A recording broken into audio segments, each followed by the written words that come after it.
Mushoku Tensei Volume 9 by Rifujin Namagonot, cast by Artale Studio.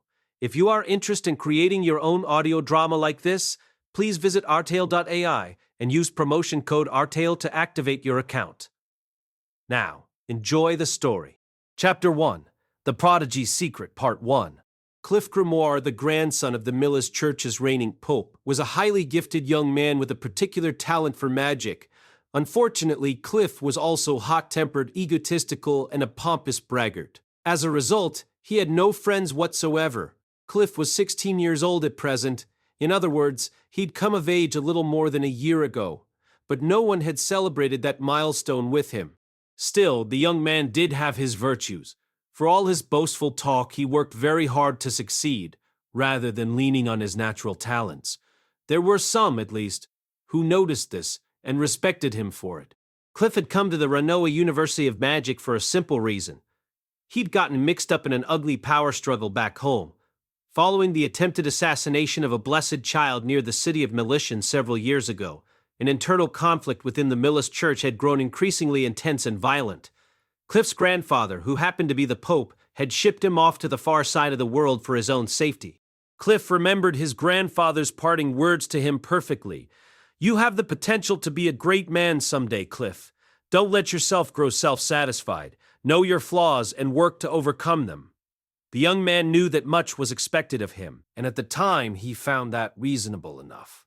He was a prodigy, after all. Perhaps not as talented as the brilliant young swordswoman Eris, whom he'd seen defeat a group of trained assassins in the blink of an eye, but a prodigy nonetheless. He'd always believed himself to possess special gifts. The kingdom of Ranoa, which Cliff reached following a long and difficult journey, proved to be a harsh land. The food didn't agree with him, the climate was severe, and many of the locals behaved in ways he found strange and off-putting. Still, he trusted that his sheer talent would see him through any challenge. He was a special student, the grandson of the Pope, and the man who'd one day take charge of the entire Millis Church. Surely that meant he was a cut above the rest. To Cliff's surprise, however, he was embarrassed twice in his first year at the university. The first humiliation came at the hands of a young man named Zenoba Sharon. Zenoba was a blessed child, bestowed with certain divine gifts at birth. He was a somewhat unstable individual, true, but his physical strength was genuinely astonishing. Cliff had once seen Zenoba seize a man 3 times his weight by the head, lift him off the ground, and effortlessly toss him to one side. Despite his fearsome capabilities, Zenoba had enrolled at the University of Magic, where he studied spellcraft, like all the others. By Cliff's standards, his progress was painfully slow, but it wasn't like a blessed child had much need of magic. In fact, some scholars theorized that magic had originally been developed by the ancients as a means to help common people imitate the divine powers, and of course a blessed child was a human manifestation of those very powers. There was hardly any reason for one of God's elected to trifle with casting spells. Eventually, Cliff had approached Zenoba and pressed him for an explanation. "Why are you even bothering to learn magic, Zenoba?" "That's simple enough. I'm pursuing a goal that means everything to me." Reaching into a box he carried with him, Zenoba retrieved a single figurine, which he then proceeded to speak about at great length. The majority of this monologue meant nothing to Cliff, but it was clear that Zenoba had nothing but praise for the quality of the little figure's design and manufacture. "I wish to apprentice myself to the man who made this figurine and to spread such wondrous figurines across the world. For this to happen, I'll have to learn to make figurines myself before I'm reunited with my master. I must master at least the basic spells necessary for this purpose. I'd be too ashamed to face him otherwise. And of course, I have a few figurines I'm dying to create with my own 2 hands." The man had a dream. This was something that Cliff himself lacked. He had given up on his own dreams some time ago. Given his position in the world, there'd been no other choice but to do so. Still, Zenoba, too, was a person of some importance. As a blessed child, he carried the hopes of his countrymen on his shoulders. Once he returned to Shironi, he would surely have no real leeway to choose his own path in life. And yet, he still clung to some thread of hope planning for the possibility that someday he might be free. If he ever had the chance, he wouldn't hesitate to choose his own destiny. Such were Cliff's impressions at any rate. They were based on assumptions that were not entirely accurate. He knew nothing of the events that had taken place back in Shironi or of Zenoba's actual standing there. Still, his interpretation left a deep impression on him. He found himself looking at Zenoba with real respect, even admiration. Who is this master you keep talking about anyway? He is a magician known as Rudeus Greyrat. Cliff found himself at a loss for words. Rudeus Greyrat. It was a name he'd filed away in a dark corner of his mind ever since the day Eris had rejected him. He'd never expected to hear it again in this place, spoken by a man he'd just come to respect. It was a harsh blow to his ego. The second of Cliff's humiliations came at the hands of two older students. As one might expect, Cliff believed himself to be the single most powerful mage enrolled in the university. There were plenty of people who could overwhelm him in a close-range brawl, of course, but he thought himself clearly superior as a magician at the very least. He was a genuine prodigy while the others were merely students. Even the professors were often no match for his skills. In short, he thought himself essentially invincible. It took all of 2 months for him to be rudely disabused of that notion. His defeat came at the hands of two beastfolk girls said to be among the strongest students in the university. Their names were Linya and Persena. It was hard to say who exactly provoked the fight. Cliff was a sharp-tongued young man, and he'd spoken to them with open arrogance. Linya and Persena were less aggressive than they'd once been, but they weren't about to let a cocky first-year talk down to them. Cliff didn't even recall exactly what he'd said to finally set them off, but the fight itself he remembered very clearly. He'd attempted to cast an advanced spell. Persena had quickly fired off beginner-level magic, interrupting his incantation and restricting his movements. Linya then drew in close and beat him black and blue. In the aftermath of this very public defeat, Cliff retreated to his room to cry in solitude. He told himself that it wasn't a fair fight. He'd been outnumbered. After all, he hadn't really lost.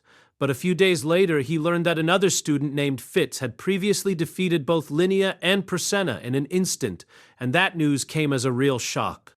There was always someone better out there. Obvious as it might sound, Cliff had never learned this lesson personally until now. The fact that he knew so much advanced magic did not, in itself, make him powerful in combat. This, too, was something he had just begun to understand. Cliff took all this very hard, yet from that day he redoubled his efforts to improve himself. He was too proud to learn from his professors, let alone from other students. Instead, he tried finding his own ways to refine his craft. It proved a struggle, but he kept at it, doggedly seeking to eliminate his weaknesses. In time, however, he entered his second year at the university and received another pair of shocks in quick succession. The first shock was the enrollment of Rudeus Greyrat. The boy wore shabby gray robes, and the uncertainty on his face betrayed a lack of confidence. He was servile and submissive to everyone he met, putting himself down at every opportunity.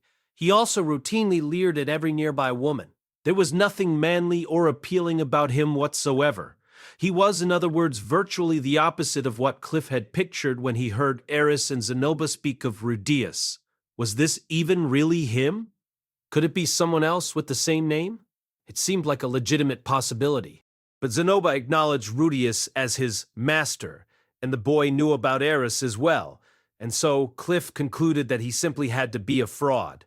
Somehow he had deceived both Zenoba and Eris with a pack of lies and a few devious tricks. The evidence seemed to support this theory. When challenged by Linya and Persena, the boy instantly bent and scraped to avoid a conflict.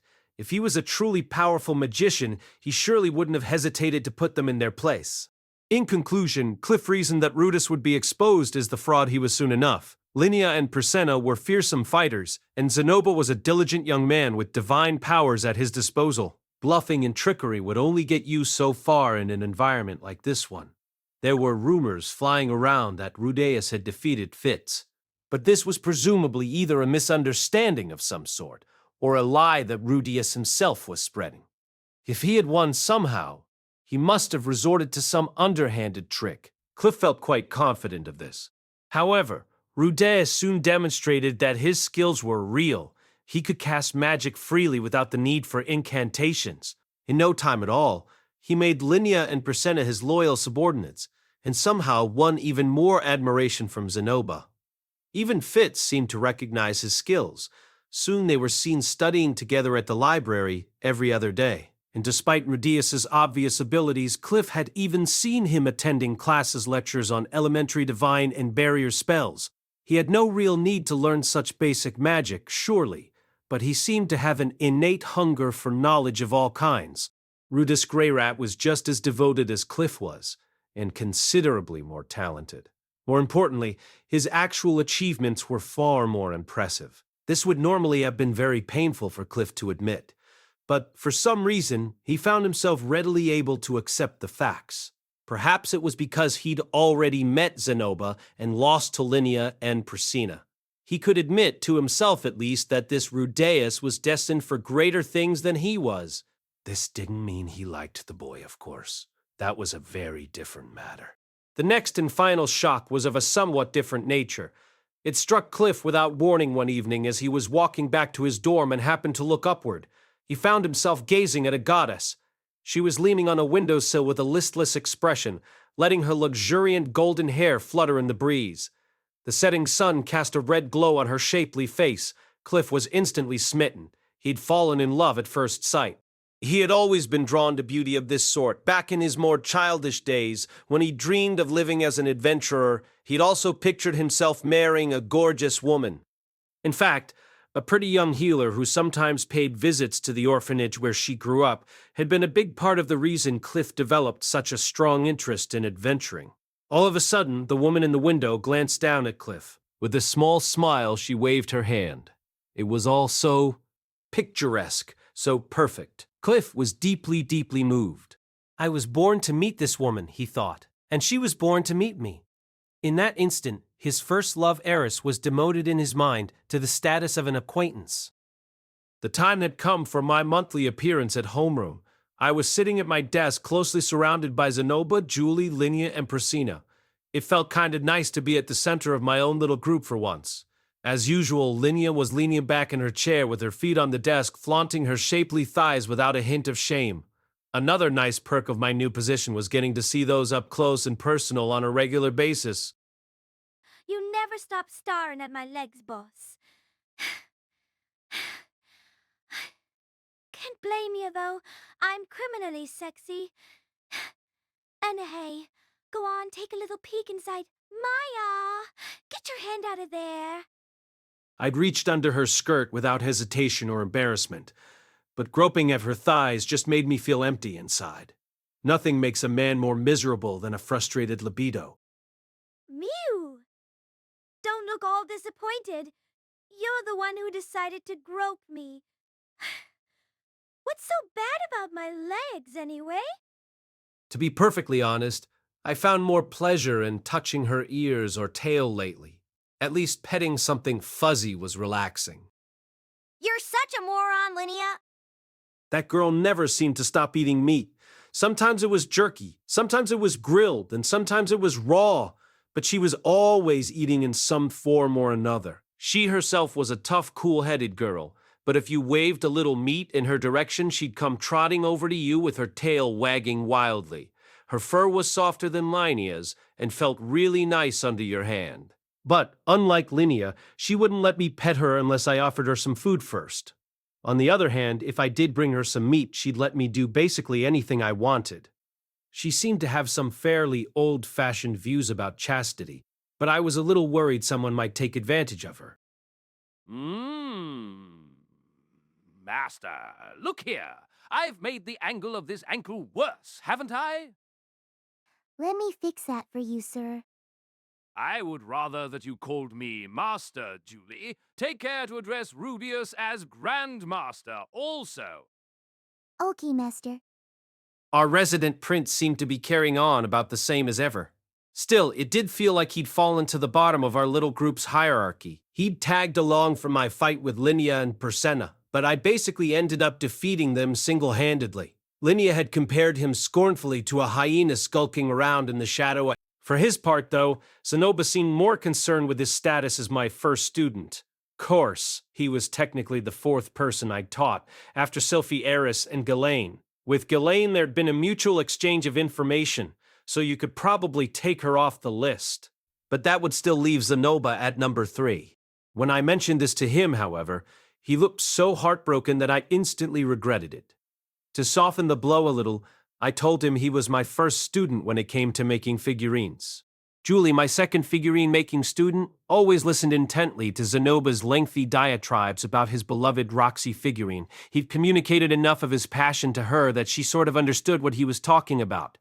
I'd noticed her growing interest in making figurines on her own initiative. Still, it would be some time before she could discuss the finer points of design and technique the way Zenoba and I did. Just as importantly, though, she'd started to take her first clumsy steps as a silent spellcaster.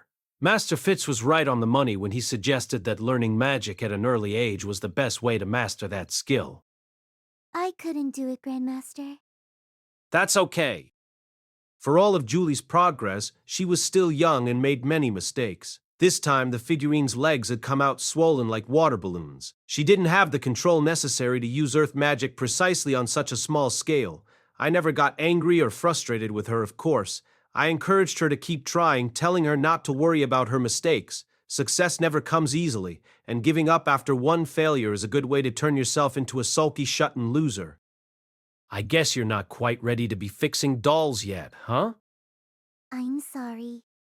No matter how kindly I spoke to Julie, there was always fear in her eyes when she looked at me.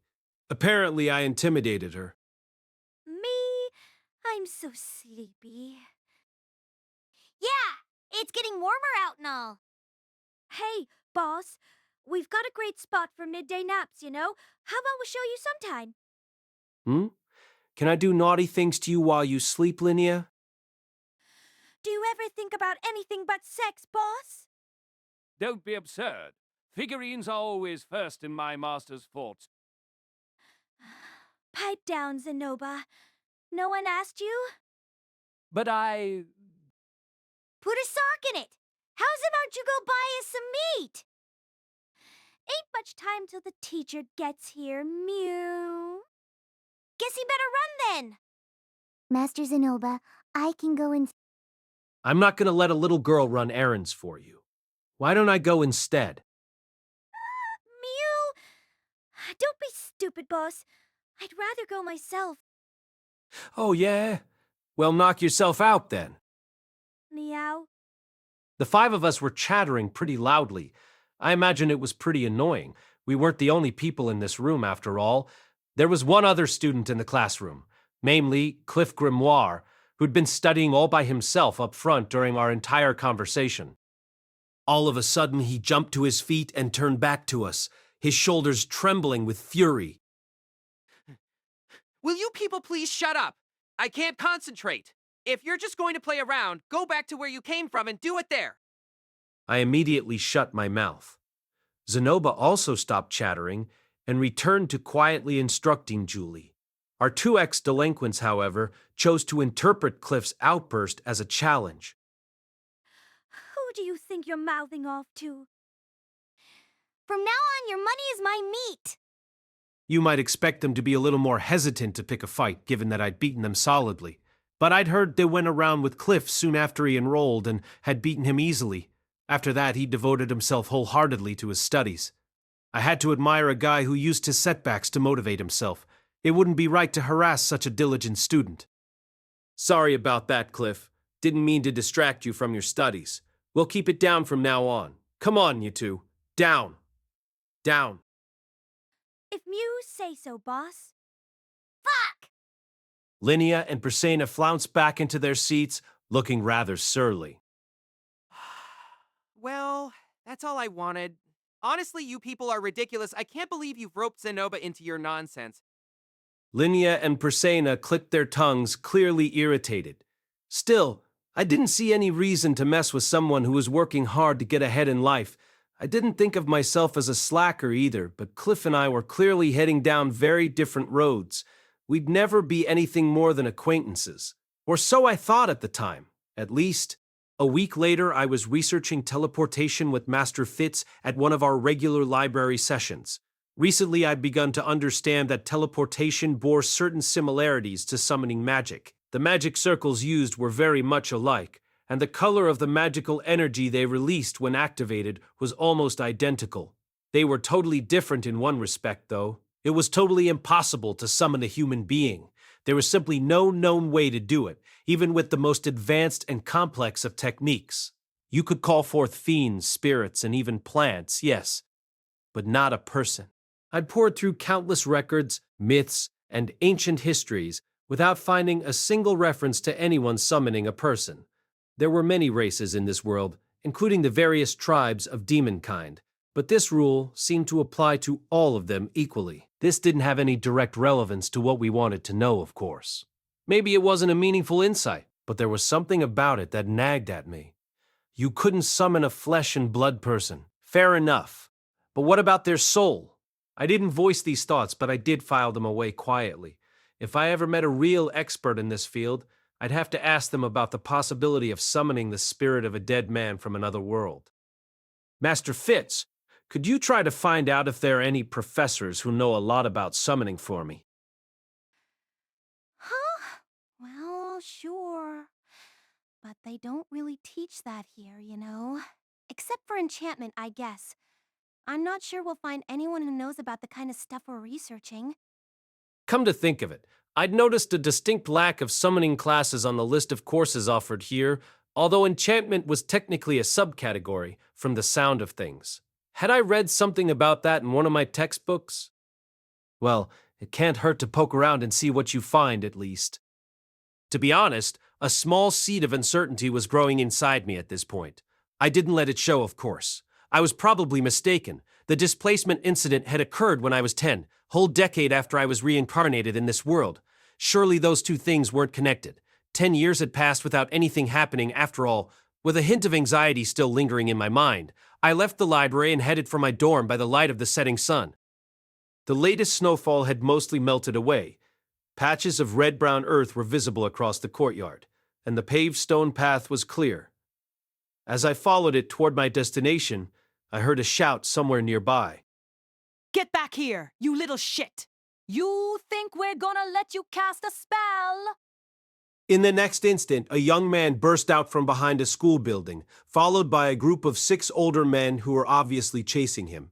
The young man was trying to gain enough distance from his pursuers to cast an advanced spell, but they kept interrupting his incantation. He switched to beginner-level magic, trying to slow them down, but it wasn't enough.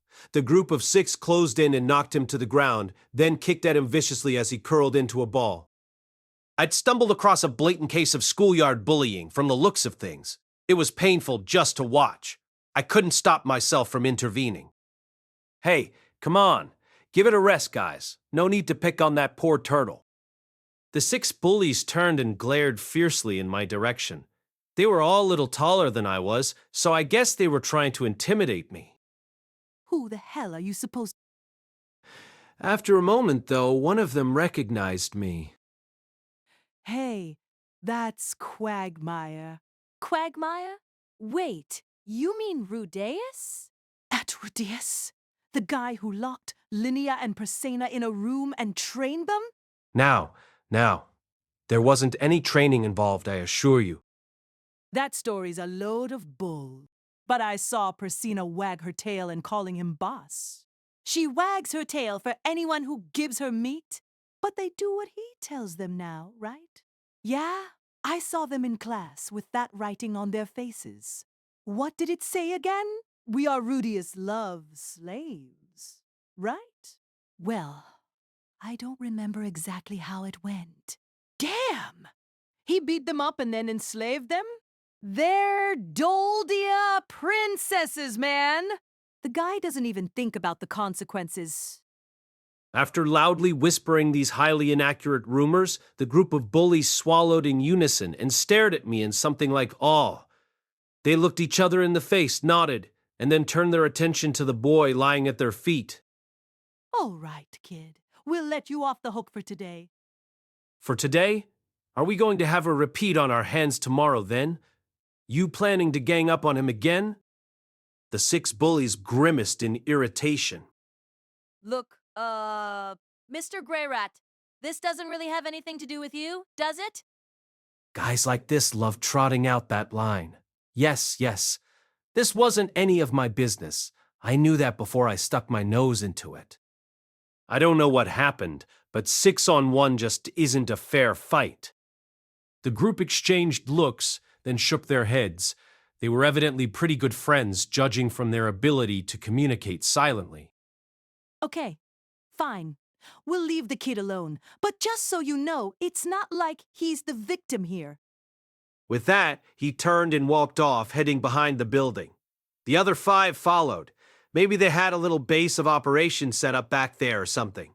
Once they disappeared, I let out a small sigh of relief. It wasn't easy keeping cool when 6 people were glaring at me like that. I'd worked out some strategies for fighting when I was outnumbered, but it still took some effort to keep myself from turning tail.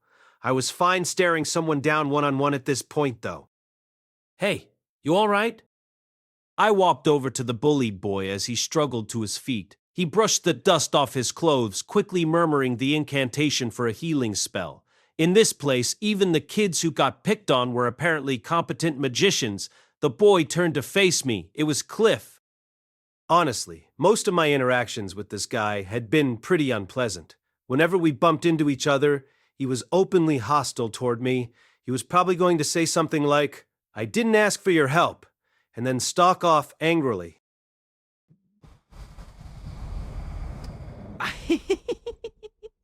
No, like you said, the help, Rudeus. "Oh, you're welcome." The young mage bowed to me just a little, then walked briskly off. I stood there and watched him go, feeling a little startled. It was true that I'd come to his rescue, but that sudden change in attitude seemed very weird. It almost made me think he was plotting something. Still, it was probably best to take things at face value for the moment. Cliff had been hostile to me for some time, but I'd never snapped back at him. Maybe he'd finally figured out that I wasn't his enemy.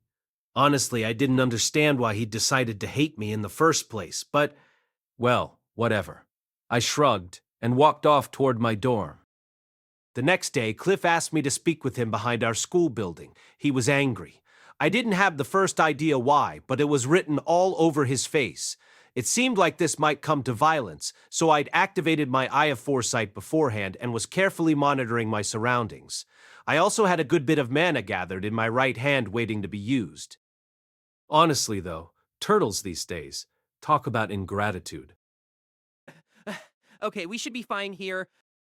After checking that there was no one else in the area, Cliff turned to face me. His face was flushed, an interesting shade of red. I quickly realized that I'd misinterpreted the situation. He hadn't called me here to fight me. If anything, this looked more like a classic love confession scene. This was a little awkward. True, I hadn't been able to perform with the ladies lately, but that didn't mean I was ready to start studying Male Anatomy 101. It's tough being so sexy. So, here's the thing, Rudeus... Yes? I already knew how I'd reply. Of course, it was important to give him a clear, definite answer. We were going to start off as friends, and also end that way. Well, I've fallen in love with someone. And no kidding? Man, was I really going to have to shoot this poor guy down? The thought made my stomach hurt. I couldn't help thinking about how I might have reacted if he was a girl, but my sword had its preferences, and they weren't about to change. To my surprise, however, Cliff looked up and pointed off to the side. That's her right there. I saw you two talking this afternoon. You know her, right? Would you be willing to introduce us? Sure. The person standing at that window was a woman I knew all too well. She was a notorious troublemaker, the subject of countless rumors, and a voracious predator who chewed through her fellow students with all the vigor of a succubus. In other words, it was Ellen Eiley's Dragon Road. Chapter 2, The Prodigy's Secret, Part 2. Hi there, Rudeus Greyrat speaking. So here's my problem. Just the other day, my classmate Cliff Grimoire confided in me about his love for Ellen Eyes and asked if I could introduce them. Fair enough, right? I do know Ellen Eyes relatively well. She was a member of the party that my parents belonged to, and we came to this city together. Also, I don't know much about how romance works in this world, but Cliff's obviously smitten and wants very badly to express his feelings. I'd like to help him out if I can. Really. But let's remember what we've learned about Ellen Eylis so far. Ellen Eylis Dragon Road is an S-ranked adventurer, a frontline warrior, and a first-year student at the Renoa University of Magic. Her age is unclear. To my surprise, she's proven to be a diligent student and earns excellent grades. Lately, she's started to integrate some beginner-level water spells into her combat style. Most of her old adventuring acquaintances seem to hate her guts, but she's a highly skilled combatant, a kind-hearted person, and a monster in the sack. Right? Therein lies the issue. Elenilus is afflicted with a specific curse. It forces her to procure a regular daily dosage of male bodily fluids. Because of this, she avoids settling down with any one specific man, preferring to get by on a steady diet of one-night stands and casual flings. She says she's given birth to multiple children as well, although she's never told me much about where they are now. To be honest, I used to wonder if she just abandoned them by the roadside or sold them off to slave traders. But she later explained that she raises them herself until they're ready to be independent, whatever that means. It's apparently relatively rare for her to get pregnant anyway. Let's get back to the main point here, though. Is it really a good idea for me to introduce this woman to Cliff as a potential romantic partner? He obviously has no idea that Eleniles is anything like this. Just listening to him talk about her makes me want to groan in despair. That vision of chaste beauty in the window is named Elenilis Dragonroad, correct? A strong and lovely name, well suited to its bearer. I've heard she's an excellent student, but that's hardly a surprise. And since she was an adventurer until recently, she knows how to use magic effectively in real combat. Until this bit, the only thing that's made me want to roll my eyes was that whole vision of chaste beauty in the window thing. For Elenilis, a window is just a convenient place to place her hands while offering her rear end to someone else. But Cliff clearly doesn't believe that his goddess is even sexually active. There is scurrilous rumors circulating about her taking countless male students as her lovers. I imagine some jealous rival of hers has been spreading this slander for some time now. That is his interpretation of the situation, and he's sticking to it firmly. That fight he got into the other day was a direct result of this, actually. Those 6 students were bantering on about Elena Laz, calling her a slut who'd put out for anyone who asked, and encouraging each other to take a turn. Cliff overheard this and got very upset. He chastised the older men for speaking ill of someone they didn't know based on nothing but rumors. Of course, those men probably had it on pretty good authority that Elenilis slept around, but Cliff has no way of knowing that. All 6 of them were upperclassmen with some muscle on their bodies. They were also borderline delinquents who didn't like being lectured by some scrawny little pipsqueak. One of them harshly snapped back at him. "Look, man, I know someone who did her with 2 other guys the other day. Like, all at once. How about you just accept reality, huh? Maybe she'll take your virginity if you ask her really nicely." Outraged by this vulgar, sneering comment, Cliff charged forward in a blind rage, swinging his fists at the group of larger men. He considers himself a decent fighter, but this was a 6-on-1 fight against people well outside his weight class. He might have stood a chance in a magical duel, but not in a close-range scrap. Fortunately for him, this was when I happened to appear. It's a nice little story in a sense. Really makes you appreciate the importance of doing your research up front and with an open mind. Still, what am I supposed to do now? It's not like I owe Cliff a warning, really. I could just introduce him to Elenilis and let her shatter his delusions. It isn't my problem. But is it really right for me to just shrug my shoulders and walk away? Elenilis might actually thank me. She tends to be very appreciative whenever I introduce her to a man. Lately, she's been particularly hooked on hunting down virgins, too. The awkward, uncertain freshmen are apparently kind of charming, and the ones with lots of false bravado are just adorable. She also loves watching how they learn new things and grow over time. I guess I can understand the appeal. I played plenty of porn games with a training theme back in the day. Not to jump to any assumptions, but Cliff is almost certainly a virgin. Elenize would probably be all too happy to pull him into bed. What about Cliff, though? He's operating with a seriously inaccurate image of Eleniles. If they start dating, he'll realize the truth soon enough. What if he blames me? What if he decides I set him up to get hurt? From my perspective, he's got no one but himself to blame, no matter what. But if I just introduce them, knowing what I know, I feel like I might be at least slightly responsible for the consequences. Refusing him outright doesn't seem like a great option either, though. Cliff might draw some ridiculous conclusions from that. He might even decide that I'm a rival for Elenaliza's love, Honestly, I wouldn't mind having a fling with a woman like that if my illness was ever cured, but I'm definitely not pursuing her, and I definitely don't want him thinking that I am. What the heck am I supposed to do here? I couldn't think of any clever solutions to my dilemma. I was hoping to get your advice on something, Master Fitz, if you don't mind. And so, during one of our regular after-school library visits, I turned to my trusty friend Fitz. Okay, what kind of advice? Well, I guess it's a relationship advice thing, actually. What? Are you in love with someone? Rudeus? I was a little surprised by how interested he was. Despite his large, dark sunglasses, I felt like I could see his eyes gleaming with curiosity. Maybe it wasn't that strange, though. Most people Fitz's age were relatively interested in romance. No, this is actually about a friend of mine. A friend? That's right.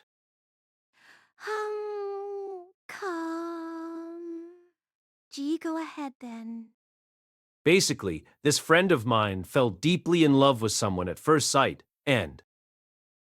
At first sight? And you're coming to me? Wait, don't tell me it's Princess Ariel.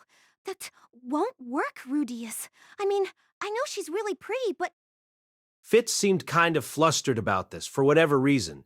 People probably fell head over heels for the princess on a regular basis. As her bodyguard, it made sense that he'd want to discourage that. Don't worry, Princess Ariel isn't involved.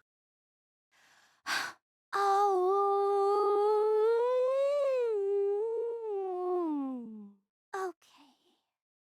Well, that's good-oddy.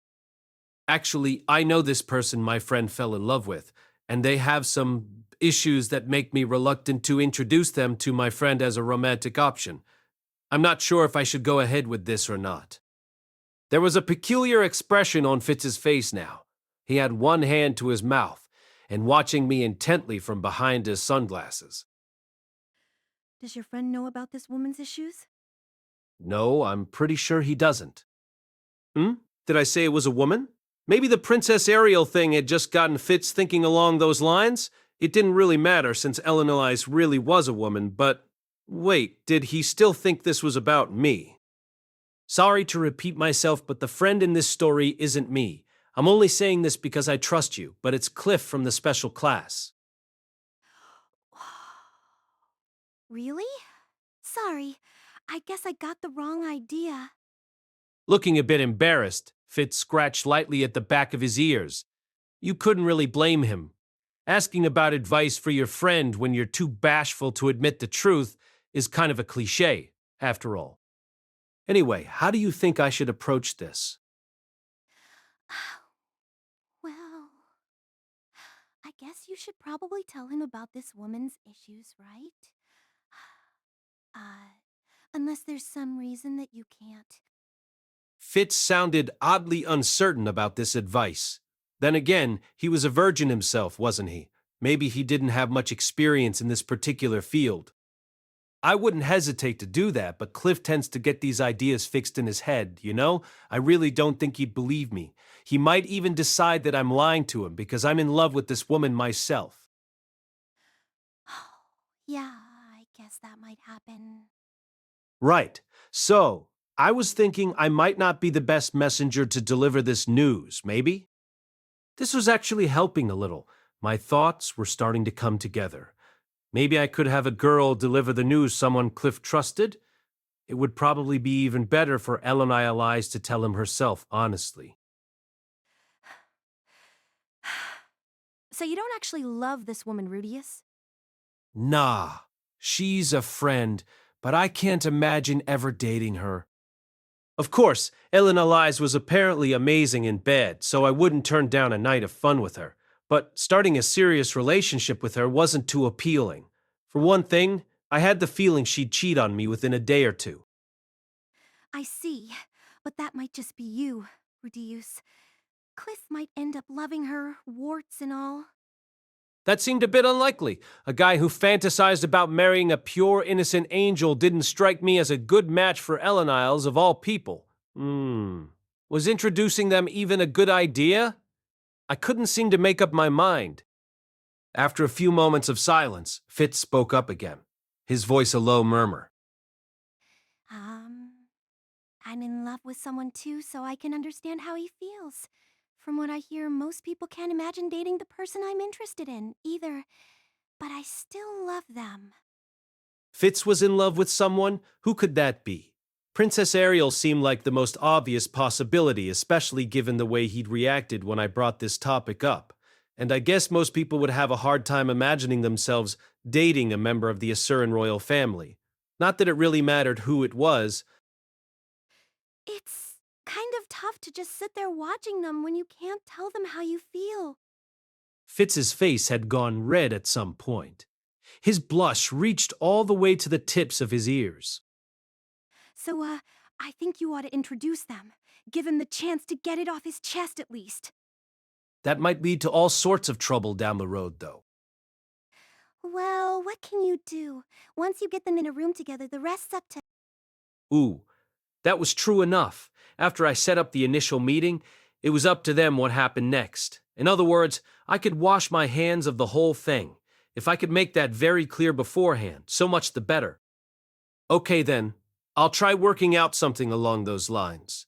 Thanks for the advice, Master Fitz. You're welcome. I'm always happy to help. Fitz still seemed a little uncertain about all of this, but I'd made up my mind. As I left the library, I noticed Fitz slumping face first onto the table out of the corner of my eye. It was probably a little embarrassing to be giving out advice like some wise old sage at his age, all things considered. But despite his lack of worldly experience, he always seemed to have something insightful to say. The very next day, I called Cliff out for a private conversation. He came to meet me behind the school building right on time, expectation shining in his eyes. I'm willing to introduce you to her, but there's something I wanted to make very clear beforehand. What's that? First of all, as an adventurer, I was in a party with Elena for some time. I think I know more about her than most people around here do. Cliff's eye twitched a little at this fact, which I hadn't mentioned previously. I've decided not to tell you what I think of her. That's not because I'm trying to deceive you or anything. I just think you should meet her in person, talk to her, and then decide that for yourself. What do you mean? Basically, I don't want this to become an issue down the road. Don't come complaining to me later acting like I misled you or tried to trick you, okay? Hopefully, this would offer me some insurance if things went really badly. It also acted as a hint that he might run into some problems here. I wouldn't do a thing like that. I'm a faithful member of the Millis Church, Rudeus. We show matchmakers the proper respect. Interesting. Did they think of setting people up as a virtuous deed?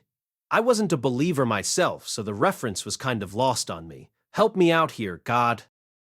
Well, I don't belong to the Millis Church, so I don't know what you expect of your matchmakers. Just don't come yelling at me if I do it wrong. Come on, I wouldn't do that. Okay then, just remember, you're doing this at your own risk. Okay? I'm perfectly prepared for her to reject me. That really wasn't the worst-case scenario I had in mind, but okay. We found Elenilas all alone in an empty classroom. She was leaning over with her elbows resting on the windowsill, but for once there wasn't someone naked standing right behind her. She was just looking out the window, evidently lost in thought. I knew what was on her mind, of course. She was waiting impatiently for the sun to finish setting. Once night fell, the bars out in town would open their doors, and inside those bars, she'd find lots of men ready and willing to have some fun. That was the only sort of thing she ever thought about. Still, from the perspective of someone who didn't know any better, I guess she would have looked a lot like an angel. Oh, hello there, Rudeus. Did you actually come to see me for once? And who's this nice young man with you? Cliff appeared from behind me, pressed one fist against his stomach, and brought his feet neatly together. Presumably this was some formal greeting from Militian. Elena lies. This is Cliff Grimoire. He's a special student in his second year here. My name is Cliff, madam. It's a great pleasure to meet you.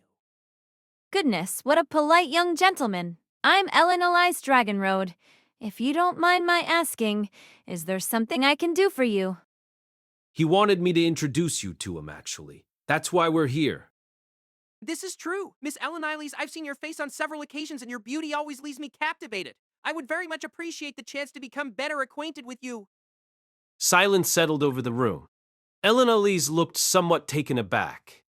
After a long moment, she slowly straightened up, took me by the arm, and pulled me over to one side of the classroom. All right, Rudeus. How much do you want? It took a few seconds for me to process what she meant by this. Did she think I was going to charge her for bringing her a new boy tie? Ugh, now I just felt gross. I don't want any money. What is this then? What do you want? Nothing. He just fell in love with you, that's all. Oh, please. Rudeus, you know what I'm like. Why would you bring a naive little choir boy like that to meet me? You ought to be ashamed of yourself. Huh. I didn't even know you were familiar with the concept of shame. You learn something new every day. I didn't lie to him or anything, Ellen Eilis. I'm just introducing you because he asked me to. Seriously? It really is that simple. I'll swear it on Master Roxy's name if you want. Ellen Eilis paused to think it over for a few seconds, then frowned. Okay. Well, if that's true, Rudeus, this is a problem. I don't want to deal with anyone who's serious about me. I'll admit I was a little surprised. I'd expected her to smile and say she had a room at the inn for exactly this sort of situation. You know about my curse, don't you? I can't have an exclusive relationship with anyone. It just wouldn't work. It wasn't that she just preferred casual sex and frequenting brothels. She didn't really have the option of pursuing a dedicated romance given the nature of her curse. That was why she never let things get too serious with anyone. She'd explained all this to me before, hadn't she? She put more thought into this than I'd given her credit for. It sounded like Cliff was probably going to leave disappointed. That's a shame. Go ahead and turn him down then. Are you sure? Isn't he going to resent you if I do? It's fine. It's not like I had to worry about my reputation so much anymore. If he went right back to hating me, I could live with that. Still, try to tell him the truth if you can. Don't use me as an excuse or anything. All right then, if you say so. Appreciate it. With our little conference at an end, Ellen Eilis turned back to Cliff. She was taller by a few inches. Cliff was a bit on the short side, really. They would have made a slightly unusual couple. Not that it would have mattered if they'd hit it off. It was starting to hurt just being in this room. Rudeus, I think you ought to give us some privacy. Right, of course. Pardon me. I walked promptly toward the exit. I couldn't help feeling sorry for Cliff, but this was probably the best outcome he could have hoped for. Ellen Eilis's curse was the biggest obstacle, but she liked playing around at this point. And Cliff was a pious member of the Millis Church, which preferred things boring and monogamous. They were basically oil and water from the start. Thank you, Rudeus. The gratitude in his voice made my chest ache. A week later, I showed up at my monthly homeroom to find a certain couple engaging in a brazenly public display of affection. A tall woman sat on her boyfriend's lap, gazing lovingly into his eyes. Combined magic isn't too hard once you've memorized all the fundamental physical phenomena. Even if you can't use two schools of magic yet, you can imitate the effects of one by taking advantage of natural forces. How clever! You really do know everything, Cliff. Well, I wouldn't say that. I knew both of the people involved. They were Cliff and Ellen Eilis. I slowly walked over and simply stared at them, head tilted.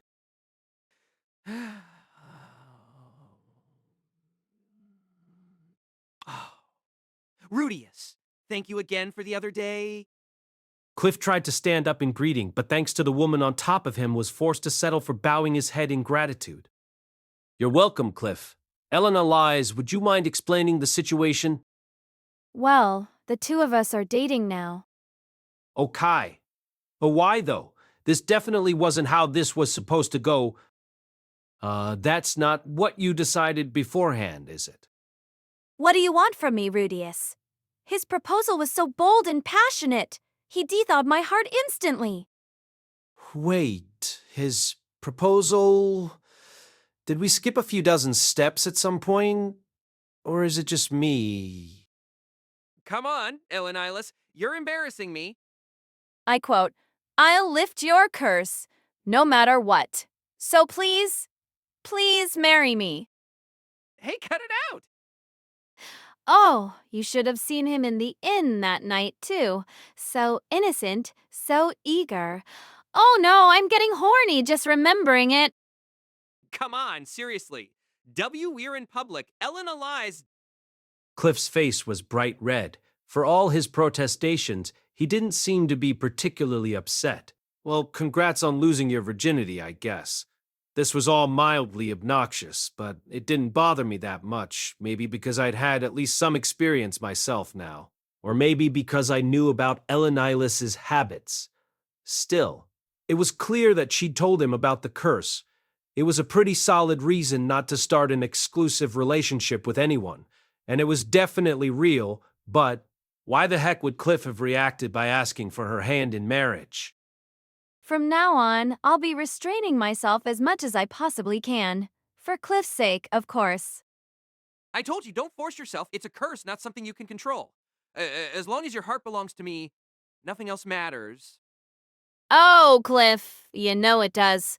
It was always purely physical with the others, but I'm yours in body and in soul.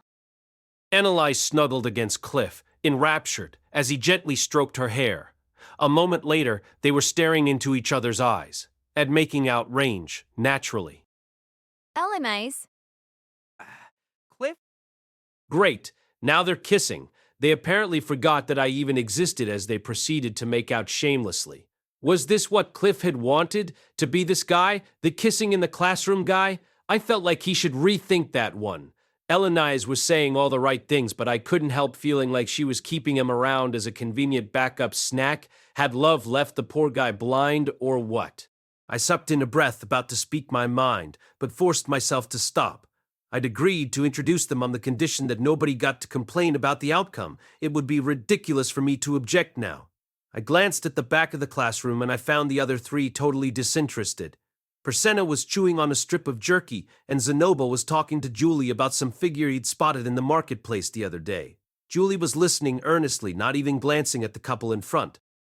Linnea was the only one who seemed to be bothered at all. She wore an irritable scowl. I walked over to speak with her first. Boss, what's the deal with that woman?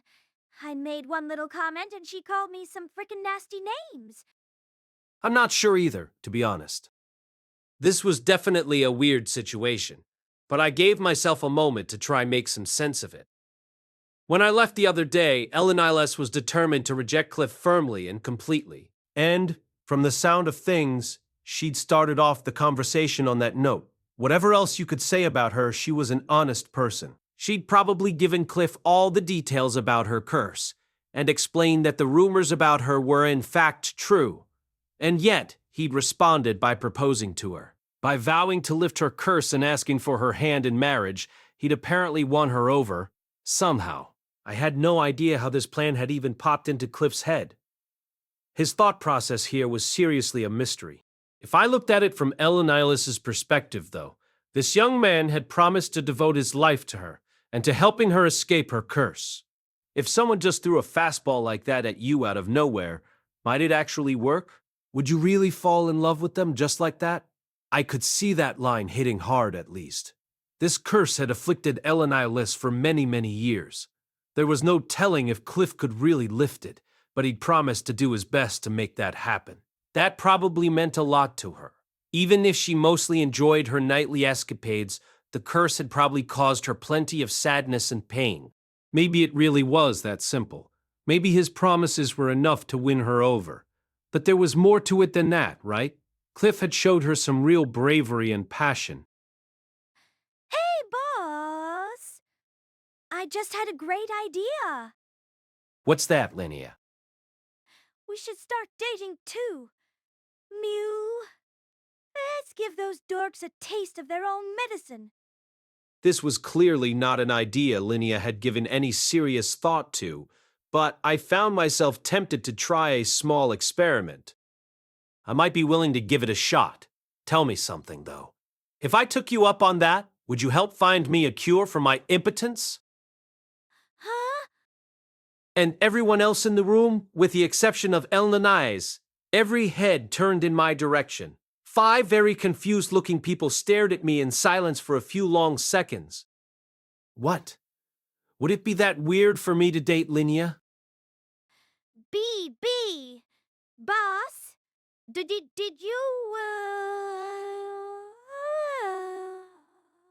overhear us earlier? Or something? What are you talking about?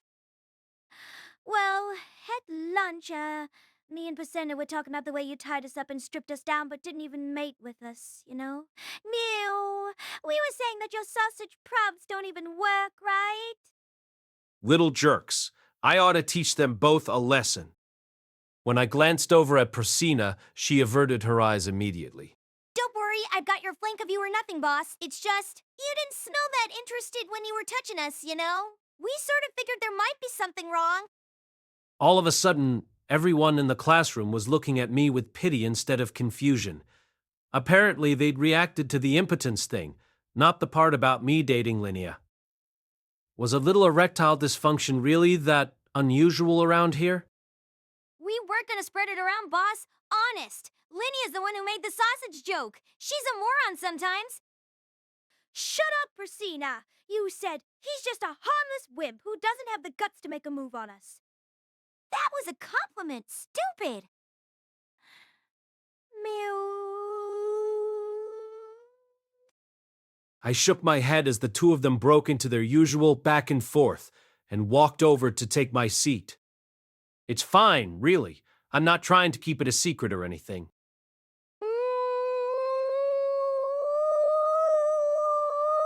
Who cares if you're impotent, boss? It's not like we're gonna think any less of you. Mew. Right! You might be impotent, but you're still the boss! Boss! Great, very touching. Could you stop repeating the word impotent now? It's starting to get to me a little. Maybe I should have kept this a secret after all. There's no need to let this get to you, Master. We have our figurines. Let us live for their sake. Master, what does impotent mean? Well, I suppose it means that you can't perform the role expected of a man, but it's hardly important. It has no relevance to the creation of figurines. Was Anabai actually trying to cheer me up? I could tell he was choosing his words very carefully. Yeah. I thought you were just a total perv, boss. I guess you were just searching for a cure to your condition, huh? Brings a tear to my eye. It does! Meow. I'll help out any way I can, boss. As long as you give me some meat first. The cat and dog also offered some forced expressions of sympathy. It wasn't doing much for me, though. I definitely wasn't falling in love with them, at least. For what it's worth, Rudeus, I learned how to hear confessions as part of my training. They said I don't have much talent in that area, but maybe I could talk things through with you at least. At least, let me know if you ever need someone to lend an ear, okay? On the other hand, Cliff's words seemed warm and genuine. Now, this was the sort of thing that could win a man's heart. Too bad I wasn't gay. I could kind of understand how Eleniles must have felt the other day, though. So, anyway, Cliff and Eleniles were now officially dating. I had a hard time believing that Eleniles would be able to resist the urge to sleep around.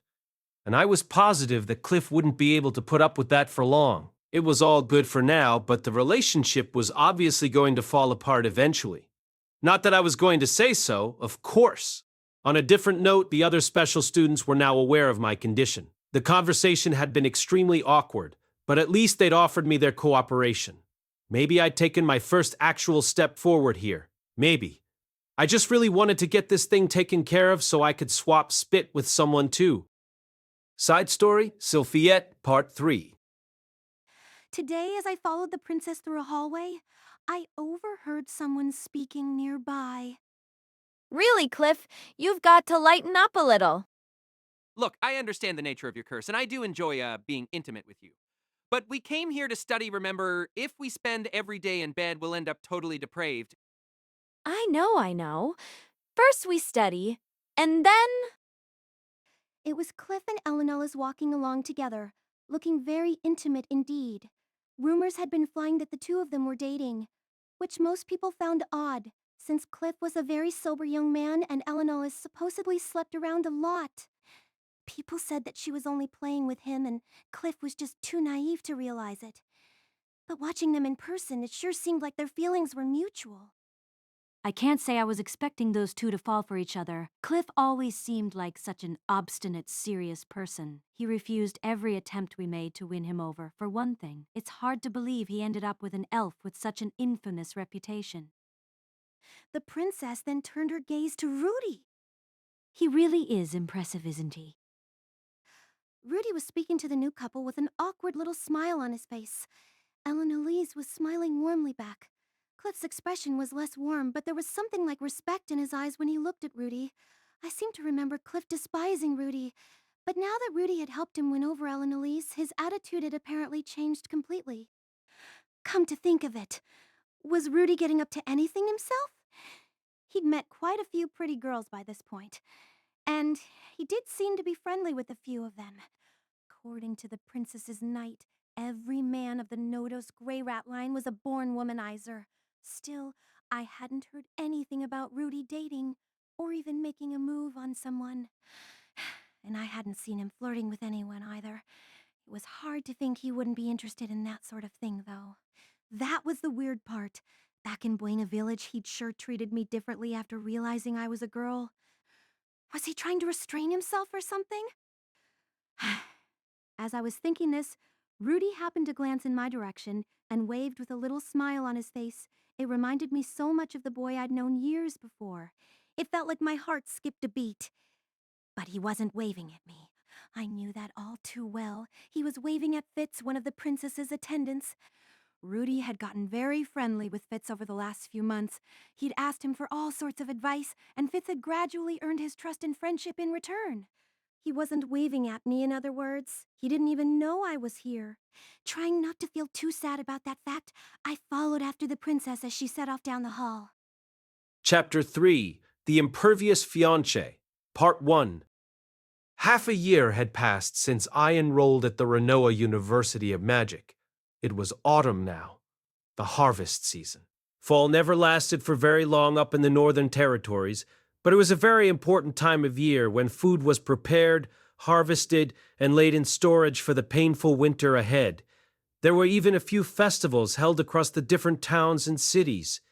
For the beast folk, it was also mating season, a lengthy cultural event that came with a complicated set of rules and rituals. All of them were noticeably restless as it approached, men and women alike. There weren't that many of their kind enrolled in the university, relatively speaking.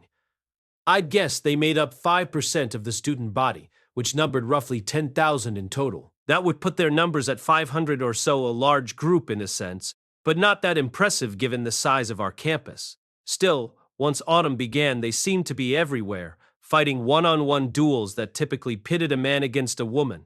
For several months after their duel, the couple would be glued to each other. Eventually, they'd get married. Whoever won the initial duel would take on the role of boss in the new pack they were forming. These rules weren't set in stone or anything. It was just an old tradition that some of them respected more than others.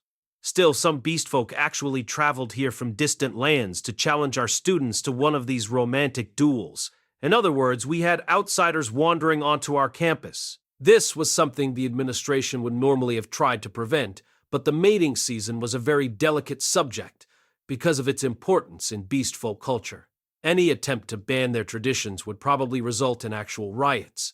As a compromise, the school allowed non-student beast folk to enter its grounds under the pretense of outing classes as long as they applied for permission beforehand. Anyway, this brings us to Linnea and Persena. The two of them were basically unattainable to your average beast folk guy. For one thing, they were probably the two strongest beast folk fighters in the entire school. And just as importantly, they were Doldia princesses. If you proposed to one of them, fought her, and won, you'd become a candidate for leader of the entire tribe. You wouldn't be handed power immediately, of course. But when the time came to choose the next leader, there was no doubt that you'd be seriously considered for the role. Of course, Linnea and Persena had come to this far-off land to study, not to find a husband.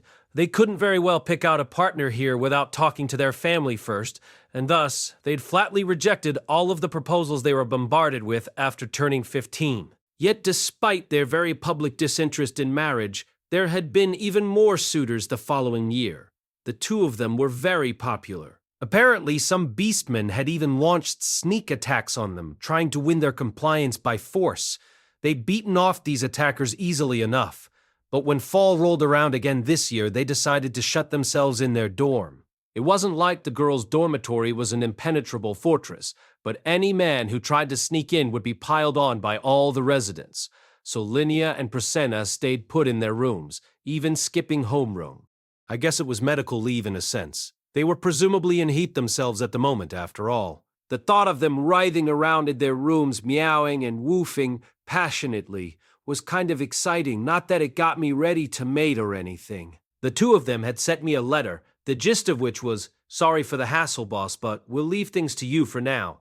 I wasn't sure exactly how I was supposed to be helping out, though. Maybe they just wanted me to answer for them when the professor did roll call or something. In any case, it wasn't just the beast folk who were in heat around this time of year. Fall coincided with a rise in sexual assault cases around campus, as some people took advantage of all the chaos. Those strict rules about who could enter what dorm made a little more sense to me now. When it was two beast folk in heat, you could sort of write off some aggression as a natural or cultural phenomenon, but apparently some of the victims were human first years who didn't even know what the hell was going on. The school rules strictly forbid this sort of thing, of course. To keep things under control, the administration had security guards patrolling the campus. Consensual duels were permitted, but you couldn't just attack someone who refused to fight you. That was the line they drew. Our homeroom professor even gave us an explicit warning about the situation, telling us not to casually accept any duels this time of year. He also encouraged those who weren't confident in their self-defense skills to travel in groups at all times. Master Fitz also told me to be careful, actually. He seemed to think some girls might challenge me to a duel under false pretenses, claiming that they just wanted to practice against a powerful magician. His advice was to turn them down flatly, ignore their attempts to provoke me and leave the area quickly without letting down my guard for a second. Girls in heat, huh? Back in the old days, I might have been tempted to duel every single one of them and make myself a harem. But in my current condition, I'd basically just be rubbing salt in my own wounds. Mating season was one event I wouldn't be participating in any time soon. I'll leave it to those youngsters over there. See? The human boy and his elf girlfriend who's studying while sitting in his lap. That woman's in heat all year long. Honestly, those two never gave it a rest. I could practically see the hearts floating over their heads. Still, Cliff was obviously a whole new man, but it seemed to me like Elenilys was treating him the same way she treated all her other lovers. I wasn't going to say anything, of course, but this whole thing still kind of looked like a sham to me. Was this actually going to work out for them? At some point while I was watching Cliff and Elenilys enjoy themselves, Zenoba had walked up to my desk. Master, don't you think it's about time to start in on a new creation? A new creation, huh? Up until a few days ago, I'd been working on a 1/8 scale figurine of Eris as sort of a therapy exercise, but I ended up blubbering so much that I had to quit halfway through. Since then, I hadn't been able to motivate myself to make anything. I'd fallen into a bit of a slump without even noticing. Yeah, I guess you're right. Any ideas? Perhaps making some sort of an animal or monster would be a nice change of pace. Sure. I think a red worm might be fun then. Ooh, indeed. The very monster that you once slew single-handedly, yes? Yeah, that wasn't easy, by the way. I thought I was dead for sure.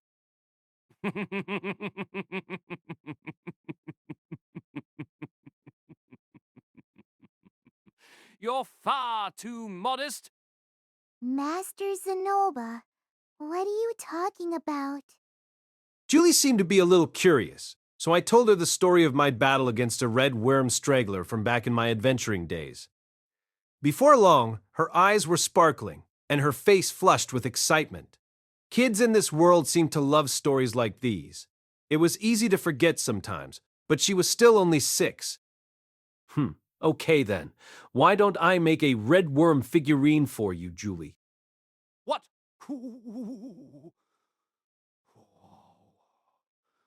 What about me? Won't you make anything for me? Sonoba, you're supposed to be my student, right? How about you offer to help me make this? Of course, Master. I'll assist you in any way that I can. This life wasn't so bad, really. I wasn't in peak condition lately, but at least I'd settled into a decent routine here. My beginner-level divine and barrier magic classes would be wrapping up soon, and I had to decide what to take next. Perhaps intermediate detoxification. I'd gotten by just fine with only the beginner-level spells so far, though. It didn't seem like there was a need to learn anything more advanced than that. I could always try advanced healing instead. But again, I felt relatively satisfied with my current level of expertise there. The intermediate spells were enough to deal with most situations. There was always enchantment, which I'd never dabbled in before. It was technically a form of summoning magic, so maybe it would be more relevant to my research. From what I heard, though, it mainly involved learning how to create various magical implements. I still wasn't sure what that had to with summoning, but at least it would be something new. Of course, I was free to not take any new classes at all. I could just spend more time in the library instead. I started to feel like I'd hit a dead end researching the displacement incident, but it might be interesting to try and teach myself more languages. If I did go that route, I could try asking Cliff to tutor me in divine magic on the side. He'd been spending all his time with Ellen Elise lately, though. It was probably smart to leave them alone for a while. Didn't want to make a nuisance of myself. Maybe I could try going in a completely different direction and learning something unrelated to magic. It might be fun to learn how to ride a horse, for one thing. The days slipped by peacefully as I tried to make up my mind. And then, things suddenly weren't so peaceful anymore. I take you to be Quagmire Rudeus, the A-ranked adventurer who cut down a stray worm single-handedly. I challenge you to a matrimonial duel, sir. On my way to the library, I found myself on the receiving end of a challenge.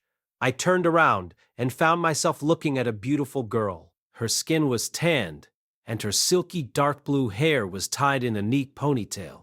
She looked maybe 17 or 18. She had a strong, dignified face, and her lips were pursed tightly together. You could tell at a glance that she was the lady warrior type. Instead of a school uniform, she wore a light sword fighter's outfit in a striking shade of deep blue. She had a modest bust, but her muscles were impressive. She didn't look like a bodybuilder or anything, but she was clearly in very good shape.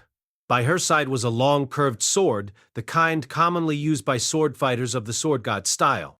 The girl was staring in my direction. To be more precise, she was staring in surprise at the person standing just in front of me, the big, hairy beastman who just loudly challenged me to a duel.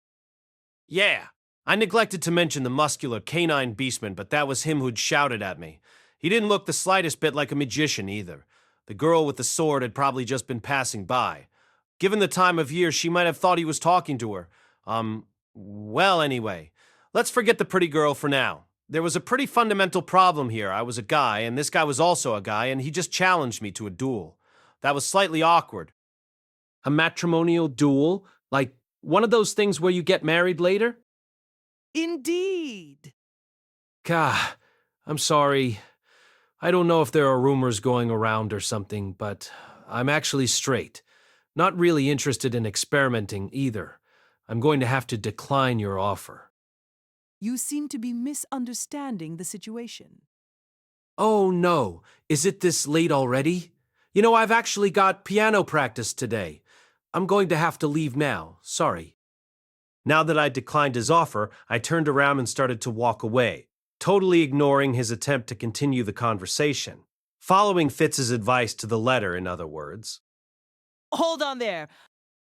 But to my surprise, my hairy new friend leapt up, soared several feet over my head, and landed with a loud thump right in front of me. The guy jumped like a reverse joint mech. He would have made a solid dragoon. You have no right to refuse me. My name is Brooke Adaldia. I've come to duel for Miss Persenna's hand in marriage, so that I might one day become the leader of my tribe.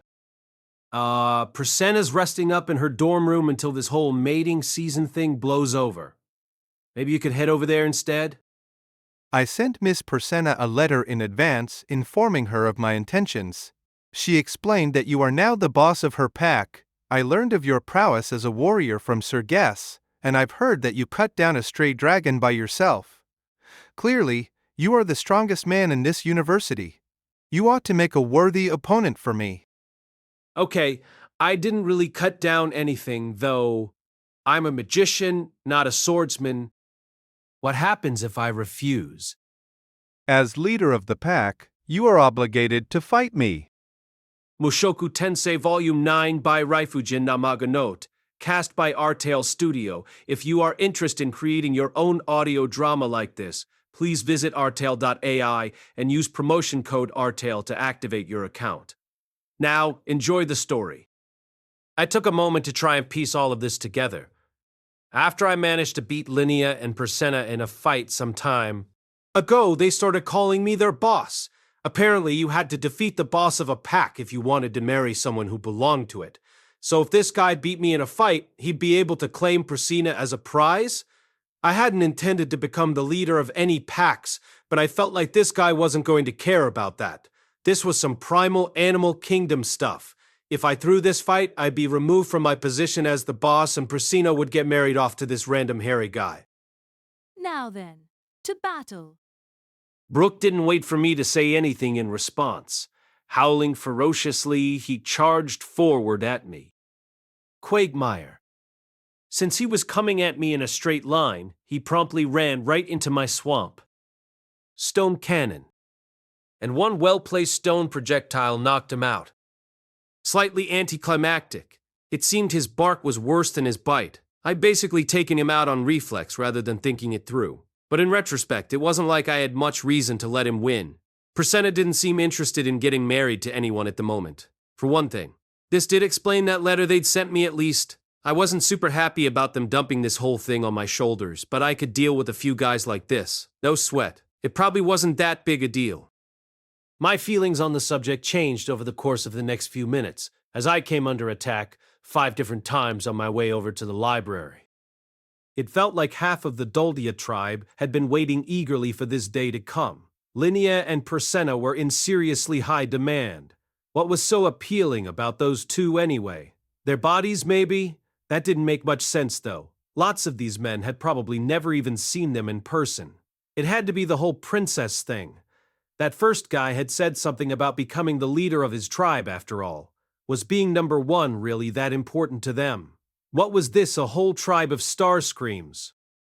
From the looks of things, they'd even worked out an order to challenge me in. One guy tried to barge in halfway through and got yelled at for cutting in line. Maybe it was another one of those beast folk traditions or something. Fortunately, they didn't go so far as to pursue me inside the library itself. I guess the administration had made it clear to them that they weren't allowed to barge into any of the school's facilities, or the beast folk had some ancient rule about that too. I didn't care either way. At least I could take refuge here for a little while. A few hours later in the early evening, Fitz showed up at the library as well. His gaze was a little bit reproachful. It's quite a scene out there, Rudeus. What did you do to upset all those people? Nothing. They just want to beat me in a fight so they can marry Linnea or Persena. As Fitz blinked in confusion, I proceeded to explain all the ugly details about my status as the boss and the way the beast folk traditions apparently worked. By the time I was done, Fitz was frowning sourly. That makes no sense at all. You're not the leader of the Doldia tribe or anything. Who cares if you beat them in a fight once? That doesn't mean you have any right to hand them out as prizes to random strangers. True enough. If I had that much power over them, they wouldn't be scratching me in the face every time I touched their legs. You're right. But how do I convince the people out there? Fitz put a hand to his chin and nodded slowly. You have every right to just ignore them.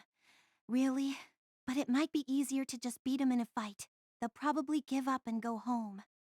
So at the end of the day, I should duel them after all? That's probably for the best. Easy for him to say. I wasn't sure how many people were waiting out there for me, but from the sound of things, it was probably in the dozens. And of course, this was a crowd of big, smelly macho men who wanted to rule their tribe. I'd have to knock every one of them unconscious. I'd really prefer not to make violence a part of my daily routine, you know? I know that, Rudeus. But unless you do something about them, you'll be stuck in here forever. Oh, and they might just lose their patience and charge in here, too. We don't want them making a mess of the library, do we? Yeah, I guess you're right. Ugh, just what I needed. A fighting tournament against a horde of sweaty, furry men. I couldn't find anything to look forward to there, no matter how hard I tried. It just sounded like a pain in the butt. It's not just men, actually. I did see one girl out there, too. Seriously? Was she cute? Rudeus, please don't tell me you're going to accept that duel. No, of course not. I shook my head mainly so that Fitz would stop glaring at me. Still, I was a little intrigued. I wanted to know what she looked like at least, and where she'd even heard about me. I'm just curious, that's all. When someone expresses interest in you, it's perfectly natural to be a little intrigued in return. Not that things could move too far forward until my condition was cured, of course. Oh, you're curious, huh? For some reason, Fitz sounded displeased with me. He had warned me against dueling girls at great length just the other day. To be fair, maybe Luke had gotten himself into trouble that way at some point? Yeah, that made sense. Fitz had probably been forced to clean up the mess afterward, so he was irritated to see me treating the situation so casually. Well, never mind that. It sounds like this causes a lot of chaos every year. Huh. Can't the student council do anything? We don't intervene in anything related to the mating season. If we tried to ban it, things would probably just get worse. From what Fitz told me, the student council had their hands full this time of year as it was.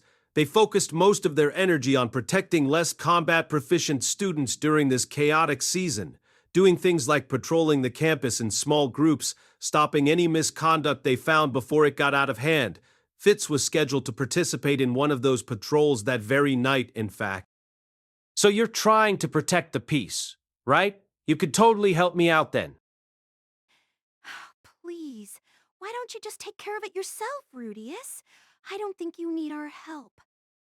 For some reason, Fitz's voice wasn't very friendly today. Had I said something to upset him? Wait, maybe he was thinking about what happened during my entrance exam. He claimed my victory didn't bother him, but if I started running from fights like this, people might start to think that he'd lost to a coward. That wouldn't be good for his reputation either. Fitz had been helping me out a lot recently. I still wasn't thrilled about any of this, but I owed it to him to make an effort. All right then, for the sake of your good name, Master Fitz, I'll go slaughter all of them. What? Don't tell them, Rudeus! It was just a joke. Sorry. People did take these duels seriously, but there was an unwritten rule that nobody was supposed to die as a result. Still, there might be some powerful fighters waiting for me among that crowd. I couldn't let myself get careless. Finally resigned to my fate, I stepped outside the library for the first time in hours. What the hell? I was greeted by a mildly surprising scene. Dozens of bodies lay scattered across the ground, limp and motionless. It felt like I'd wandered onto a battlefield or something. All of them were male beastfolk of various races, shapes, and sizes. Some of them wore school uniforms, but many didn't. Oh wait, there's one girl too. It was the swordswoman I'd seen earlier. Had she gotten mixed up in his somehow? Or maybe she was in woof with me all along? As I pondered this extremely important question, a burst of laughter boomed through the air. One man stood tall amidst the fallen, holding the last of his foes up in one hand. I give you credit for challenging me, my young friends. It was a truly bad decision on your part, yes, but a brave one. The students of this University of Magic clearly have some guts. Fitz and I stood frozen in place, gawking in astonishment. After a few seconds, I finally managed to offer a tentative Tossing aside the last beastman warrior, the man turned to face us. Oh, those young men told me to beat them if I didn't want to wait my turn. And so I did. And now you've come out to meet me? Right on schedule. Excellent, excellent. I like a man who keeps his promises. It was obvious at a glance that this man was a demon. His skin was as black as obsidian, and he had 6 arms. The top set was folded, the middle pair were pointing at us, and the bottom 2 were resting on his hips. His long hair, which reached all the way down to his waist, was an interesting shade of purple. I am the immortal demon king Badigadi.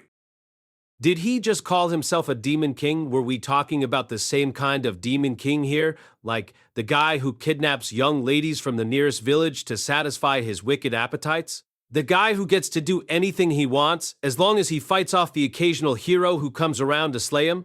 Yeah, probably not. The more important question right now was, what the hell was a demon king doing here? I see you have the eye of foresight, boy. You must be Rudeus Greyrat, then. I've heard tell of you from my fiancée, the Demon Empress Kishirika.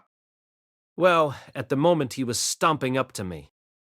I challenge you to a duel. Okay, well, he knew how to get to the point, at least. Unfortunately, I still had no idea what the hell was going on here. Maybe he'd let me off the hook if I offered him 2 slightly furry young maidens as a sacrifice. Chapter 4, The Impervious Fiancé, Part 2. Word spread throughout the countries near the Renoa University of Magic with remarkable speed. A demon king had appeared.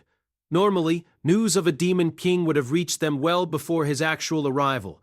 But this particular demon king had moved so quickly that they only found out in the moment he was crossing through their territory. The rulers of these nations were thrown into a state of confusion and panic. This was understandable. As a basic rule, demon kings never ventured off the demon continent. There had been warlike, aggressive demon kings long ago, of course, but virtually all of them were exterminated in the Laplace War centuries ago. The survivors who now ruled over the demon continent were peaceful or cautious by nature and largely disinterested in conflict. Yet regardless of their personalities, these kings were still powerful enough to take control of a piece of the terrifying demon continent. If one of them decided to go on a rampage in humanity's territory, the damage would be incalculable. Renoa, Neris, and Basharant all reacted instantly to Badigadi's arrival, dispatching all the knights at their disposal to intercept him. They also called upon the Adventurers Guild for emergency assistance, but their forces were still some distance from the University of Magic. As an emergency stopgap, the small units of Magic Nation soldiers already garrisoned in the city of Sharia joined all the local adventurers and members of the Magic Guild and surrounded the campus. If it came to the worst, they were ordered to slow down the Demon King until the main forces could arrive. However, the Demon King's purpose in coming here remained a total mystery. It wasn't difficult to identify him. There was only one Demon King with jet black skin and 6 arms, Badigadi the Immortal. He was one of the ancient kings who'd lived since before the Laplace War. His most notable power, as his name suggested, was literal indestructibility. Thanks to his peaceful nature, little was known of his capabilities in battle, but some historians believed he'd once fought against Laplace himself. That would mean even the fearsome demon god had failed to totally destroy him. Why had such a person suddenly appeared in the Renoa University of Magic? And why had he wandered around its campus, knocking both innocent students and visiting beastfolk unconscious as he went? It would be a while before anyone learned the answers to these questions. At the moment, I was standing at the center of the university's advanced magical training ground, which was their fancy name for this flat, empty courtyard. Facing me was the Demon King Badigadi. I held my head high and folded my arms in an attempt to project some confidence, but to be perfectly honest, I was freaking out a little. Can you really blame me, though? How calm would you be if you had a massive 6-armed tank of a demon glaring at you like that? Okay, fine.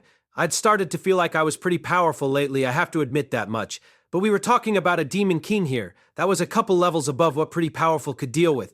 It felt like the universe was punishing me for getting cocky. I wanted to run screaming for the hills, honestly. I looked behind us and saw that we'd attracted a huge crowd of rubberneckers. It seemed like an even mix of male and female students, with a good number of professors as well. If I turned tail and ran here, what were they going to think of me? On reflection, I didn't give a crap about that actually. But it felt like I'd lost my chance to escape. All of a sudden, someone broke through the crowd of spectators and trotted toward me at a brisk jog. It was an older man who wore a slightly conspicuous wig. The look worked on him, though. I've heard about the situation from Genius. My apologies, but could you please buy us some time? We're gathering our forces as quickly as we can. With that said, he turned around and returned to the crowd. Who was that guy supposed to be, anyway? I felt like I'd seen him somewhere before. It wasn't coming back to me right now, but I understood what he was trying to tell me at least. Vice Principal Genius was aware of the situation, and he was going to get me out of this mess if I managed to stall for long enough. It was nice to have people with pull on your side sometimes. The boy's certainly taking his time. I don't think it'll be much longer. Right now, Fitz was off fetching me my trusty staff Aqua Hardia. At my request, Badigati had agreed to wait until it got here. I hadn't expected Fitz to take this long, though. It wasn't that far from the library to my dorm, and I'd left the staff standing right next to my bed with a cloth draped over it. It should have been easy enough to find. I hurried over here because I know you humans are always in a rush, but you seem to be quite composed, boy. I'd expect no less from someone who intrigued my fiancée. Your fiancée, by which you mean, Empress Kishirika, yes? Indeed. I hadn't forgotten about the demon Empress Kishirika Kishirasu, of course. She was the one who'd gifted me my demon eye. At first I hadn't believed she was the real deal, and she'd left so abruptly afterward that I was too stunned to make sense of what had happened. Still, why the hell was her fiancé showing up to fight me now, after all this time? Surely he wasn't looking to marry Linnea or Prasenna. You know, Your Majesty, I only had one brief conversation with the Empress, although she did grant me this demon eye. Well, she's always talking about how impressive you are, boy. It's been ages since I heard her speak of anyone with such excitement in her voice. I'm a very tolerant man, of course, but I'll admit I was a bit jealous. Jealous? Seriously? It wasn't like I'd done anything with her, right? Why would he be angry at me? Was it that joke I made about wanting to have a go with her? That didn't amount to anything, though. She turned me down because she had a fiancé, which would be this guy. Right. There's nothing special about me, I assure you. I'm just a sad, pitiful mouse of a man, honestly. I can't imagine why a demon king like yourself would be jealous of me. The demon empress must have been exaggerating somewhat. To be more.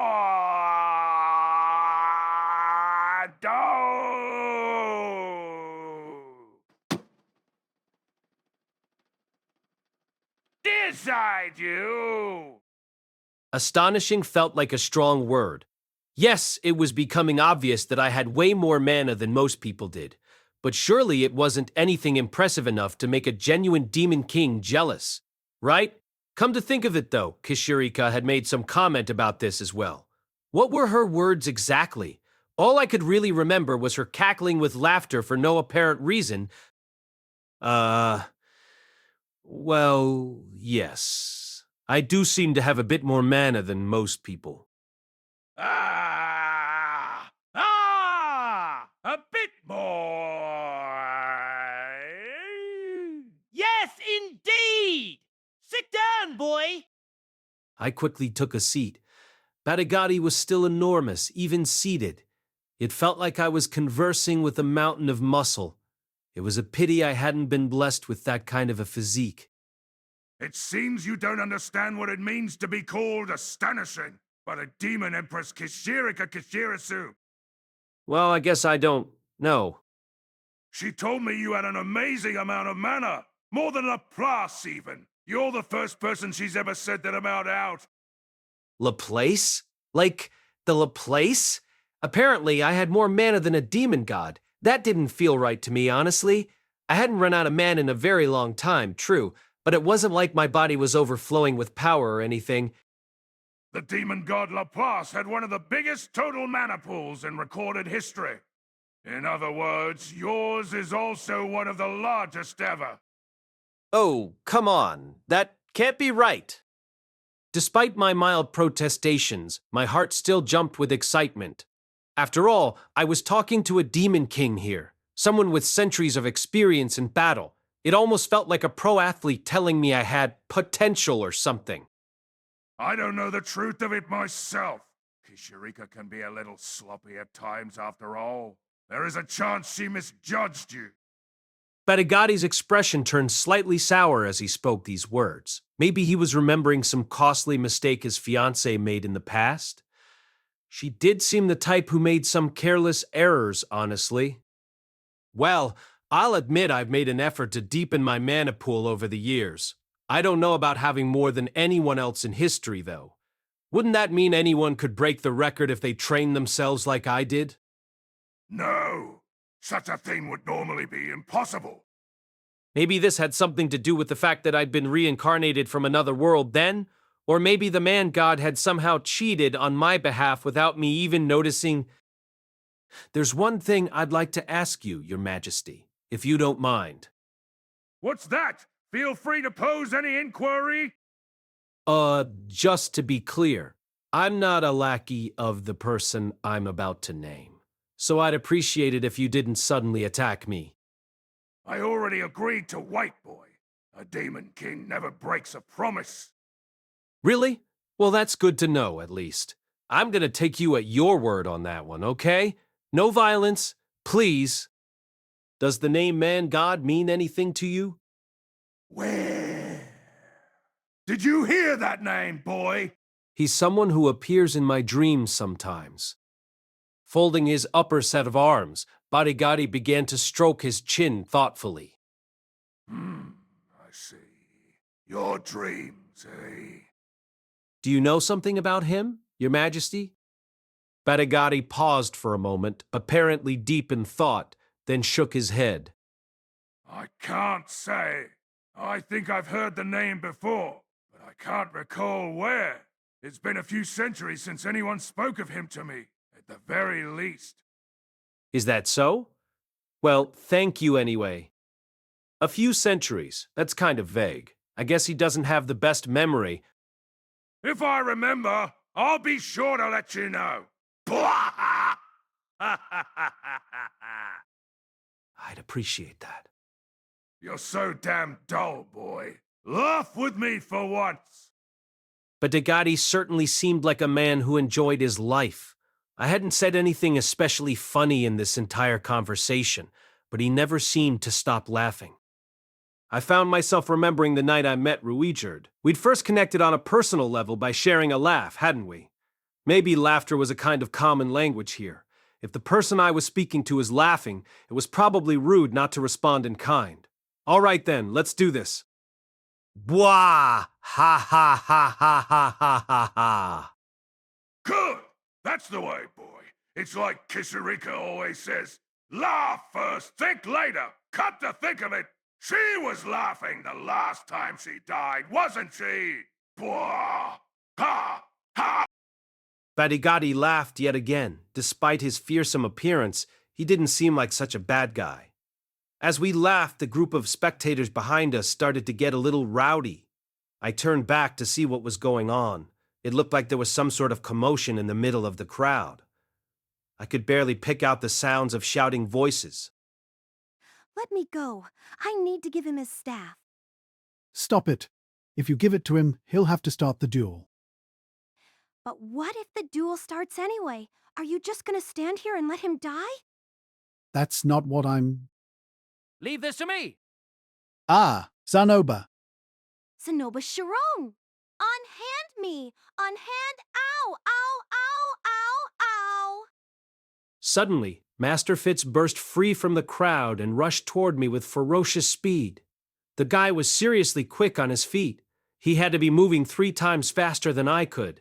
Maybe we should paint him red and stick a horn on his head. I'm sorry, Rudeus. The professors tried to stop me. Gasping for air, Fitz came to a stop in front of me. He had my staff cradled in his arms. You're, one hell of a runner, Fitz. No.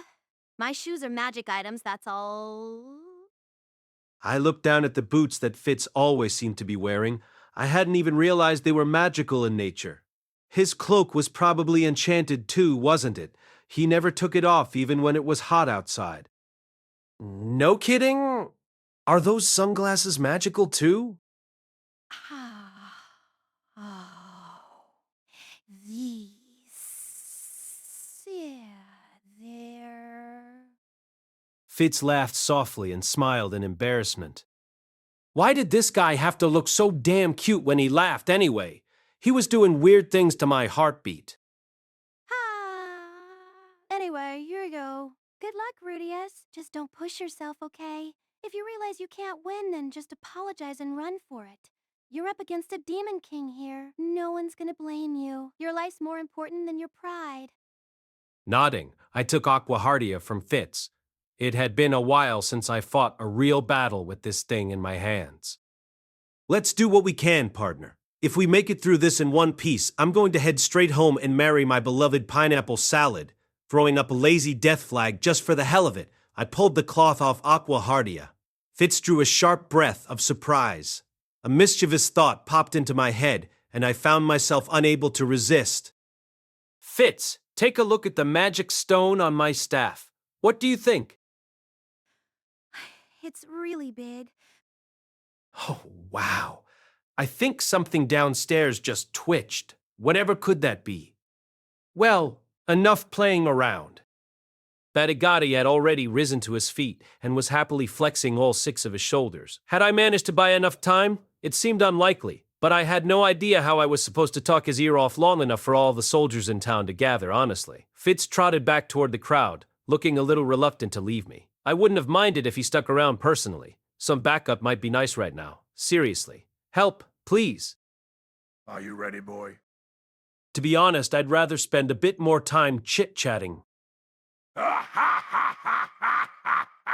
Died enough of that later. Did that mean he wasn't going to kill me? No, it wasn't safe to assume anything. This guy seemed careless enough he might accidentally knock my head off, assuming anyone with lots of mana could take a hit or two. I considered saying something. Could it hurt to ask him for a non-lethal duel? But Badigati stood there casually, hands on his hips. He wasn't going to come charging at me from the looks of things. Maybe he was waiting for me to signal that the fight was underway. Just as an initial precaution, I activated my Eye of Foresight. Huh? To my surprise, it showed me nothing. There was literally nothing, standing where I knew Badigati was. What's got you looking so astonished, boy? Ah, I see. You already tried the demon eye Kashirika gave you, right? Sorry, but those things don't work on me. Badigati let out a snort of pride as he announced this offhandedly. Wait, seriously? The demon eye's completely useless against him? I guess I should have expected as much from a demon king. This was definitely a problem. My chances of managing to avoid a fatal blow had just gone down dramatically. I was nothing special, physically speaking. If he hit me in the wrong place, that might be it for me. Your Majesty. Body's fine. I permit those who laugh when I ask it of them to call me by that name. King Badi, then. I have a request to make. What sort of proposal? I'd like to ask that you spare my life, even if I lose this duel. Begging for your life before we've even started? You never cease to amuse me! Well, a life's a tragic thing to waste, don't you think? Ah, yes. You humans die so quickly as it is. I hear many of you feel that way. But why are you so sure you'll lose? One would think such a massive pool of mana would lend a man some confidence. I was nearly killed by someone called the Dragon God not too long ago. That probably has something to do with it. Badigati's laughter came to an abrupt halt. The Dragon God? You mean Arsted? You fought him and lived! By the skin of my teeth, if he hadn't spared me on a whim, I wouldn't be standing here today. The Demon King's face was suddenly very serious. This seemed less than ideal. I'd let down my guard when he didn't react to the name Man-God. What if Orsted was the one I shouldn't have mentioned? Talk about careless... Tell me, boy, were you able to wound the Dragon God in that fight even slightly? Huh? Yeah, I guess. I managed to tear a little skin off the palm of his hand. That's it, though. but Digati pulled his mouth tightly shut and stared at me fiercely. The effect was slightly intimidating. See, come on, why don't we start laughing again? Wahaha! In that case, I'd like to make a request of my own. Oh, really? What would that be? You get one shot. Hit me with your very strongest magic. I'll give you one chance. No more. Use the spell that hurt the dragon god, perhaps. Should it manage to pierce my battle aura and do me harm, then you win. If I am undamaged, then I win. How does that strike you? Ooh, sounds good to me. I couldn't have asked for a better offer, really. I wouldn't even have to get my face punched in, though. Sure, but isn't that a little one-sided? One-sided, you say? True enough. Very well then. If you can't scathe me with your magic, then I'll hit you with a counterattack. It will be a single blow, no more. Damn it. I just dug my own grave. One attack from this monster would probably be enough to pulverize my heart. I should probably stop talking right now before I manage to dig myself even deeper. I understand. Let's go with those terms then. Very well. At long last, I held Aquahardia forward and began to concentrate. Whew. I drew in a long, deep breath and began to gather as much magic power as I possibly could into my staff. I was casting Stone Cannon, one of the spells I was most familiar with, but I made sure this projectile was far harder than the one I'd fired off at Orsted. I'd cast that spell quickly, out of sheer desperation. I hadn't been holding my staff, and I'd only used one hand. This time, there was no rush at all. Once I gathered enough mana, I should be able to make my spell several times more powerful. Projectile, solid and incredibly hard. Creating the bullet wasn't fundamentally any different from how I made a figurine, but I focused entirely on its hardness, ignoring properties like toughness and resilience. I shaped it like a spindle tapering to a fine point and added a pattern of grooves, modifications, rapid rotation. The faster it spun, the better. I focused until my bullet was just a blur. I had no idea how many rotations per second I was even looking at. Velocity maximum fairy and demonicesque, modagesum needively fundamental even to mess. Fulzidence. This was the most critical part, so I devoted as much mana as I possibly could to it. I'd never used so much mana on a single stone cannon before. Given the amount of time it took to prepare, this version of the spell wouldn't be much use in real combat, and for most monsters, it would probably be overkill. But this man was a demon king. He might very well just shrug it off. At the very least, I hoped I could put a scratch on him. I really didn't want those massive arms smacking me in the face. Okay then, here goes. Excellent! Have at me! I fired off the spell. My bullet tore through the air with a high-pitched whine. There wasn't any recoil. For whatever reason, there never was with magic. But that didn't make its power any less real. The stone slammed into Batigati with an enormous bang. His entire upper body was blown apart. His 6 arms disintegrated instantly. His lower half, still intact, soared dozens of meters backward and plopped limply to the ground. Huh? What was left of Batigati didn't even twitch. I'd been expecting my attack to just bounce off him with a twang or something. What was this? Slowly, fearfully, I walked over to Batigati's body and looked down at him. The intact part of his body wasn't bleeding for some reason. Was that just how it worked with a demon king? Given how much he laughed, I'd figured he didn't have much use for tears. But maybe there wasn't any liquid in his body whatsoever. Wait, really though? I still didn't understand what had just happened. When I turned around, I found the crowd of spectators staring at me in total silence. Their gazes made me cringe. Nobody was even moving. I swallowed reflexively. The sound my throat made seemed weirdly loud. Had I actually killed him? That can't be right. I mean, come on. He seemed so totally confident. Huh? He said he was immortal, right? He told me to give him his best shot. He didn't seem worried at all. What the hell? I needed to calm down and make sure I understand exactly what I'd done. Slowly, fearfully, I turned around to look at Batigati once again. Am reversed. I very nearly fired off another stone cannon immediately. Batigati was standing right in front of me, alive once again, and about half as big as before. He was roughly my height now, but his head wasn't any smaller than before. The effect was a bit bizarre. That wasn't really important right now, though. Oh, you're alive. That was definitely a relief. I'd convinced myself that I'd killed a man without even meaning to. Good thing I wasn't up against a normal human being. Oh! Oh, I thought I was done for, boy. In any case, now it all makes sense. It was wise of you to prevent a real battle. Had we fought in earnest, this whole area would have been reduced to a barren wasteland. Badigatti let out a sustained burst of laughter. I guess he found the idea amusing. Over the next few moments, all 6 of his arms came crawling to him across the dirt and rejoined his body. He was growing steadily larger, although he wasn't quite back to normal yet. You certainly sent me flying quite a distance, boy.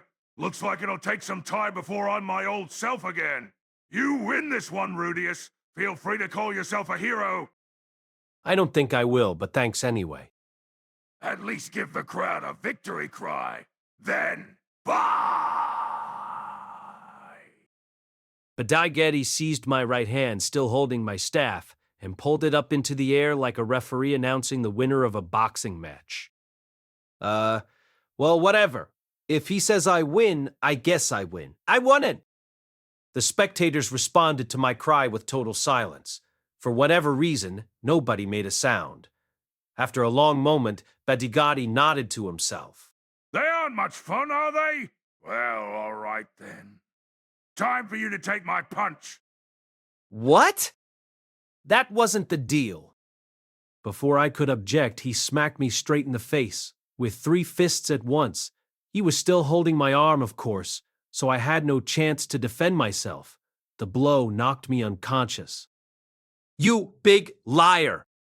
Following this, Badigatti apparently went off somewhere with that toupee guy, a handsome middle-aged man in armor, and an old guy in a robe. It sounded like the big shots had a few things to discuss in private. As for me, I lay in the infirmary for a while before regaining consciousness. Once I came to, Vice Principal Genius took me to a room in the teacher's building and offered me some tea and snacks while I recuperated. He didn't have much to tell me. It sounded like he wasn't entirely clear on what was going on himself. The Demon King had shown up out of nowhere, wandered around knocking out both students and beastfolk alike, challenged me to a duel, allowed me to claim victory, and then knocked me unconscious. That was all we had to go on, and it wasn't enough to make sense of the situation. Still, it seemed no one Badigatti knocked out had actually died from their injuries. He was supposedly a peaceful guy by nature, so that probably made sense. A number of very important people were trying to figure out his objectives as we spoke. The guy with the toupee was actually the principal of this school. It took me a minute to recall his name was George, a king-tier wind magician. I'd seen him once before, back at the entrance ceremony. Joining him in his talks with Badigatti were the leader of the Magic Guild and the captain of the Magic Nation Knights stationed in the city. But I must say, Rudeus, that was a truly remarkable effort. You struck down a Demon King with a single preemptive strike and even acknowledged you as the victor. The principal believed a lone adventurer like yourself could only buy us a little time, but surely no one could have expected this. Why, you got my blood pumping for the first time in years. There was genuine excitement in the vice principal's voice. It sounded like the crowd hadn't heard my discussion with Badigatti before the duel began. None of this was that impressive when you considered that he'd let me take the first shot, and I'd never really been in danger. Genius fawned over me for a while longer before finally letting me go on my way. He did tell me to stay put in my dormitory until everything was fully figured out. As I left the teacher's building, Zenoba came running up to meet me. Ah, there you are, Master. I saw every second of your duel. It was truly impressive. But I suppose I should have expected you to triumph. He just let me spar with him, that's all.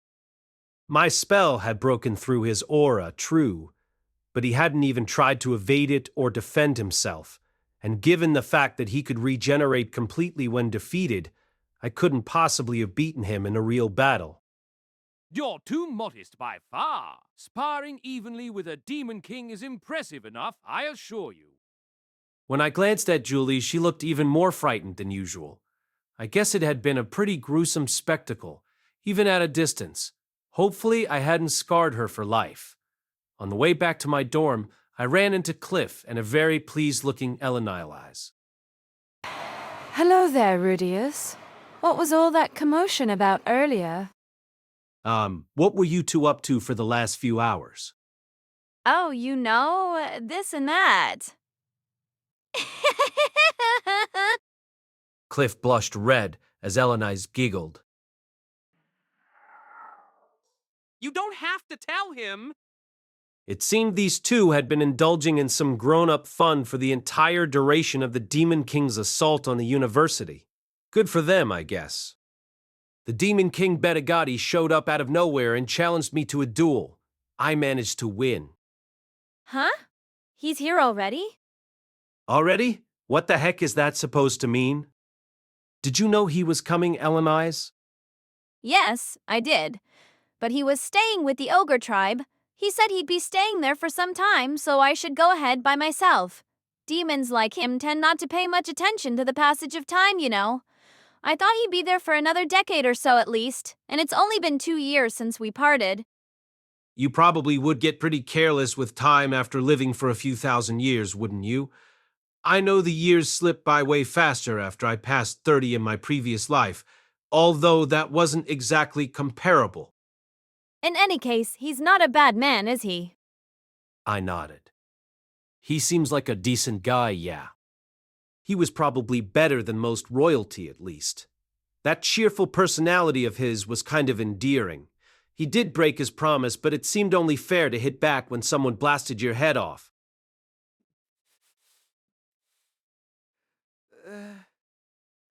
What are you two talking about? Oh my, are you feeling jealous, Cliffy dear? Don't worry.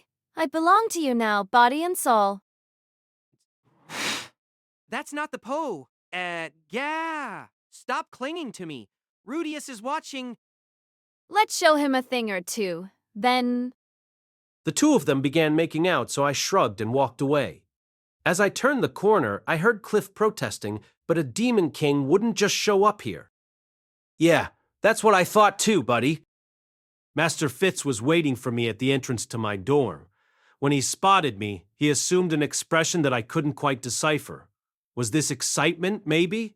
His cheeks were a little flushed, and his hands were clutched into fists. It almost looked like he was too fired up to put his thoughts into words. You're really strong, Rudeus. Wow. Not very eloquent today, huh? I never thought you'd take him down in one shot like that. Well, we agreed that I got to fire off one free attack at him, and its power would determine who won. So I just used the strongest spell I have. The strongest spell? But that's the same one you used on me in your test, right? Was it a better version of that? Yeah, it was Stone Cannon. I just charged it up as much as I could. So even an intermediate spell can be that powerful if you're a real master, huh? With an admiring hum, Fitz turned aside and conjured a rotating stone bullet of his own. After a moment, he fired it off. It whistled through the air and pierced into the ground some distance away. Well, I'm not sure I'd call myself a real master or anything. Don't you mostly use earth magic, though? Yeah, I guess. For a while there, I was relying on water spells, but a few years ago I switched over to using earth almost exclusively. I knew it! You definitely get better with the discipline when you use it over and over again, right? Was that actually true? It sounded plausible, I guess. I felt like I was getting steadily better at making figurines, for one thing. Yeah, I guess so. I think I'm getting a little more precise, at least. You can use more mana when you keep at it, too. Right, for sure. Making those figurines actually takes a lot of power, you know? Fitz seemed to really be enjoying this conversation. Come to think of it, we hadn't discussed magic like this very often, had we? Oh, I'm sorry to go on like this. You must be tired, right? I didn't mean to hold you up. Go get some rest. Right. Thanks. With that said, Fitz broke away and trotted off toward the school buildings. I'd sort of wanted to keep the conversation going, but he was probably busy. In the aftermath of that incident, the student council likely had a lot to deal with. At last, I was back in my room. I leaned my staff against the wall. Today had been a very long day, what with the Demon King and all. Physical and mental fatigue washed over me the moment I glanced over at my bed. I lay down and let myself relax. The next month passed by somewhat uneventfully. After some careful negotiations, the 3 members of the Magic Nations had decided to recognize Barigati as an official state guest for the duration of his stay in their countries. Barigati, for his part, apologized for the hassle he'd caused by offering one of his arms to the Magic Guild so they could study his immortality. He'd also agreed to act as a temporary martial arts instructor for the knights stationed in Sharia. But that wasn't all. At our next homeroom session, my 2 furry subordinates were once again in their seats. Barigati had dealt with all their suitors, so it was apparently safe for them to venture out to class again. You're the man, boss. Thanks again, Mew. We'll give you something for the trouble soon. Didn't expect a Demon King to show up, though. We're too damn sexy for our own good, yeah? Well done protecting us. I'll give you my permission to squeeze Linea's breasts. Appreciate it. Since I'd been given authorization, I went right ahead.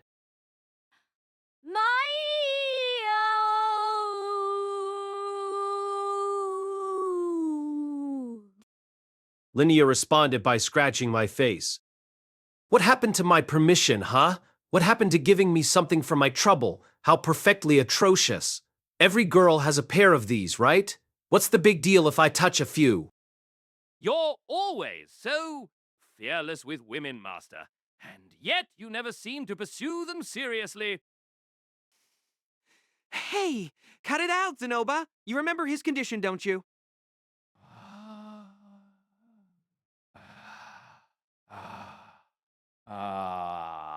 Yes, of course. My apologies. Lately, Cliff had been sitting closer to us. It sounded like Elenilis had been telling him a few things about me here and there. I didn't know exactly what she was saying, but it can't have been that bad, since Cliff was considerably more friendly now. Incidentally, everyone seemed to be assuming that Eris had dumped me because of my condition. Not that it mattered anyway. I'd forgotten all about her by now. Really? On a different note, Cliff and Elenilis weren't making out in public nearly as much these days. It didn't seem like they'd broken up or anything, though. Every couple days, I'd notice Cliff stumbling around the campus looking like a zombie. Elenilis was clearly keeping him very busy at night. They probably just reached an agreement to cut back on the public displays of affection. Still, wasn't all this fun going to give Cliff trouble with his studies? I wasn't going to meddle, of course. It was his life, and he could live it how he wanted. If anything, I was kind of jealous. Just a little. Grandmaster, I don't have enough mana to harden this part. Will you do it for me? Julie was devotedly working on her figurines day and night. I'd started giving her some tutorials on making them by hand in parallel with our lessons on the magical method. That wasn't my specialty, though, so we were getting some assistance from a dwarf in the same year as Zenoba. As for Demon King Barigati, I still only had a very vague outline of the situation. He'd said that he came all this way because he was jealous of me. Would that mean I'd be held partially responsible for all the damage he'd caused? I wanted to think that Genius wouldn't have that. He was the one who'd recruited me after all. My train of thought was derailed by the sound of the classroom door swinging open. With the exception of Silent, all of the special students were already in their seats, and it was too early for the professor to arrive. Had Silent actually showed up for once? Ha! Ha! Ha! Ha! A booming laughing echoed through the classroom. An instant later, he strode inside. Without a moment's hesitation, he marched up to the podium and gazed down at us like an emperor surveying his domain. Behold, it is I, Barigati, the immortal Demon King. Is this seriously happening? Is he seriously wearing a school uniform? The Demon King Barigati had formally enrolled at the Renoa University of Magic as sort of a publicity stunt. He wasn't studying much of anything, of course, but he made a habit of sitting in on classes and speaking to students who caught his eye, which usually resulted in them desperately fleeing for help. Those who were brave enough to stick around were supposedly rewarded with tidbits from his vast stores of knowledge, but they were few and far between. One way or another, though, things had come to a relatively peaceful conclusion. Chapter 5, The White Mask, Part 1. Recently, it seems like some people are a little frightened of me. And by some people, I mean basically every student attending the University of Magic. At first, I just thought everyone was avoiding me for some reason. Not that I was exactly wrong about that. Case in point, sometimes I'd find myself walking down a hallway toward a group of tough guys headed in my direction. Naturally, I'd step out of the way so they wouldn't harass me, right? But for some reason, they were already moving out of my way. Sometimes they'd even look out the window and talk about how nice the weather was, despite the fact that it was snowing. I was just happy they weren't hassling me, of course. But in retrospect, maybe they were thinking the exact same thing themselves. I only figured out what was going on after an incident that took place when I was heading back from my intermediate detoxification class one afternoon. When I stepped out of our classroom following the lecture, I spotted Goliad in the hallway just outside. Yes, that Goliad the human wrecking ball who'd falsely accused me of stealing underwear on my very first day here. She noticed me the same moment that I noticed her. Our eyes met. The two of us were technically acquainted, and she'd been here longer than I had. It seemed like it might be rude to just walk off without even saying hello, and I felt like I should probably apologize for our last encounter, too. As I walked over, though, Goliad twitched and averted her eyes. She squeezed in her broad shoulders to make herself as small as possible and looked into the distance with a fearful expression, consciously trying not to see me. Hi, Goliad. I've been meaning to talk to you about what happened on my first day here. When I actually spoke to her, she immediately started trembling like a newborn fawn. I'm sorry about that. Really, really sorry. Please, I didn't know. Her attitude seemed slightly different from the last time we'd met. I was actually a little taken aback. This almost made me feel like I was threatening her or something. I was going to apologize to you, actually. I didn't know the rules about the dormitories at the time, you know. But I won't be making that mistake again, so... As I stumbled through what I'd planned to say, a group of spectators began to gather around us. Hey, look, it's Rudeus. Is he still holding a grudge about what happened on his first day? Oh man, poor Goliad. He's the one who broke the rules, right? What a bully. Shut up, stupid. What if he hears you? Their whispers were critical of me and full of pity for Goliad. I could see tears welling up in her eyes. I kind of felt like crying too, honestly. What the heck was going on here? The way they looked at me really hurt. What's all this, Mew? Who's fighting in the hallway? Somebody's got too much fucking energy, huh? At this exact moment, Linnea and Persenna happened to show up. They pushed through the crowd and spotted me and Goliad. After studying her tearful face for a moment, they smiled and nodded to each other, then pushed their way confidently in between us. Hey, boss! Why don't you leave it at that, Mew? Goliad didn't mean to tick you off, really. Could you cut her a break for us? We gotta look out for the other beast folk girls. Go on, Goliad. You're fine. Just don't get on the boss's bad side again, Dotted. You were lucky his right-hand girl was passing by. If it weren't for me, he might have chopped you into mincemeat. Oh, okay, thanks. Goliad gratefully bowed to the two of them, spun around, and walked off quickly, looking considerably smaller than she really was. The rest of you, get lost too. New. This ain't a show. The crowd of onlookers promptly scattered like a nest of baby spiders. I let out a small sigh of relief, but when I turned to Linnea and Persenna, hoping for some sort of explanation, I found they'd already started one of their trademark banter sessions. Okay, Persenna. So what was that supposed to mean? What are you talking about, Linnea? I'm the boss right-hand girl, obviously. He's been picking up lots of new flunkies lately. You're too dumb to keep things running smoothly. Mew! Your grades are just as bad as mine. Come on, you two. You can both be my right-hand girl, okay? Mew, just don't get it, boss. We've gotta have a pecking order. That's right, it's fucking important. I could understand that beast folk liked hierarchies, but I didn't remember establishing any kind of gang, and I didn't care which of them was which hand. That aside, they just bailed me out of trouble. I should get them something to express my gratitude. Would raw fish and a slab of meat do the trick? Anyway, the Goliad sure was stupid to tick you off, boss. What'd she do to you, Mew? She mistook me for an underwear thief on my first day here, but... Huh? I remember that. Wait, so that phantom panty thief was you all along, boss? That's so messed up, man. Suddenly, the two of them were looking at me with scorn in their eyes. How about you let me finish my sentence? I was falsely accused. Maybe I should gift them a second helping of despair and humiliation, rather than meat and fish. Now that I think about it, Goliad was boasting about that for a while.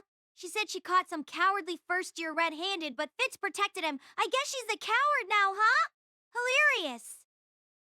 She was talking trash about you and you let her off the hook.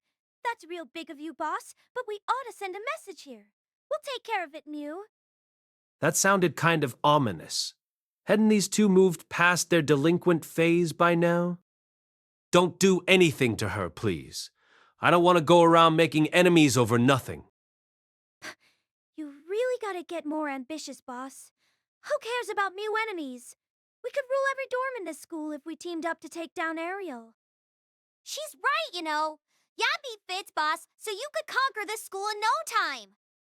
What was it with beast folk and wanting to seize power? Anyway, seriously, they were all a bunch of fuzzy Decepticons. Let's say I did seize power over the dorms and everything. What would I even do with that authority? I couldn't care less about being at the top of things. I was fundamentally trying to avoid conflict where possible, and taking on a leadership position basically guarantees somebody's going to hate your guts. In this world, walking down the wrong road at the wrong time was enough to get you stabbed through the heart. It was just safer to be friendly and respectful to everyone you met. You could do anything you want, Mew. Well, I guess you couldn't do much with the girls. Actually, ooh, I know. We could bring you a pair of panties from all the girls in the dorms at the start of every year. Good idea. Boss loves panties so much he has them on display in his room, right? He'd be super happy. And no, I wouldn't. It wasn't like I had those there because I loved panties. I mean, I kind of liked them, sure, but that didn't mean I wanted a bunch of underwear from girls I didn't even know, right? I did know Goliad, and I knew I didn't want her underwear either. Then again, you did see some really cute girls walking around campus sometimes, although most of them weren't really my type. Honestly, I wouldn't have turned down a pair from Linnea and Prasenna. Those two did have a slightly musky smell, but at the end of the day, they were still sexy girls. And the scent of their fur wasn't half bad at close range. Still, right, Fitz. Fitz wouldn't like me doing that sort of thing. That means it's out of the question. There we go. The matter's been settled at last. I won't be tempted again. Get behind me, Satan. I'm not at all interested in the panties of some random girls. If you want to steal their underwear, do it yourselves. But if you cause Master Fitz any trouble, I won't be taking your side. Phew. There we go. That was a close one, girls of the university. If it wasn't for my condition, you might have ended up in some serious trouble. Well, if you want to keep things calm, that's your call, boss. Yeah, we'll do like you tell us. In any case, this incident finally made the nature of my situation clear to me. I was evidently feared by quite a lot of people. It wasn't hard to understand why, once I'd picked up on it. I'd beaten Fitz, who was the most powerful student in this school. I'd won dominion over all the infamous special students. And then, I defeated a demon king with one spell in a very public duel. It wasn't remotely surprising that the other students found me intimidating. From what Badigadadi told me after the fact, his battle aura couldn't be penetrated by anything less than king-level spells or sword techniques, which meant you'd need to be on the level of a Rougerd or a Ghislaine to even stand a chance against him. Since he relied on this to protect himself in combat, though, he apparently had a hard time beating people above that level. Anyway, assuming he was telling me the truth, my fully charged stone cannon was now as powerful as a king-tier spell. That was definitely nothing to sneeze at. Of course, I was also a complete glass cannon. The sword fighters of this world could sheathe themselves in the protective veil of a battle aura without even thinking about it. But no matter how hard I trained, My body never gained that superhuman strength and speed that Eris and Rudyard tapped into so easily. My muscles did get bigger, but that was about it. All I really had going for me was my attack power. I did supposedly have the mana capacity of a demon god, for whatever that was worth, and thanks to my eye of foresight I could go toe-to-toe with enemies a bit above my level. But my body itself remained totally ordinary. I'd basically stand no chance against a truly powerful adversary. But I couldn't expect the students here to figure all that out. They'd seen a demonstration of my firepower and were probably assuming my abilities were just as impressive across the board.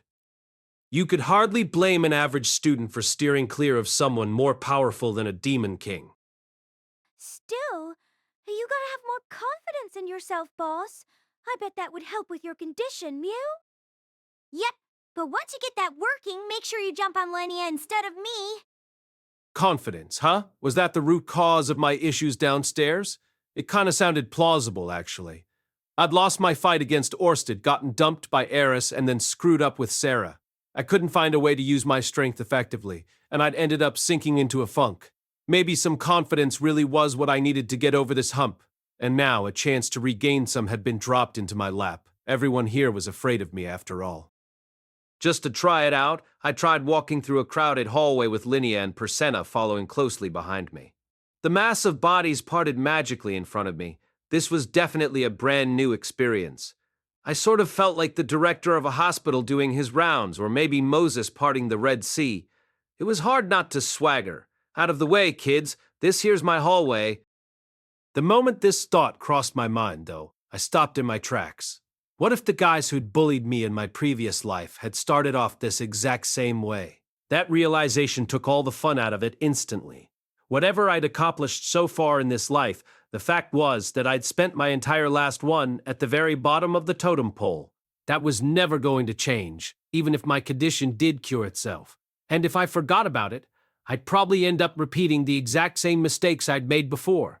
I had a more positive outlook on life now, sure, but I was still the same person deep down.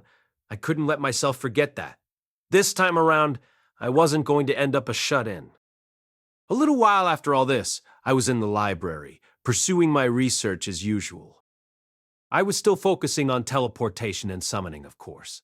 The more I studied them, the more similarities I noticed. Calling something to you was fundamentally different from sending something elsewhere, but in many other respects they were comparable.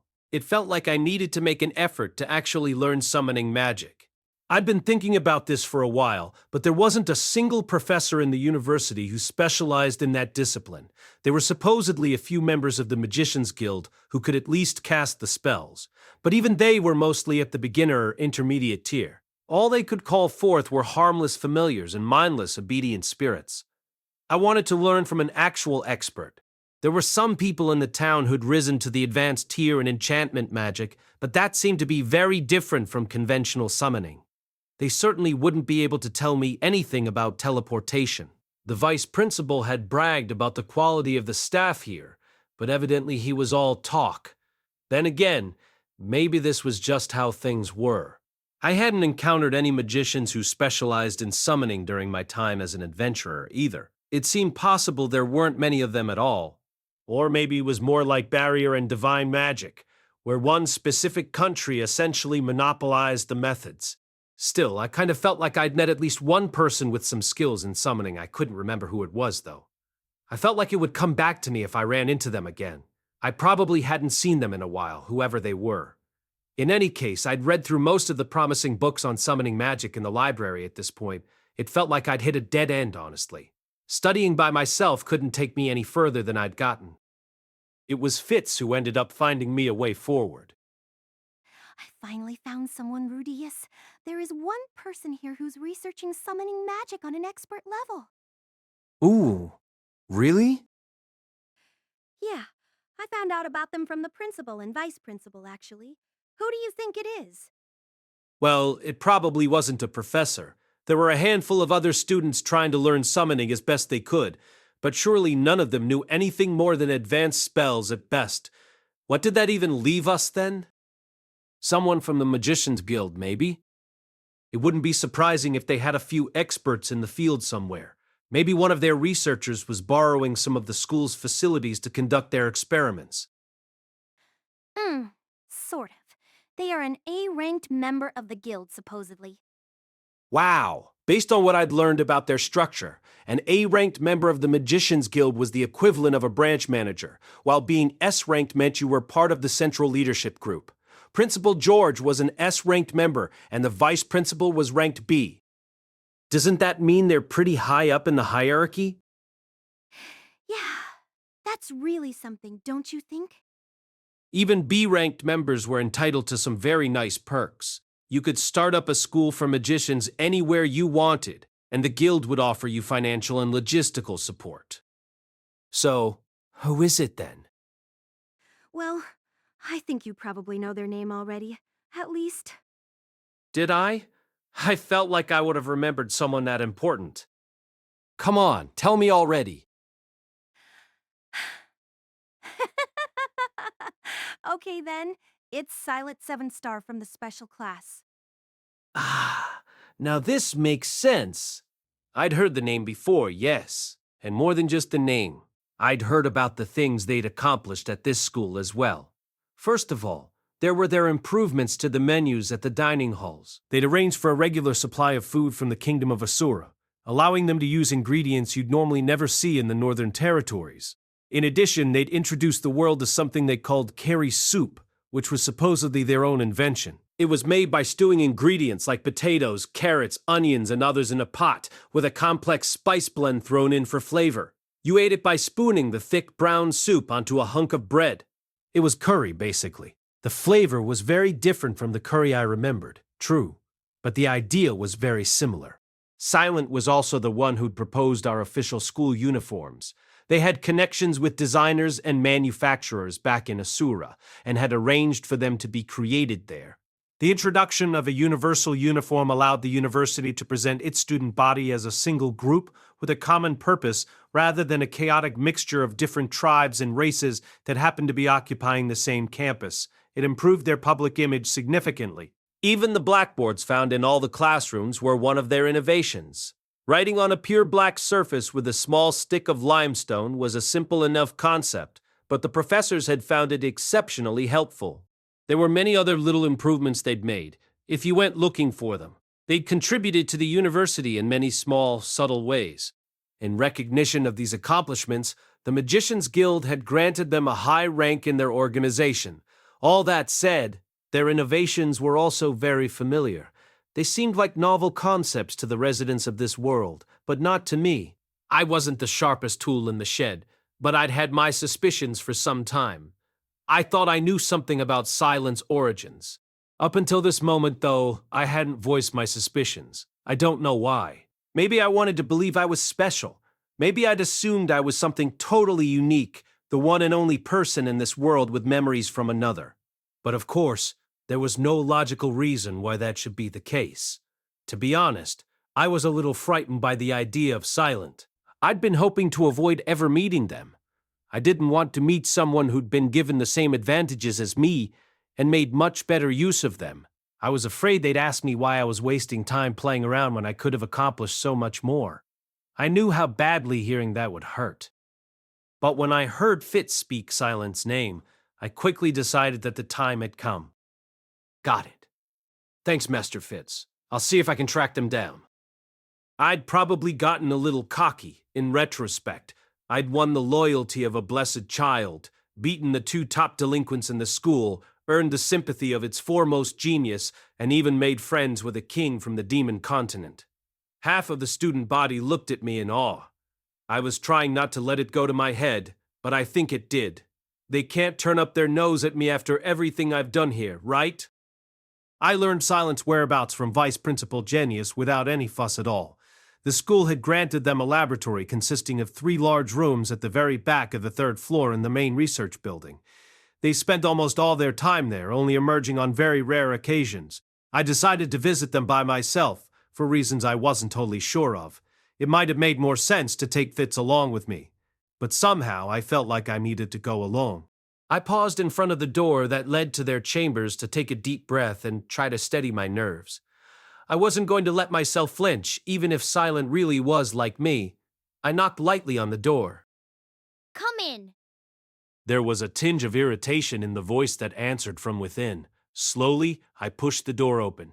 The back of the room was dominated by countless scattered piles of books and papers. Strange magic implements of unclear purpose were everywhere. Magic stones and crystals lay in giant heaps. This was a laboratory, all right. Someone sat near the very back of this cluttered space. When they turned to face me, I was struck speechless. We meet again. It was a woman. A black-haired woman. She wore something I remembered vividly. Something I'd never forget. A smooth, nearly featureless white mask. Kyo! Wah! I fled the room, screaming in terror. It was the girl in the mask, the one who'd been with Orsted. I couldn't remember her name, but I remembered Orsted just fine. Orsted! Why Orsted? I'd been ready to meet another reincarnated person, but not Orsted. The terror I'd felt when he killed me flooded back into my mind. The fear I'd been almost numb with in those final instants overwhelmed me. I felt the pain from when he'd crushed my lungs. I felt the helplessness of watching him brush aside all my attacks. I felt the shock of him piercing my heart, and I felt the terror of staring death in the face. All I could do was run. I ran, and I ran, and I ran. I didn't have the first idea where I was going. When I turned around, though, I found the girl following me. I didn't understand why. Why hadn't I gotten away from her by now? Was she that fast? That wasn't it, of course. I was just slow. I'd barely gotten anywhere, despite what my mind was telling me. It was just my heart dashing along at 100 miles an hour. I ran even further, desperate and clumsy. I tripped and fell. I stumbled like a drunkard. I'd worked so hard on my legs in case something like this ever happened, but they weren't cooperating with me at all. It almost felt like I was dreaming. My legs wobbled weakly underneath me with every step I managed to take. Silent was still following me closely. I'd faced down a demon king without trembling, and yet I looked down the flight of stairs in front of me. Fitz was standing at the bottom. He'd help me. He'd get me out of here. I felt myself relaxing slightly. You shouldn't scream at the sight of someone's face, you know. It's a little rude. Someone tapped me on the shoulder. When I turned around, I was face to face with her. Ha! Ha! With a weird little shriek, I twitched backward in terror and fell down the stairs, knocking myself unconscious in a slightly embarrassing fashion. Someone was stroking my head gently. It was deeply comforting for some reason. It almost felt like their hand was emitting some sort of healing energy. I glanced upward to investigate and found the face of Master Fitz. His hands were warmer than I would have expected. They were also oddly slender, soft, and feminine. For no particular reason, I reached up to grab one. You're awake, Rudeus? You really worried me there, falling down a whole flight of stairs all of a sudden. I was having a terrible dream. A woman in a white mask was just about to murder me. Fitz responded to this with an awkward little smile. I wasn't sure why. I wasn't sure where I was, for that matter. This clearly wasn't my room in the dorms, or even the dorms at all, for that matter. I'd been here before, though. There were beds lined up in a row behind Fitzall. Right, it's the infirmary. I sat up and slowly looked around the room. The place looked almost empty except for Fitz, myself, and the resident healer. I turned my head a little further, Creed. Is said. She was here as well. The woman in the white mask was sitting on the other side of my bed. I tumbled out of my bed and hit the floor with a painful thump. The woman responded by letting out an irritated sigh. So very rude. Why are you so terrified of me, anyway? I saved your life last time, didn't I? Wait. You were nearly dead, weren't you? I guess you would have remembered then. That settled it. It was definitely her. This was definitely the girl who'd been traveling with Orsted. Where's Orsted? He's not here. He's a very busy He isn't here? Really? Really? Really? It wasn't like she had any reason to lie about that. Right. I wouldn't worry about him anyway. He won't be coming after you anytime soon. Anytime soon? Does that mean he'll get around to killing me eventually, or what? I don't think he has any plans to do so, but At the very least, I wasn't going to get murdered right now. As soon as this fact registered, a huge wave of relief washed over me. I've always been a pretty short-term thinker, I guess. I don't quite understand what's going on here. Would you mind explaining? First of all, who are you to Rudeus? we're perfect strangers. Fitz puffed out his cheeks in irritation. I've never seen Rudeus this upset about anything before. You obviously did something to him, didn't you? His tone was unusually hostile. He sounded very much like a protective upperclassman stepping in to protect his helpless first-year friend.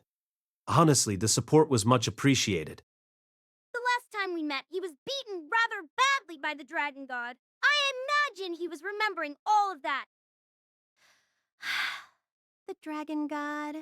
One of the 7 great powers? That's right. Are you the Dragon God? Of course not. We just traveled together for a... Answering Fitz's questions in a disinterested tone, the masked girl pushed back her hair with one hand. I'd only just noticed, but she was wearing the University of Magic uniform. Still, I must admit I didn't expect to meet you here. She turned back to me. Even with the mask, I could tell she was watching me closely. But maybe that's just the nature of this route. That encounter at the Red Worm's lower jaw set the flat for us to find each other at this school. Before I could even try to respond, the masked girl reached into her cloak and pulled out a piece of paper. I'm going to ask you 3 questions. Her tone was suddenly so commanding that I just swallowed and nodded. First of all, do these look familiar to... I took the paper she handed me. Someone had written the words Shinohara Akito and Kuroki Satoshi on it, in Japanese. I instantly recognized them as names, and at the same time, I realized my initial hunch had been correct. Second, can you understand what I'm saying? Third, which of these 2 are you?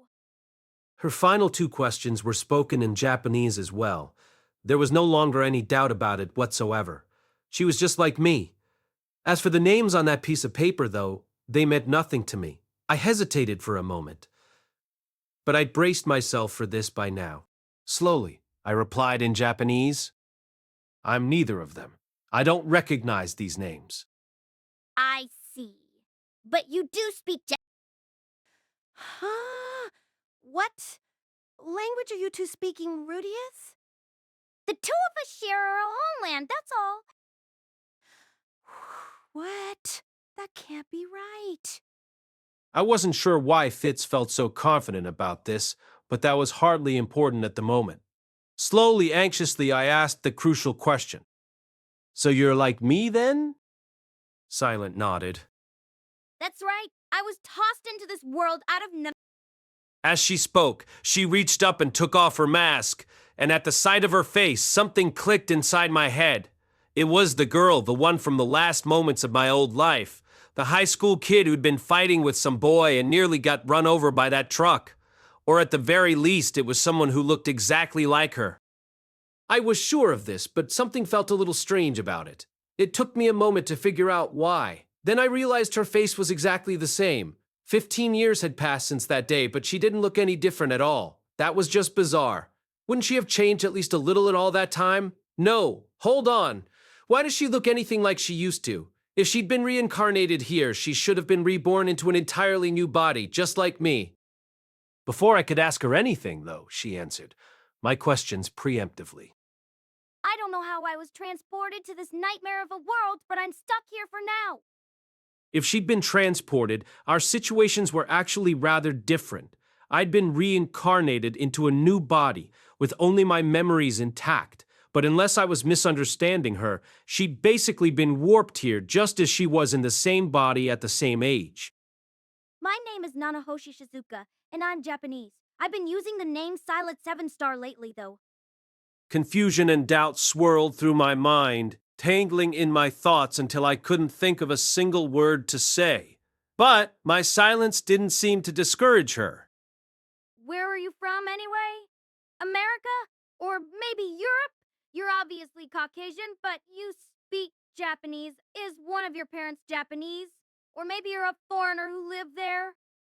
I felt like she'd gone well past the 3 questions she asked for at this point, but I wasn't in any shape to object. My tongue was thoroughly tied. In any case, this is clearly an important step forward. I was right to let you live. I suspected something like this the moment Orsted said he didn't recognize you. The girl was speaking rapidly now, with a hint of excitement in her voice. She didn't even seem to notice the fact that I was bewildered. Well, let's see if we can find a way to work together. What's your name? Rudeus. I'm Rudeus Greyrat. That's just the false name you're using in this world. I didn't want to speak the name I'd used in my previous life. I really didn't. When I clammed up, Nanahoshi nodded agreeably. Ah, that's all right. I understand. You're weary of me, right? I can certainly understand that, especially after what happened at our last meeting. Don't worry, though we're on the same side. Still, you're the first other person from Earth I've met in this world, you know? It's kind of comforting. Nanahoshi reached out to grasp me by the hand. Fitz frowned, but she didn't even seem to notice. Let's find a way back home together, okay? Somehow, those words cut through all the confusion and uncertainty in my mind. A clear, definite answer came to mind instantly. Hell no. I knocked her hand aside. I never want to go back to that world again. Huh? For the first time in a while, Namahoshi was speechless. Rudeus, Silent, would you two please talk in a language I can understand? Fitz, of course, was even more lost than before. The mood in the infirmary was suddenly extremely awkward. Chapter 6, The White Mask, Part 2. Nanahoshi Shizuka, whose names literally meant 7 stars and silent in Japanese, wasn't like me. Instead of reincarnating in this world as a baby, she'd simply appeared here in her original body. Since she'd openly revealed all this to me, I told her my story as well, explaining that I'd been reborn here rather than transported. I did tell her I died in a sudden accident, but I chose not to give her all the details. I'd been pretty hideous in my previous life. If she remembered what I looked like, it definitely wouldn't help her opinion of me. Appearances do matter, you know. Also, there was a chance it was somehow my fault she'd ended up here in the first place. I didn't want her going after me because of that. I talked with Nanahoshi for some time, speaking Japanese again. Mushoku Tensei Volume 9 by Rifujin Namagonote, cast by Artale Studio. If you are interested in creating your own audio drama like this, please visit artale.ai and use promotion code ARTALE to activate your account. Now, enjoy the story. For the first time in many years, we didn't know each other very well at this point, so we had Master Fitz sit in with us as an observer, but the conversation itself was entirely in Japanese. I felt a little bad about that. He must have been bored stiff. I'm not interested in this tedious world. I don't plan to use my knowledge to make it flourish, like some ridiculous manga or light novel. I'm acting solely for my own benefit, basically. All I care about is getting home as quickly as possible. Her priorities, in other words, were the exact opposite of my own. I wanted to live out the rest of my life in this world. I didn't enjoy hearing her talk about how tedious and ridiculous she found it, but I could understand how she felt. She just didn't fit in, basically. She'd never found a place in this world. I knew how it felt to be in that position, and I understood the temptation to look at everything around you with boredom and contempt. I wasn't planning to try and correct her point of view. Still, Nanahoshi was already wary of me. My initial refusal to cooperate had been a mistake. I could tell she was hiding some things from me, which made perfect sense, of course. It would be stupid to put your trust in someone who might turn out to be an enemy. I was still a little wary of her myself, honestly. That said, it did feel like I could have handled this better. If I hadn't run away screaming at first, and maybe told her something like, "I'm gonna stay here, but I'll help you find a way back home," she might have let down her guard at least a little. Oh well, no point crying over spilt milk. Nanahoshi told me she'd originally appeared somewhere in the kingdom of Asura. Specifically, she'd landed in the middle of an empty field. She only learned later that it was in Asura. There was nothing around her, and no one in sight. She had no idea what to do, but fortunately Orsted had shown up and taken her under his protection. Why was Orsted there? I don't know, but it doesn't seem like he's the one who brought me. In the kingdom of Asura, Nanahoshi learned about this world, starting with the local language, then moving on to the basics of magic, the economic system, and the lifestyles of its people. She was pretty similar to me in that respect. Amazingly, it had only taken her a year to master the human tongue. Orsted was cursed to be hated by everyone who saw him, so I guess she needed to learn how to do her own talking as quickly as possible. Necessity can be a great motivator. In total, Nanahoshi spent 2 years in Asura. In that time, she earned money with her knowledge of our world's cuisine and clothing, spent that money to obtain power, and then used that power to secure reliable streams of passive income. She also made sure people knew that the dragon god, one of the 7 great powers, was backing her. With some skillful negotiation on her part, it was enough to convince some powerful Asuran merchants to arrange stable distribution routes for her products. By this point, she had enough money to live out the rest of her life in luxury. It was all well and good that she'd learned the language and built up a solid financial foundation, but these were only stepping stones toward her real objective, getting back to the world where she belonged. She left Asura behind and accompanied Orsted on his travels for a solid year. They traveled all around the world looking for information on how she might return and searching for the 2 acquaintances who might possibly have been sent over here as well. Orsted had many enemies, so there had been a number of battles along the way. But in almost every case, he defeated his foes in an instant. His fight against me had been one of these, of course. But she'd sensed there was something unusual about me and apparently advised Orsted to revive me. I offered my sincere thanks for that. However we'd gotten to that point, I would have died if Nanahoshi hadn't spoken up. I have to ask, though, what's Orsted's issue with the man god? I was really startled when he just attacked me like that. I don't know the details, but it sounds like they have a feud going on. Also, he said it's best to take out the man god's apostles quickly because they cause all sorts of trouble if you let them run wild. I could really do without people murdering me over feuds I wasn't even part of. And for the record, I wasn't that guy's apostle either. I'd been basically doing what he told me for a while now, sure, but we only saw each other once a year or so at most. Our relationship wasn't even that close. In any case, Nanahoshi had traveled across the world, meeting all sorts of people along the way. Orsted was widely hated, of course, but his title was a valuable tool when used correctly. A single letter signed by the dragon god was enough to get her personal meetings with famous mages, high-ranking knights, and even monarchs. You made it around the world in a year? That part of the story struck me as a little strange. It had taken me 3 years to accomplish that after all. Yes, we used a special method to travel, though. What kind of a method? Warping devices, basically. In this world, they call them teleportation circles. Have you heard of them? I recognize the name, but that's about it. Wait a second, though. Weren't all of those destroyed centuries ago? There are some that survived intact. They're hidden. No kidding? Where could I find these ruins? I can't tell you. Orsted asked me to keep that a secret. Teleportation is apparently a forbidden form of magic, so he didn't want me talking about this too carelessly. Ah, got it. In any case, I was just tagging along with him. I don't even remember where most of them were exactly. Rather than trekking all around the world, they'd basically just made their way from one teleportation circle to the next a couple dozen times. She was probably telling the truth about not knowing where they were then. If you were teleported to some unfamiliar land without a map, you'd have no way of figuring out your own location accurately.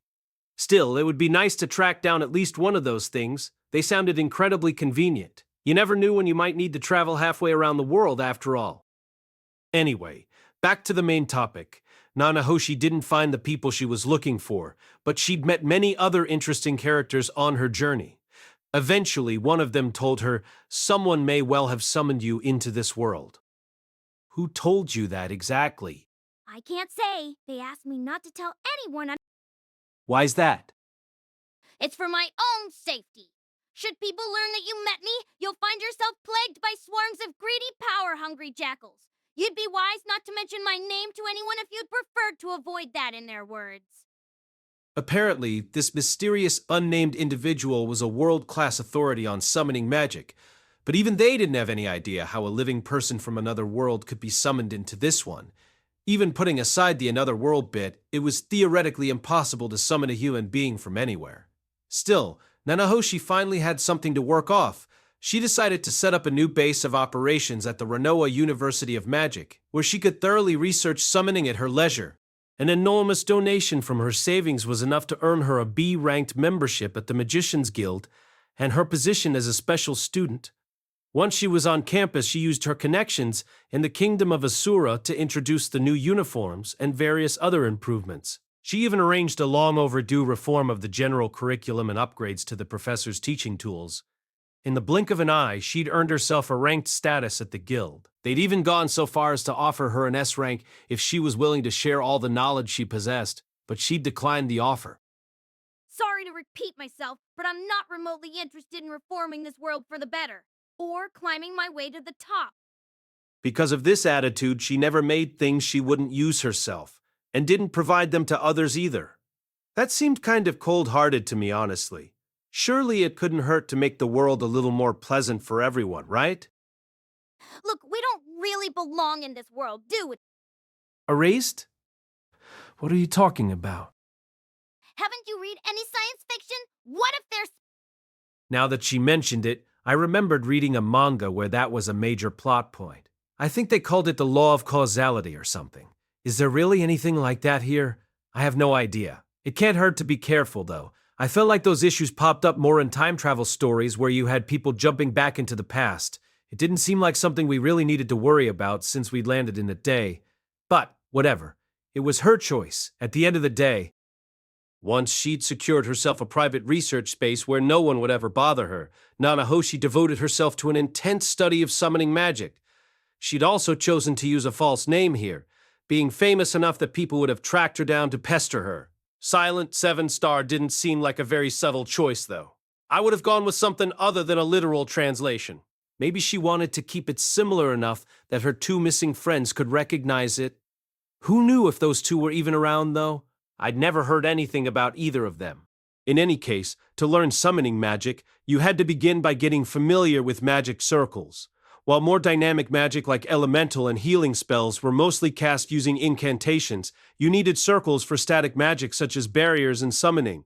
Nanahoshi had devoured all the information she could find on magic circles, learning all about the principles behind them. Rather than turning to the professors for instruction, she'd taught herself based on old books and records. The people of this world are very set in their ways, you know. I suppose it makes sense given the harshness of their environment. But I'm looking to do something totally unprecedented, so I can't expect anyone to teach me much. What did that say about me? I'd learned almost everything I knew about magic from the people of this world. Maybe it didn't matter that much, though. I wasn't looking to achieve anything revolutionary, the way she was. And of course, we don't have any mana. It gets... Moo? What? Did I say something odd? Well, I've got mana, actually. I can cast magic fine. In fact, just the other someone told me I have a world-class mana capacity. Nanahoshi pressed a hand to her mask. I couldn't see her expression, but it was obvious this news had startled her. I see. I suppose you read different because you reincarnated. My mana capacity is apparently 0. I blinked. Literally 0? Did that mean she couldn't use any magic whatsoever? Everything in this world has contained some degree of mana, by the way. Even corpses have a little. But we came from a world where it didn't exist, so I thought it made sense for me to lack it. Corpses had mana? That was news to me. But if magic was really such a fundamental part of this world, wouldn't lacking it cause you some sort of problems? In that case, I suppose this doesn't apply to you either. With those words, Nanahoshi removed her mask once again. It was strange seeing such a recognizably Japanese face again after all this time. She was no supermodel, but she was still pretty cute. I'd seen a lot of gorgeous people since coming to this world, so my standards were probably too high. I could see her being one of the cutest girls in her class back in Japan. It's been about 5 years since I arrived in this world, but I haven't aged at all. 5 years should have changed her at least slightly, but she still looks 16 or 17. Apparently, her body really wasn't getting any older. Well, that sounds like a bit of a silver lining at least. Nanahoshi frowned, then put her mask back on with a small snort of laughter. Suppose it's preferable to growing old in a... Come to think of it, the version of me that showed up in the man-god dreams never seemed to age either. Maybe that was just how it worked with people who came here from other worlds. I don't have the first idea why I'm not getting older, though. Just for the record, I'm aging normally so far. Right. I suppose the cause is something inherent to my body, then. I'll have to look into it if I get the chance. There might be something I can do about it. Nanahoshi opened a small notebook and jotted down a brief note. She was evidently keeping track of things she realized or wanted to follow up on later. Okay, then. Let's get back on topic. Nanahoshi had learned all about magic circles. Generally, you made them by pulverizing magic crystals and mixing the powder with some specific ingredients to create a special paint, which you then used to draw very specific patterns. Once the paint settled on a suitable surface, it would be absorbed, making it very difficult to erase. Pumping mana into the paint would magnify the power of your magic and produce a specific effect determined by the structure of the circle. As a general rule, the magical paint would evaporate after a single use. You often needed some very specific things to make it, and the list of ingredients varied depending on the nature of the spell. In particular, large-scale spells at the king tier level or above required some very unusual catalysts. You'd usually need the financial backing of a country to get your hands on everything you required. Do those teleportation circles in the ruins vanish after one use too? No, they work differently. They were carved into place using a special technique. Interesting. Making magic circles from paint was apparently the norm these days, but back in the golden days, there had been a much wider variety of techniques in use. Some of those methods hadn't been completely lost to time. You could carve a magic circle into stone and pump it full of magic directly, for example. Nanahoshi herself couldn't use that method, so she hadn't spent much time studying it, but it was widely used in the creation of magical implements. Isn't that more common than the paint thing, actually? I can't use the technique, so I don't particularly care. Magic circles could be used for almost any sort of spell if you had a good pattern, the right paint, and sufficient mana. But there was one major problem. The patterns had been handed down orally through the generations, and most of them were lost over the centuries. There was no one out there capable of devising new ones anymore, either. If you wanted to discover a new magic circle, your only option was to find some old scroll left forgotten in the back of a royal treasury, or stumble across an engraving in the depths of an ancient ruin. This had been the state of affairs for some time, in fact, until Nanahoshi arrived to shake things up. She'd analyzed the patterns of the known magic circles, drawn up her own attempts, and carried out countless experiments. Eventually, she'd succeeded in creating her own brand new patterns. This was all seriously impressive. The more she talked, the more I wanted to learn from her. But before I could even broach the subject, Nanahoshi shot me down. I can't go and handing out my findings to everyone who asks. Let's make a deal. This was probably what she'd been building up to for some time. I don't have any mana or any means to defend myself. I don't get any older, but I'm fairly sure I'm not immortal. Right? I can't stand this world, honestly. None of it feels real to me. The food is just atrocious. Their sense of morality is bizarre, and everything is so incredibly inconvenient. They don't even have shampoo here, for crying out loud. And more importantly, everyone I care about is back in our world. I want to go back there very badly. What about you? I like this world a lot, and I've got more friends here than in our old world at this point. I don't want to go back. I see. You don't have a family you like. I've got no regrets. I didn't even want to think about my old life. I really didn't. 15 years ago, I decided to do the best I could with my second chance here. All sorts of things had happened since then, some wonderful, some painful, but I was pretty satisfied with my life right now, all things considered. If someone tried to drag me back home after all this time, I wouldn't go without a fight. I see. I suppose you must have had a good long life. Nanahoshi was misinterpreting the situation slightly, but whatever. It wasn't like I'd told her that I was the smelly loser who jumped in front of that truck at the last moment. All I'd said was that my death had been accidental. You and I clearly had different goals then, but we both. Is there something I have that you want? You said it yourself earlier. You've got a world-class mana capacity, right? She wanted my mana of all things? I seem to remember seeing massive piles of magic crystals lying around her room earlier. All of those weren't enough? I'd like you to help me with my experiments. In exchange, I'll teach you what you want to know. If you're looking for answers I don't have, then I'll do my best to find them. I know lots of influential people, and I'm quite a skilled researcher. I'll also help you out in any other way I can, of course. So you're looking for a give-and-take relationship, basically? That's right. Simple enough, really.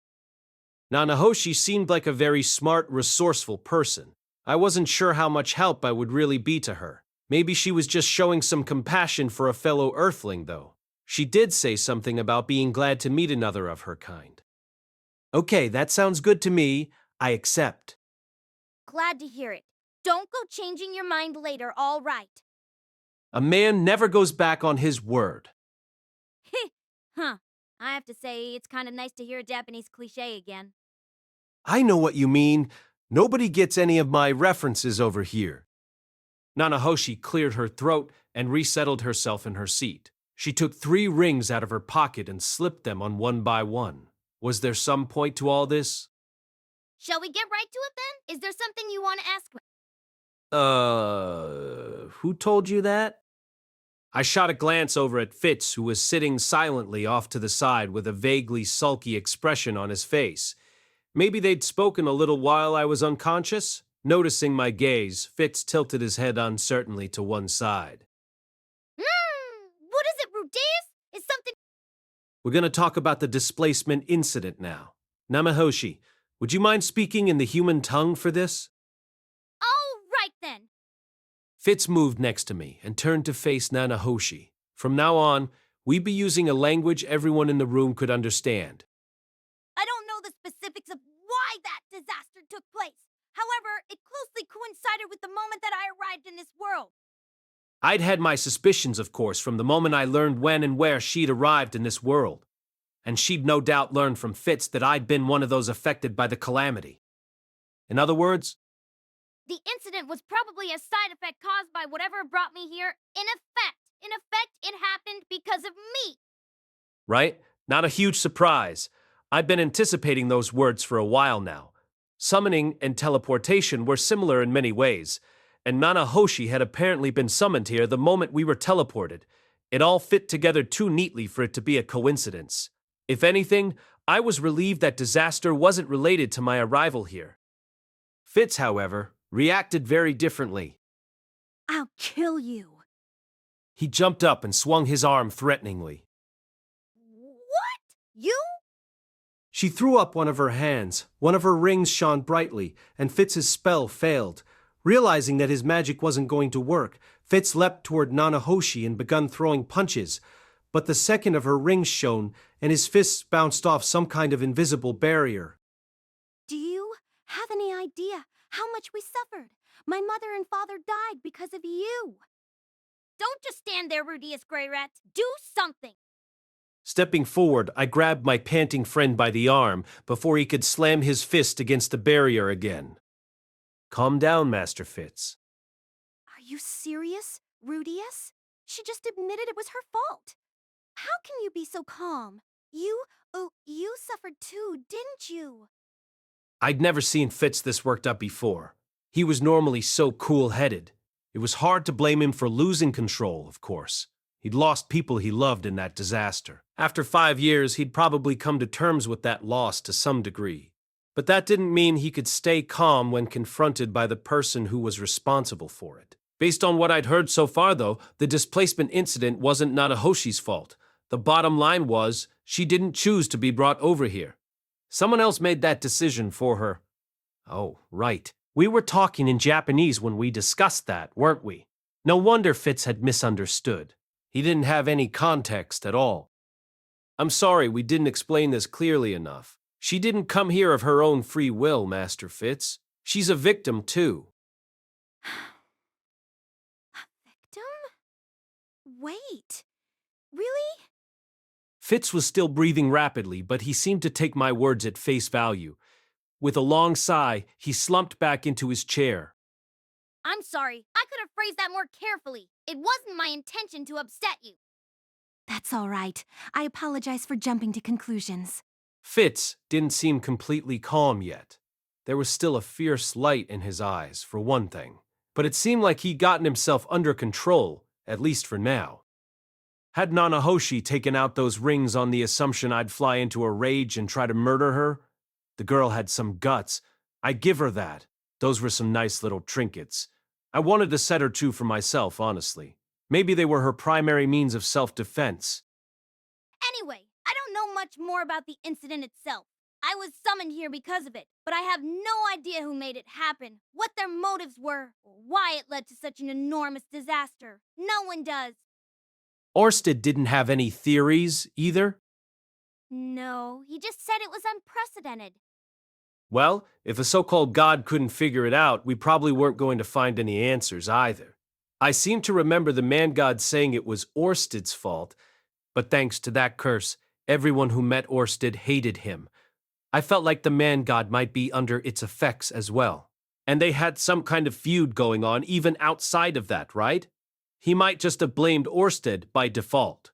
If Nanahoshi was telling me the truth at least, it was hard to imagine Orsted actually played a role in causing the incident. Why would he summon her here and then spend all that time helping her return home? That didn't make much sense at all. Why did you say it happened? Because of you, then? Well, it did, in a sense, and I wanted to get that fact out there right away. I didn't want anyone using it as an excuse to turn against me later. I see. Instead of trying to hide something that might turn me against her, she told me the truth bluntly and then explained herself. That did seem a better approach when you considered the risk of me figuring it out somewhere down the line. Of course, I still had to keep in mind there was a chance that either Nanahoshi or Orsted was a very skilled liar. That's a shame, though. I was hoping you'd have some idea what happened. I'm afraid not, but I do have a plan to move forward. If your research progresses far enough, do you think you'll figure out the truth about the displacement incident? I should be able to explain what happened on a theoretical... I nodded thoughtfully.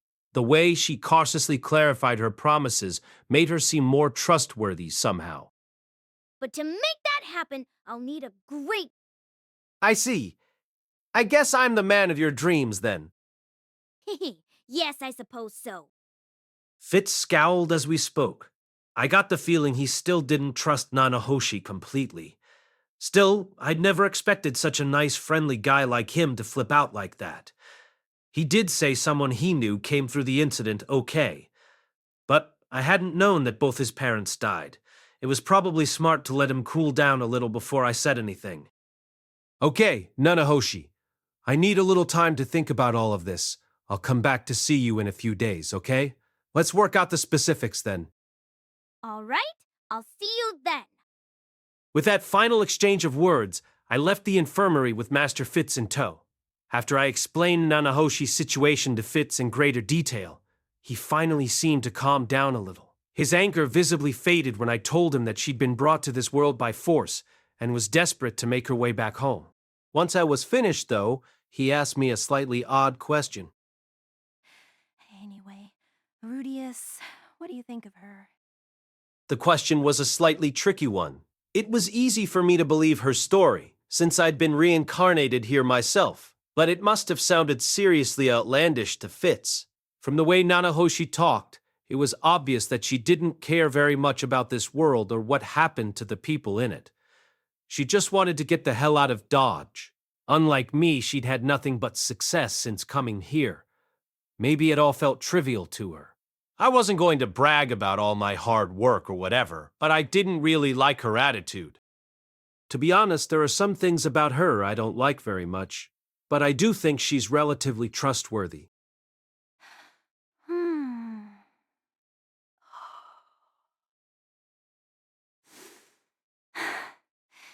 That's good then.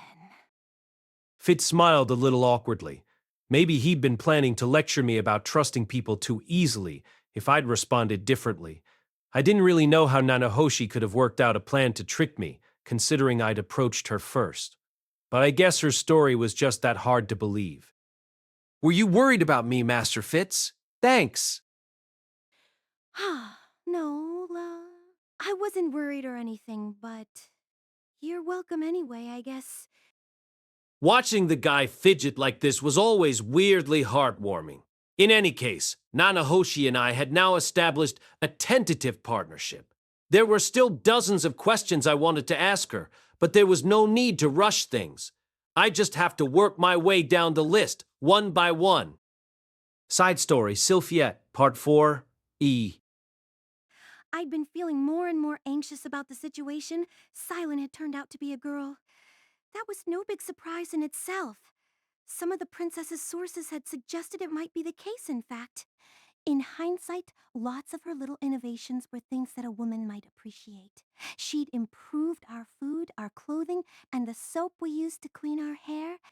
Once you realized that she'd been acting for her own sake, it all made total sense. My anxiety wasn't about her, really. It was more about Rudy.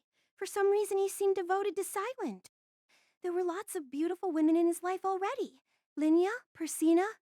Ioanni's was dating Cliff now, sure, but she still counted. Rudy had never shown much interest in them. Silent was a different story, though. For some reason, she was special to him. She had a complicated problem she was struggling with, and he wanted to help her. That was probably a part of it. Rudy liked helping people out. But it wasn't just that. There was some special connection between them, one I couldn't understand, and it was definitely bringing the two of them closer together. They probably didn't have romantic feelings for each other. I didn't get the impression that Rudy had fallen for her. But his relationship with her seemed more intimate than any of his others. Were they even closer than I'd been with Rudy back in Buena Village? Maybe. Since Rudy started helping out with Silent's experiments, he was spending less time looking into the displacement incident with Fitz, and spending more time with her, of course. And when you spend enough time with someone, it's not unusual for something like romantic feelings to develop almost out of nowhere. Back when he befriended Linny and Persina, I hadn't been that concerned. But now it wasn't hard for me to imagine Silent taking him away. That made my heart throb painfully. Did I hate Silent or something? It wasn't like we'd even talked that much. I didn't have a reason to hate her. I just didn't want her taking Rudy from me. She'd popped up out of nowhere, and now she was acting like she'd known him forever. She sat right next to him casually, like they'd been friends for years. That was where I was supposed to be. I wasn't sitting there now, sure. So I couldn't really come out and complain about it. But if she was going to claim that seat, I wanted her to do it right. I wanted her to spend lots and lots of time with him first, and make lots of memories. Either that, or I wanted her to move further away. Maybe then I could accept whatever this was.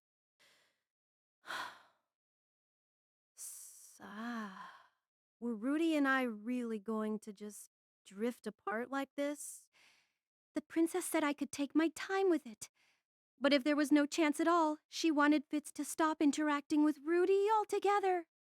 The two of us would go our separate ways. Even if Fitz left his life entirely, Rudy would keep on going just fine, moving ahead, the same as always. Silent would take my seat for herself, and maybe they'd end up spending the rest of their lives together. I didn't like that thought. Not one bit. This wasn't going well at all. But what was I supposed to do? The answer was obvious enough. I had to come out and tell him who I was, and then tell him how I felt. At least that would be a step forward, one way or another. But no matter obvious that was, I couldn't get my legs to move. The thought, what if he says no, kept flashing through my head and keeping me from moving. If I didn't do something, I'd definitely regret it. But I couldn't bring myself to act. When had I become such a coward? I used to be pretty timid as a child, sure, but I thought I'd grown braver than this over the last few years. Had my courage fallen out of my pocket somewhere? I really wish someone would bring it back to me. Chapter 7, A Day at the University of Magic. It had been a year since I'd enrolled at the Renoa University of Magic, and I'd just turned 16. In this world, people only really celebrated their 5th, 10th, and 15th birthdays, so I'd kind of forgotten about which day it was at this point. I could have figured it out by checking the age on my adventurer's card every morning, but it wasn't something I took out too often these days. I didn't care that much, anyway. Age is just a number, right? After meeting Nanahoshi, my normal routine had changed somewhat. I started off my days by waking up early, getting dressed, and going out to train. This was the same as always, but sometimes Batagati would show up when I started my sword drills. He didn't join in or give me any advice, though. For most part, he just watched me silently with his arms folded or resting on his hips, nodding thoughtfully now and then. I had no idea what conclusions he was reaching, and he never shared them with me. I didn't try to start a conversation either. If he did open his mouth, he'd probably start laughing loudly enough to wake up the whole neighborhood. Honestly, I wasn't sure how to interact with Badigadi in general. He seemed like a nice guy, but I never knew what he was thinking. And he was an actual demon king, so I wanted to avoid accidentally ticking him off. One morning, however, he spoke to me for once. Huh? I find your training fascinating, boy, but I have to ask, is there some point to it? Ouch. That's a harsh way to start a conversation. Well, I don't think staying in shape is pointless, but... You have an absurd amount of mana. I don't understand why you'd train without cloaking yourself in battle aura. Again, with the battle aura. I'd heard the words many times before, but everyone was always super vague about how you were supposed to cloak yourself in it. This seemed like a golden opportunity. It couldn't hurt to ask, right? What exactly is battle aura anyway? It's mana. Nothing more and nothing less. The way Badagati explained things, it was basically a technique that used the mana in you to dramatically improve your body's physical capabilities, strengthening yourself to unnatural extremes. That bit was more or less what I'd expected to hear. How do you actually do that, though? Simply spread a field of mana over every part of your body, then press it tightly against you. Ooh. Now that sounded like some useful advice. The university clearly needed to replace its professors with a bunch of demon kings. Once I'd mastered this, maybe I could gain a few power levels. I gave it a shot immediately, doing my best imitations of various Super Saiyans and Nen users. But no matter how much I manipulated my mana, there was no real change in my physical capabilities. It sort of felt like I might be getting stronger sometimes, but that was probably just the placebo effect at work. Well, that's odd. You've got no talent for this, boy. But Digati went on to bluntly explain the reason for my failure. Normally, battle aura was something people began to automatically generate after spending some time doing physical training. On the other hand, I'd put in a good amount of effort on that front, but I still couldn't cloak myself in the aura even when I tried. That meant I just didn't have the knack for it. This did happen now and then. Some people could never generate any battle aura at all, no matter how intense their training regimen. Not like you have any need of it, of course! Laplace never cloaked himself in battle aura either, but he was truly powerful. When he talked about my abilities, Batagati often used the demon god Laplace as a point of comparison. I assumed it was because he'd also possessed a massive supply of mana. Did you actually meet Laplace, Sir Body? Indeed I did. He annihilated most of my body with a single blow. It took me some time to reform after that. I thought he'd actually killed me for a moment. Is there some reason you sound so proud of that? Well, he'd fought against a powerful opponent and lived to tell the tale. Maybe that was something worth bragging about, regardless of the details. According to Badigati, Laplace had been an extremely shady character, but he was also a master at making use of his mana. Could I get stronger if I learned to fight like Laplace did? I don't recommend trying. If you tried to use your mana the way he did, you'd blow your own body apart in an instant. It's bizarre for a human to have that much mana inside them in the first place, you know. Channeling too much mana at once could apparently destroy a magician from the inside out. On an intuitive level, that did make sense to me. Infusing yourself with magic felt a little bit like stretching your arm out as far as it could possibly go. If you kept pushing things beyond that limit, you'd probably end up with the equivalent of a broken bone or two. Laplace, on the other hand, had possessed not only a giant supply of mana, but also the sturdy body and technical skill necessary to use it fully. I was a fragile, clumsy little thing by comparison. No matter how hard I trained, I was never going to reach his level. But why do you even want to get stronger, boy? Why? Well, I mean, someone had nearly killed me not too long ago. I wanted to get strong enough to prevent that from happening again. That seemed reasonable to me. I've known many men who sought fame and strength to an excessive degree, and it never ended well for them. Take my nephew, for example. Too proud by half, that one. He settled down a bit after very nearly dying, but up until then, he was obsessed with becoming the strongest man in the world. There are more important things in life than that, you know. Like what? Like women! Once you have one of your own, you'll understand. Ha ha ha ha ha! To be fair, people who wanted power for its own sake were usually villains, at least in the manga I read back in my previous life. But I wasn't planning to devote my life to the pursuit of power or anything. Being strong let you swagger around confidently, but it didn't make you a better or happier person in and of itself. I could understand why you'd prioritize something fun like womanizing instead. Thanks to my condition, though, that wasn't exactly an option at the moment. That reminds me, Your Majesty. Yes? What is it? You wouldn't happen to know of a cure for impotence, would you? No. I guess even Demon Kings don't know everything. After finishing up with training, I ate a quick breakfast and headed for class. My morning started with intermediate detoxification magic. Even at the beginner level, detoxification enabled you to cure a wide range of common ailments and purge the body of most poisons. But when you got into the rarer illnesses or the venom used by high-ranked monsters, you needed to know more advanced spells with specific incantations that required using lots of mana. Intermediate detoxification classes and above were mostly about learning those ultra-targeted spells. Their incantations were painfully long.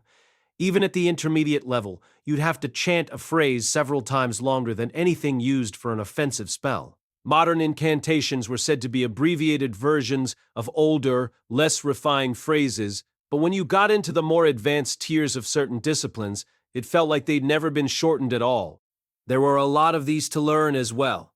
For intermediate detoxification, you had to memorize more than 50 different incantations. Some of these actually created poisons to my surprise. Maybe they had some medical use in certain cases.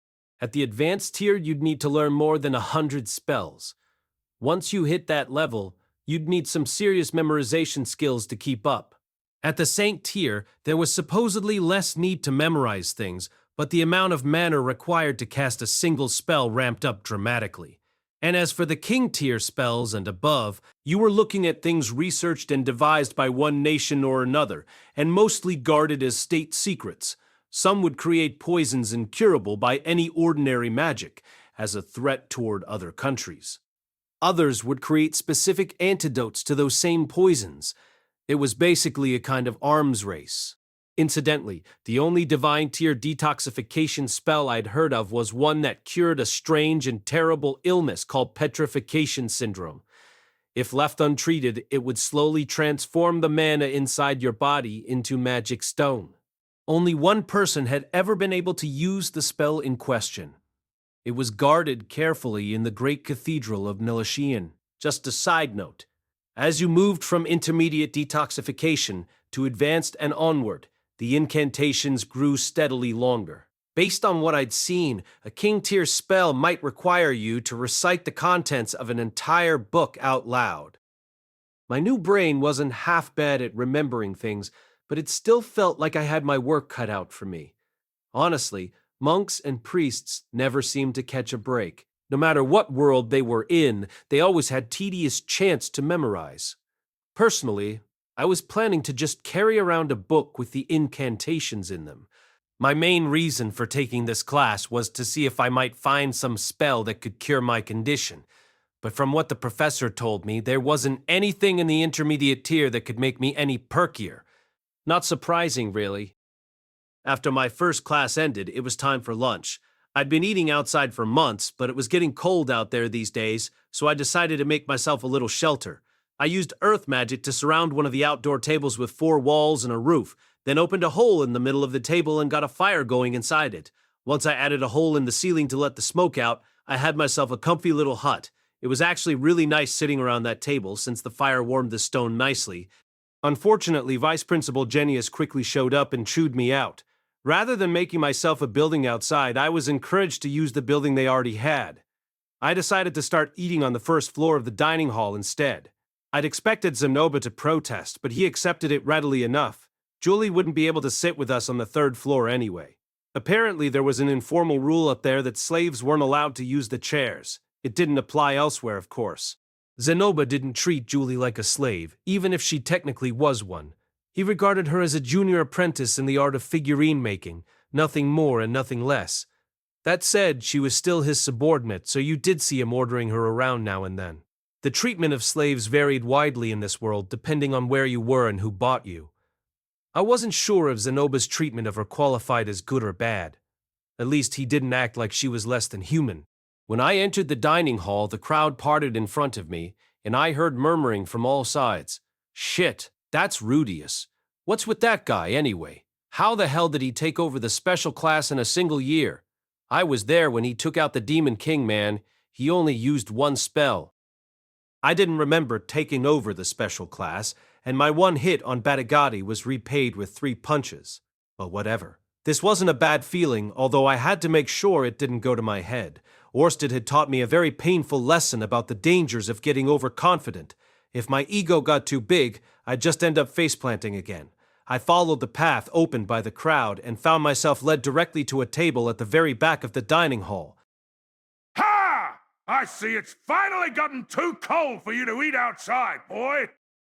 Batagati was sitting there. For some reason, he was chugging from massive mugs of booze, which were definitely not served here. Judging from the reddish tone of his jet-black skin, he was probably mildly drunk at this point. The other students, standing at a safe distance, looked at me expectantly. Their eyes were pleading with me to sit down with Batagati. I'd apparently been assigned a regular table by group consensus. Incidentally, Cliff and Elenilas ate on the second floor. I'd witnessed them having a meal together once, and it was enough to make me lose my appetite. They spent the whole time feeding each other and kissing passionately, totally ignoring all the stares, watching that had left me feeling empty inside, so I decided to keep my distance from them at lunchtime. Master, what's the Demon King drinking? It looks really good. You're a dwarf, all right. Indeed, this beer is of the highest quality. It was the secret stash of that man with the hairball on his head. I'd heard that dwarves like to drink. Yes, but did Julie already have a taste for alcohol? I felt like she was still way too young for that, but apparently I was the only one who felt that way. Sir Buddy, would you mind if she had a little? Not at all! There's no joy in drinking all alone, you know! Have as much as you please! Bah! Ha ha ha! Ha! Ha! Julie took a cup Batty had filled to the brim with beer and began sipping steadily away. Was this really a good idea? She had to be a little young for this, right? I mean, sure, we could always use detoxification magic if she got too drunk, but still. Then again, I was drinking here and there at the age of 7 myself. Maybe it would be hypocritical of me to object. Perhaps I'll have a mug as well, then. You've got classes today. It's probably not a good idea. Ah, if you say so, Master. My apologies, Sir Buddy. Ha! Ha! Ha! Ha! Ha! Ha! Ha! Ha! Ha! Ha! Ha! Ha! Ha! Ha! Ha! Ha! With this boisterous conversation running in the background, I ate my lunch and set out for my next class. This one was a course on advanced healing, located in a 5th-year classroom. I'd been surprised to find that Preseno was taking this class as well. Specifically, the surprising part was that it was just Presena. Linnea was taking a different class. Normally, Presena didn't take anything seriously, but to her credit, she actually paid attention to the lectures, while gnawing on sticks of jerky, of course. Still, most of the other students were terrified of her based on her reputation as a delinquent, so she'd been spending a lot of time all by herself lately. She'd even had trouble getting anyone to pair off with her in the practical skills sessions. Because of all this, she seemed genuinely grateful to have me around. On this afternoon, she went so far as to say, "You're the best, boss. Here, you can have my most prized possession, The gift she handed me was a half-eaten piece of jerky. By her standards, this was probably a very special gesture. Accepting it with a nod, I went ahead and licked it all over, savoring the dog girl flavor. Persena looked at me with open disgust. Hey, you're the one who gave it to me. As for Linnea, lately she'd been peppering me with questions about elemental spells. It sounded like she was struggling to get the hand of combined magic. This was apparently a major stumbling block for lots of people who were focusing their studies on offensive magic. Sylphie had picked it up relatively smoothly back in the day, but maybe it was one of those things that got harder to learn as you got older. Today, I took some time to try and teach Linnea about combining fire and water magic. It put me in a kind of nostalgic mood, honestly. I started off by trying to explain the cycle of evaporation, condensation, and precipitation, but the concept just seemed to confuse her. Mew, but if the whole ocean turned into rain, wouldn't it just disappear after a while? I mean, the rain just flows back into the ocean after it falls, so there's no net loss. That's not true, Mew. In the Great Forest, the water soaks right into the ground. Sure, but that water either gets drawn back up by plants or starts flowing along underground. So eventually, I tried my best to walk her through it one step at a time, but I didn't seem to be getting through to her. All I really wanted her to get was that water from the ocean evaporated, formed rain clouds, and then fell back down. Once you had a good intuitive understanding of that, you could start putting the principles involved to practical use. But we clearly weren't there yet. Still, Linnea wasn't as totally hopeless as Ghislaine when it came to thinking stuff through, so she'd probably understand eventually. Come to think of it, though, there was no real guarantee the rain cycle actually worked the same way in this world, given that you could summon water with magic here. While we're on the topic of elemental magic, I should mention that I'd recently learned my first Saint Tier level earth magic spell, Sandstorm. It was basically a more powerful version of the advanced tier spell, Duststorm. That might not sound too impressive on its face, but when I'd actually tried it out, an astonishingly fierce torrent of sand and wind blanketed a wide area around me. Anyone caught inside was essentially rendered blind. It was a struggle just to breathe, and even when the spell's effect finally expired, the entire battlefield would be left covered in massive piles of shifting, unstable sand. Where the water spell Cumulonimbus involved a careful manipulation of rain clouds and wind currents, Sandstorm required you to blow around a massive quantity of tiny particles. It seemed like many spells at this tier involved changing the weather in some dramatic way. The professor who taught me the spell repeatedly cautioned me not to use it inside a town or city unless I absolutely had to, given that it would do serious damage to any crops growing in the area. That was probably a standard warning you were expected to repeat when teaching someone a Saint Tier elemental spell. In any case, I now officially qualified as a Saint Tier Earth Magician. I had a vague interest in reaching that level in the two other elements as well, if I had the time to track down professors willing to teach me. Incidentally, the guy who taught me Sandstorm was surprised to learn that I wasn't familiar with it already. My silent spellcasting attacks were on a King Tier level at this point, so I guess he assumed that I'd mastered everything at the lower Saint Tier already. But Diggity recently told me that the stone cannon I'd fired off at him had actually been on the Imperial level in terms of pure destructive power. Did that mean I could call myself an Emperor Tier magician? When I asked the professor, he said I could call myself anything I wanted.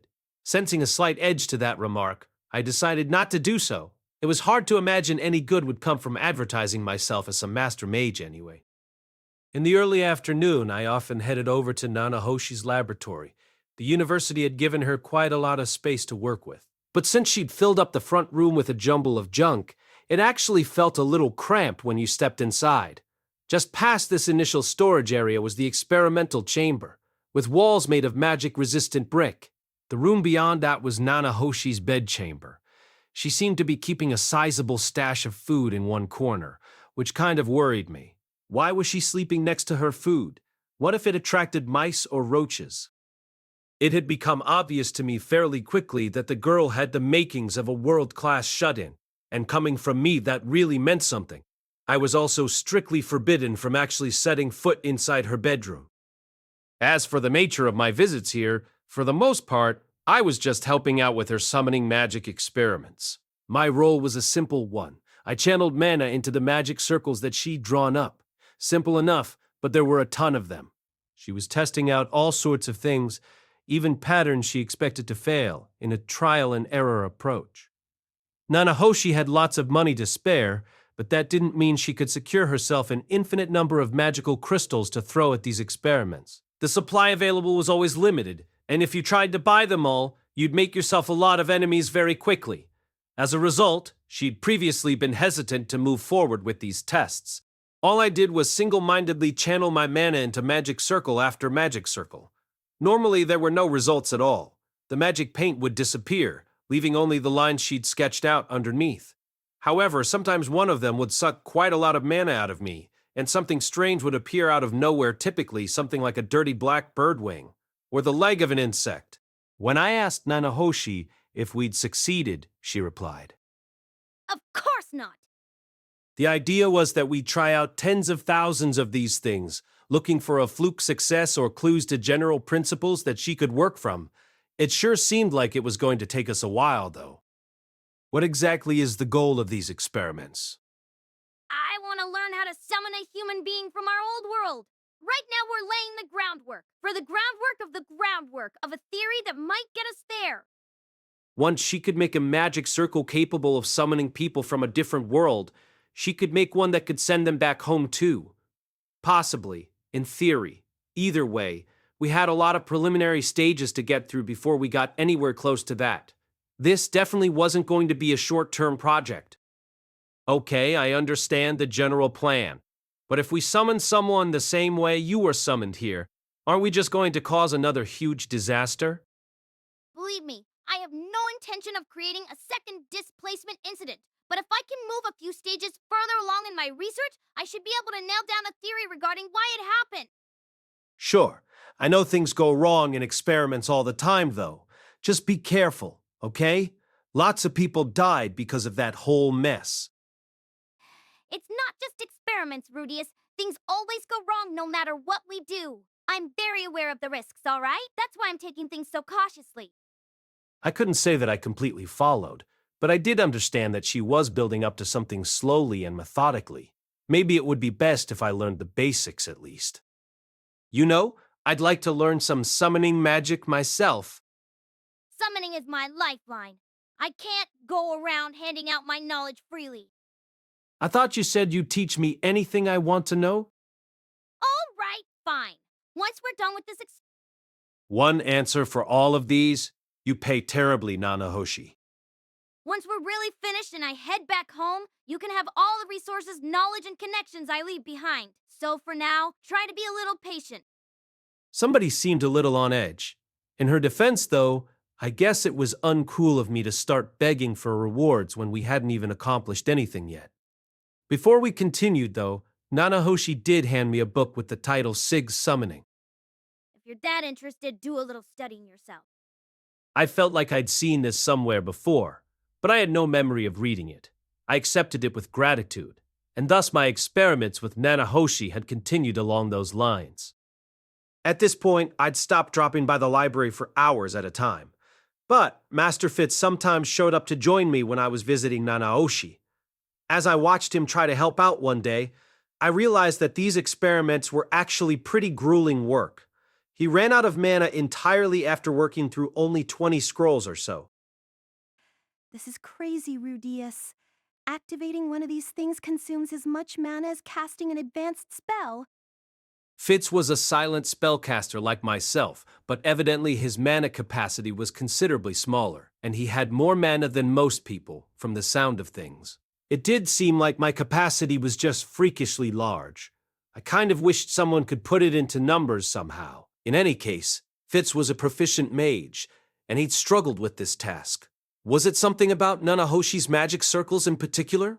Or did summoning magic just eat up that much mana? It was bizarre that scrolls which produced no effect at all would drain so much power from Fitz. Maybe it had something to do with the fact that we were trying to summon things from a different world. I'm sorry, Rudeus. I have to protect Princess Ariel, so I don't think I can help with this. I need to keep some mana in reserve just in case. Yeah, of course. That makes total sense. For some reason, Fitz seemed a little gloomy lately. Maybe he was feeling down about all this. He did seem to have some confidence in his talents as a magician, after all. Everyone had their pride. It wasn't something I paid that much attention to, but for a young guy like him, it might feel like the most important thing in the world. I'm not much use here, am I? That's not true. It isn't? Of course not. It's reassuring just to have you around. Fitz had helped me out in many ways over the last year. Maybe he couldn't contribute much to this particular task, but I didn't want to send him away just because he wasn't being useful to me. If he had something more pressing to deal with, I wasn't going to force him to stay, but if he was thinking about leaving because he couldn't help, I'd encourage him to reconsider. Please keep coming here with me when you have the time, Master Fitz. We've been looking for answers for months now, right? Let's keep pursuing the truth together. Sure. Thanks, Rudeus. That smile was seriously powerful. Fitz was probably only 13 or so at the moment, but a few years down the line, he'd probably be a real lady killer. To be perfectly honest, he was so cute that, lately, it was hard for me to not instinctively respond to him as I did to girls. Was there something wrong with my eyes, or what? Maybe I was just awakening to a latent interest in men? As the sun set, I headed back toward my dorm with Fitz. We'd be going our separate ways a little before the girls' dormitory, as always. Oh, right. Rudeus. Yes? I think you can take this road now, if you want to. Fitz indicated the path in front of him. It led to the place where I'd been accused of stealing underwear shortly after enrolling at this university. Ever since that day, I'd been careful not to wander down into that vicinity. Come on, Master Fitz. Are you trying to get me attacked by a shrieking horde of angry girls again? I'm not sure that's how it would go this time. You've gotten kind of popular in the girls' dorms, you know? Huh? Wait, seriously? Am I the prince from the tennis club now? Tennis? Fitz seemed totally nonplussed. Understandable. Oh, well, people are saying that you're actually a gentleman. You beat up on the bad guys, but you never hurt the normal students, right? I mean, you're strong enough to take down the Demon King, and he beat all those beastfolk warriors easily, but when the girls surrounded you and made all sorts of threats, you didn't do anything to them. He had to be making this up, right? I'd heard the way people whispered about me in the dining hall. I definitely didn't have a fan club. They were all scared of you at first, of course. But Linnea and Persena went around telling them, our boss is a nice guy, Mew. He never picks on weaklings. As he imitated Linnea's voice, Fitz put his hands up where her cat ears would be. How can I put this? It was cute, unfairly cute. Something spooky and mysterious was happening down around my groin. After that, their opinion of you improved really fast. I mean, your clothing's a little shabby, but your face is kind of handsome, and some girls like the gloomy look. Oh, and you're not a pushy jerk even though you're really powerful. Those two must have done some seriously good work out here. From the way Fitz described it, they hadn't mentioned that whole impotence thing either. I should treat Persena to a nice steak sometime soon. What about Linnea, though? I don't even know what she wants. Status? Honor? Cash? Of course, there are some girls who are still afraid of you. Like Gilead, for example. Ah, right. That makes sense. She was at the head of that group on my first day, after all. And I sort of accidentally intimidated her just the other day. Really? Well, Linnea and Persena pester her about it every time they see her, too. That might explain why she'd reacted so strongly when I tried to say hello. You don't intervene or anything, Master Fitz? Nope. I mean, it's her own fault, really. She's the one who decided you were the bad guy based on nothing at all. Maybe she'll learn something from this. Wow. Fitz could be harsh when he wanted to. I could understand where he was coming from, but bullying wasn't the answer. I don't think she meant badly. Try not to harass her too much, okay? I'd appreciate it if you passed that message on to Linnea and Persena, also. My voice came out sterner than I'd intended. Fitz held up his hands in a placating gesture, looking a little flustered. Nobody's harassing her, Rudeus. It's more like they tease her every so often. I don't think she's scared or anything, just a little exasperated.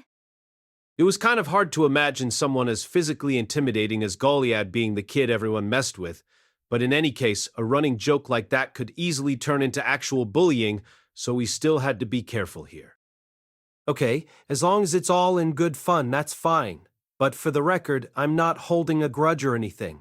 Could you keep an eye on things and make sure they don't take it too far? You really are a nice guy, Rudeus. Sure. I'll let Goliad know too. That last part might not be necessary. The last thing I needed was her sending me a pair of underwear as a token of her gratitude. With another shy smile, Fitz started walking off down the road, while I stayed back at the crossroads. After 3 steps or so, however, he turned around to look at me. Like I said, it really is okay for you to come this way now, if you want to. That's all right. If I've managed to earn myself a decent reputation here, I'd better not ruin it by strutting down the road like I own the place. Huh? Right. Sure. I guess that sounds like your style. Stumbling a little over his words, Fitz covered his mouth with one hand. Was he trying not to laugh? Maybe the cool guy face still needed some work. People were always telling me that my smiles were kind of disturbing, but I'd been trying my best to improve them. Okay then, Rudeus. I'll see you later. Right. See you soon. With that, the two of us went our separate ways. For some reason, though, Fitz looked a little sad as he walked away. After eating dinner, I gave Julie her daily magic lesson in Zenoba's room. Julie was a studious, clever kid who absorbed new information like a sponge. She was also rather dexterous and could use her fingers to do precision work when her magic failed her, not to be crass or anything. But Zenoba had gotten a real bargain when he picked her up. Still, this was only her first year in training. Her mana capacity was just too low for sustained work, and her accuracy wasn't up to par either. Although she was skillful with her hands, she'd only just started to practice with sculpting tools, so she was still awkward with them. Teaching her the ropes was going to be a long-term project. While giving Julie explanations and advice, I worked on my own figurines as well. Lately, I'd started on a 1/8 scale figure of Master Fitz. But since he always wore layers and a bulky cloak, it was a little hard for me to imagine the exact shape of his body. Most of the elves I'd met were very slender, with almost nothing in the way of body fat. I could work on that assumption. The biggest problem, though, was how to deal with his private parts. I was seriously conflicted. I didn't want to put anything in between his legs, but he might get mad at me if I depicted him as a girl. And I really wanted to show him the figurine after it was done, too. If you'd like, Master, I could sneak up on him when he least expects it and rip off his clothes for you. Thanks, but no thanks. Incidentally, Zenoba was currently working on a red worm figurine with my guidance and advice. The component parts of this figure were all relatively large, so it was a good project for him. Still, he wasn't the best with his hands, so progress was slow. We'd have to take it step by step. Before I went to sleep, I took some time to read. Today, I was working on Sig's Summoning, the book I'd borrowed from Naneoshi. It was the story of a witch named Sig who had summoned many fearsome fiends for various reasons. In the end, she used an enormous offering and a huge amount of mana to call forth a creature that was stronger than she was, which promptly killed and ate her. Her student, bitterly lamenting this tragedy, swore an oath to never summon anything beyond his ability to control. There was a moral to the story and everything. It felt a little bit like a fairy tale. If someone like me, who had more mana than he knew what to do with, were to summon the strongest creature that he could, there was a good chance something too powerful and dangerous to handle would show up. That was an important takeaway, at least. I'd have to start slow with this stuff and make sure I understood the risks before I did anything too dramatic. Still, the book didn't have any concrete details on how the fiends were summoned or the nature of the magic circles that the witch used. There wasn't much to study in it, really. And so, another typical day at the University of Magic came to an end. I still hadn't found any means of curing my condition. It almost felt like I'd missed my chance and moved on to the next part of my story by meeting Nanahoshi. Maybe the man god's prophecy had left me too optimistic. Maybe I should have searched more urgently for an answer and tried all sorts of things. As it happened, though, my worries proved to be unfounded. Shortly after this very day, things moved quickly toward an unexpected resolution. Chapter 8. Clueless but perceptive. Winter had arrived, and the city of Sharia in the kingdom of Renoa was covered in snow. Thanks to the city's famous magic implements, the roads and major pathways were kept clear, but massive piles of snow quickly built up to the sides and behind the main school building. Not long after this season began, a letter found its way to me. It was from a certain Soldat Heckler, stranked adventurer, and head of the party's step leader, and it informed me that Soldat had just arrived in town. So, apparently there was some kind of clan conference taking place here. Thunderbolt, the clan step leader belonged to, had been officially summoned to this city to fight the Demon King Batagati. But when that request was cancelled prior to their arrival, they ended up hanging around in town for some time anyway, and eventually decided to hold their yearly clan meeting here. Every winter, they took 2 or 3 months to talk things over and make plans for the future. Soldat was an S-ranked adventurer and a member of the clan leadership.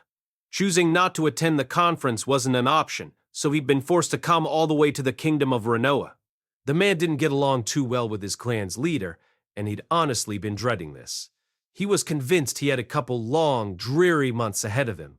But then, on his way up here, he remembered that his old buddy Quagmire happened to be staying in this city. Since fate had brought us back together, we might as well take the chance to reconnect. Thus, he sent me this letter inviting me to catch up over a meal. The idea appealed to me as well. Soldat was a good guy, and I owed him a lot. He had a past with Elenalis, so I felt like it might be a little awkward introducing him to her devoted new boyfriend, but he was made of tougher stuff than me. He'd probably get over it easily enough. With that decided, I let Nanahoshi know that I'd be taking a break from our experiments on the next day off. I invited Fitz to join me, but he frowned and shook his head. Sorry, I've got something else that afternoon. I'm guarding Princess Ariel. The life of a bodyguard wasn't easy. Everybody else might be off for the day, but he was on duty from dawn to dusk. Talk about a slave to the machine. No, I was being rude to Master Fitz. He was just devoted to his work. In any case, I couldn't ask him to ditch his responsibilities. It was a pity he couldn't make it, but that's just how things went sometimes. It seemed only Ellenise, Cliff, and I were going to meet Soldat. When the day came, the 3 of us walked over to the Adventurers Guild together. The roads in town were clear enough, but their surface was still white with a trampled layer of snow. The stuff was removed regularly throughout the day, but often the snowstorms grew more intense at night, and the city's magical snow removal couldn't keep up. Hey, are you even listening to me, Rudeus? What? Of course I'm listening. For the last few minutes, Cliff had been boasting about his plans for his own research. He'd been studying curses intensively for some time now with the ultimate goal of lifting Elenialis's. But curses had been around since ancient times and were the subject of ongoing study throughout history, so lifting one wasn't as easy as you might hope. For all of Cliff's bravado, 6 months of dedicated research hadn't yet brought him any major successes. Isn't it tough working that hard with nothing to show for it? I'm not worried in the slightest. I'm a genius, so I'll figure something out eventually. You had to admire the guy. I knew there were some things I'd never accomplish, no matter how hard I tried. I probably couldn't have motivated myself to slam repeatedly against a brick wall like that. Smashing your way into a whole new frontier nobody had ever reached before really was something only a genius could ever hope to do. Still, if you know anything about curses, I hope you'll share your knowledge with me. I paused a moment to think this over. I felt like I'd heard the word curses pop up quite a few times during my journey from the Demon Continent to this city. Let's see.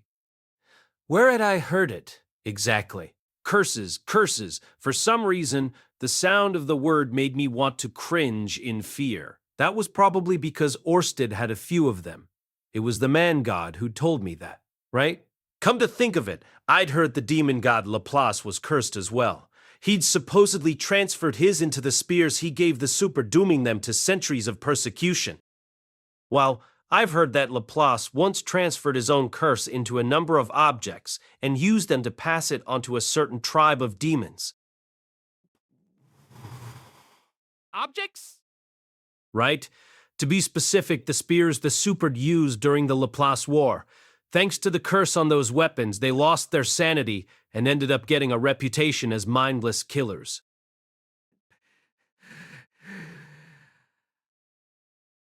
What? I've never heard that before. Is that actually true? Well, I only heard it secondhand, so I can't say for sure. Was it the man god who told me that as well? Yeah, that sounded right. It was probably safe to take him at his word on this one. I couldn't see what he'd stand to gain by lying to me about it. Either way, that is a most intriguing concept. I didn't know it was possible to transfer a curse into an object. Cliff put his hand to his chin and nodded thoughtfully, apparently pondering the idea. I don't know how you do it, though. Sorry.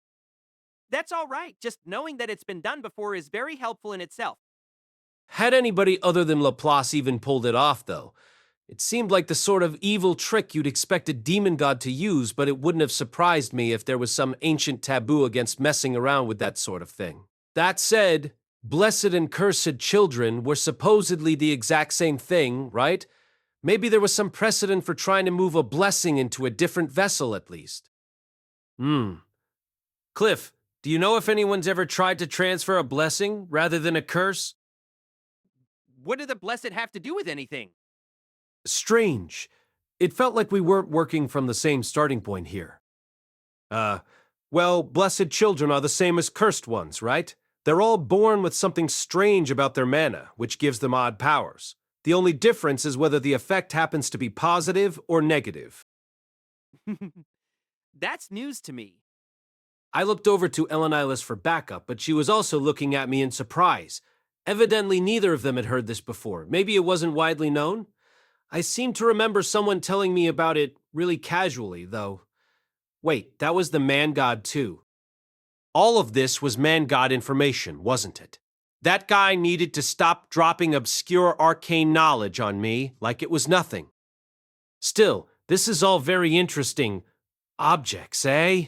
Very interesting indeed. Perhaps I could try that. Cliff was squirming with excitement. He looked convinced that I'd handed him an important clue. To be honest, I think he was swallowing everything I told him a little too readily. But whatever. Either way, it felt like curses had some connection to the so-called gods of this world. The man god, the dragon god, and the demon god all had at least one.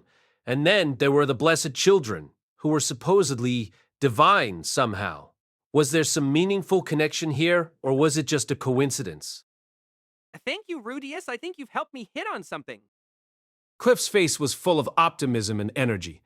While he was at it, maybe he could find a way to fix the curse afflicting my private parts. Hey, Quagmire. Long time no see. Soldad and his buddies greeted me with easy smiles. Within a few minutes, we'd made our way to a nearby tavern and settled down around a large table. When they heard about Cliff and Ellen Niles' relationship, the members of Step Leader were shocked, to put it mildly. What the hell? Someone piped up, stifling a laugh. Are you seriously getting married? And here I thought you were a slut for life. Cliff exploded with anger, obviously. But Soldat and the others just found that hilarious, which drove Cliff to new heights of fury. For a moment, I thought things might come to blows. Fortunately, Ellen Eiley somehow talked her boyfriend down while simultaneously changing the subject.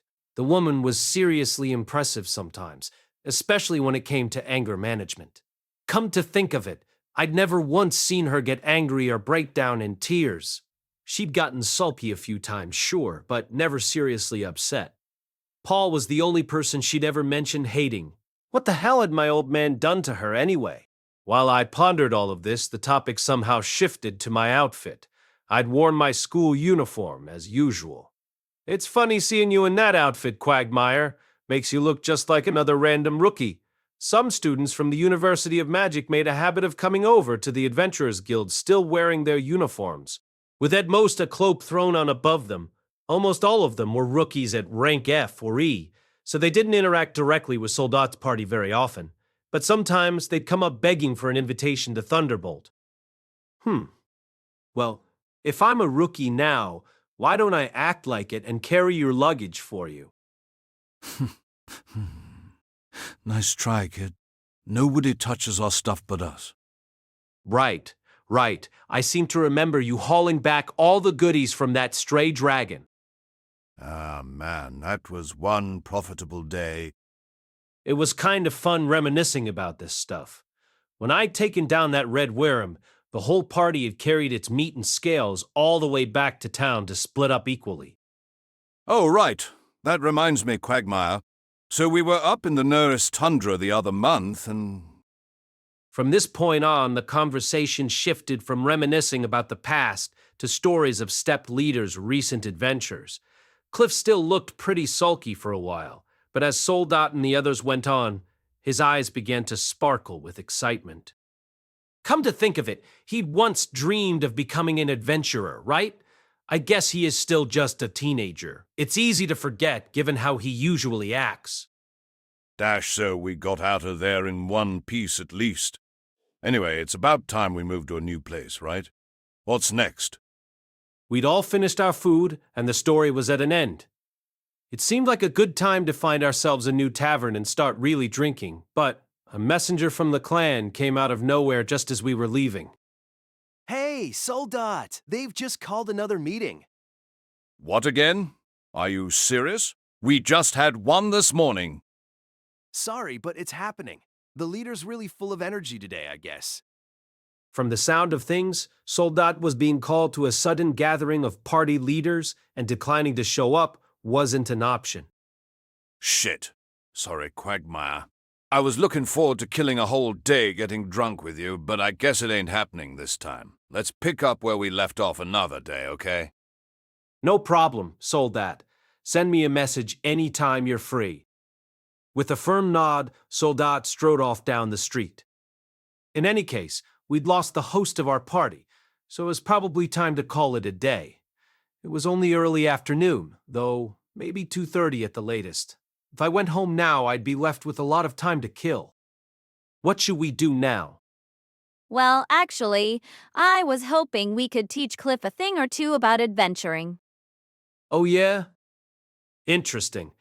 Ellenise must have noticed how excited her boyfriend got over stepped leaders' stories and had decided to show off her chops as an adventurer. Ooh, now that sounds like fun. Gonna educate a rookie, huh? Can we tag along too? The other members of Step Leaders seemed to approve of the idea as well. After a little more discussion, everyone was generally on board with giving Cliff a taste of the adventuring life. The idea was to take on a request to slay an A-ranked monster and get him some real experience. Cliff was a little grumpy about the vaguely condescending way everyone was talking about him, but his excitement seemed to override that. What about you, Rudeus? Well, I think I'll pass, actually. I could give Cliff some advice on how to contribute in a party with multiple mages, but somehow I didn't think he'd want to get lectured by someone younger than him. In situations like this, it was easier to swallow your pride when everyone teaching you was older. Also, it wasn't a great idea for me to go spend a couple days hunting down some elusive monster. If I didn't run it by Nanahoshi first, I could imagine her getting very, very cranky. Despite her self-imposed isolation, the girl seemed weirdly hungry for company. She got sulky every time I went a day or two without helping her. If she wanted to be a real shut-in, she needed to learn how to savor the loner lifestyle. Of course, it seemed like she missed Japan a lot, so I could understand her wanting someone to speak her native language with. But as someone who'd decided to keep living in this world, it was hard to resist telling her to go outside more often. All right, then. Will you let everyone know where we're going, then? Yeah, no problem. You be careful out there, Ellen Alice. You've got a beginner with you, so don't drag him anywhere too dangerous. Don't worry, Rudeus. Unlike a certain someone, we're not planning to go challenge a red worm or a demon king.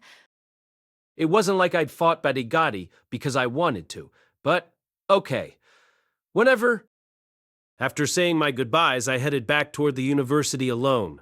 From the Adventurers District, that meant walking across Sharia's central commercial plaza. As I entered the area, the tempting scent of grilled meat on sticks wafted through the air to me. I looked toward the scent and found that a number of merchants had set up outdoor stalls despite the snow everywhere. Must be rough doing business out here in this cold, man. Still, I had some free time to burn. I could head back to the dorms, but there wasn't much to do there except studying, practicing, and making figurines. Maybe it would have been smarter to just tag along with Cliff and company instead of overthinking it. Too late now, though. Well, I'm out here already. Might as well look around a little. I aimlessly set out down the streets of the Commerce District. I didn't need anything in particular, but maybe I'd spot something interesting.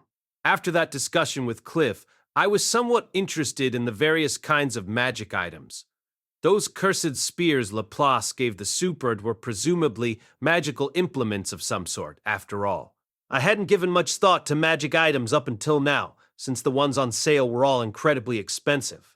But Fitz was apparently equipped with some, and Nanahoshi had a few handy artifacts of her own. Sharia was basically the hometown of the Magicians Guild.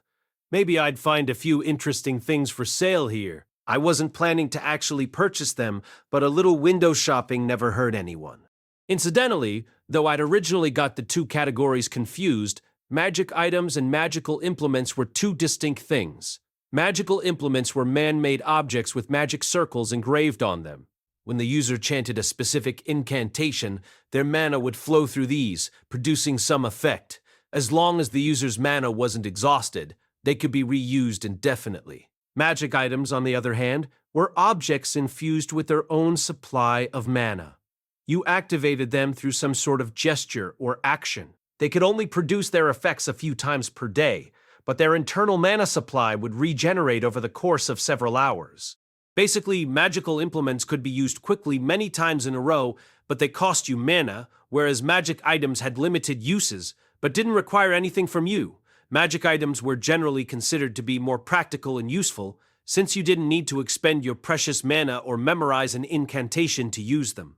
But most of those in existence had been found deep inside various labyrinths, and their capabilities were kind of random. As a result, those with powerful effects tended to fetch astronomical prices. Those boots Fitz wore, for example, were probably worth considerably more than every piece of property I owned combined. As a side note, though, some of the weapons known as magic swords were man-made, but also had the qualities of a magic item. Of course, I had more than enough mana to go around, so magic implements were also alright by me. Even ones that used too much mana to be practical for most people might prove useful to me. I was kind of hoping I might stumble across something like that, misclassified as a defective product if I searched the shops here thoroughly enough. But then, as I was walking down some random street, I noticed two familiar faces. Luke and Fitz were chatting with each other in front of a clothing store of some sort. Fitz was looking at some trinket in the show window with a delighted expression on his face. Luke was smiling too, although he also looked slightly exasperated. He was already carrying a large shopping bag in one hand. It almost looked like they were out on a date. Didn't Fitz say he's guarding Ariel today? Is it okay for them to be hanging out here like this? Well, whatever. Can't hurt to say hello, at least. Good afternoon. I wasn't expecting to run into you two out here. What? Rudeus! Luke spun around, his face stiffening in shock. As always, the man didn't seem to be especially fond of me. I was doing my best not to tread on their turf or anything, but I guess I'd gotten myself too much attention lately.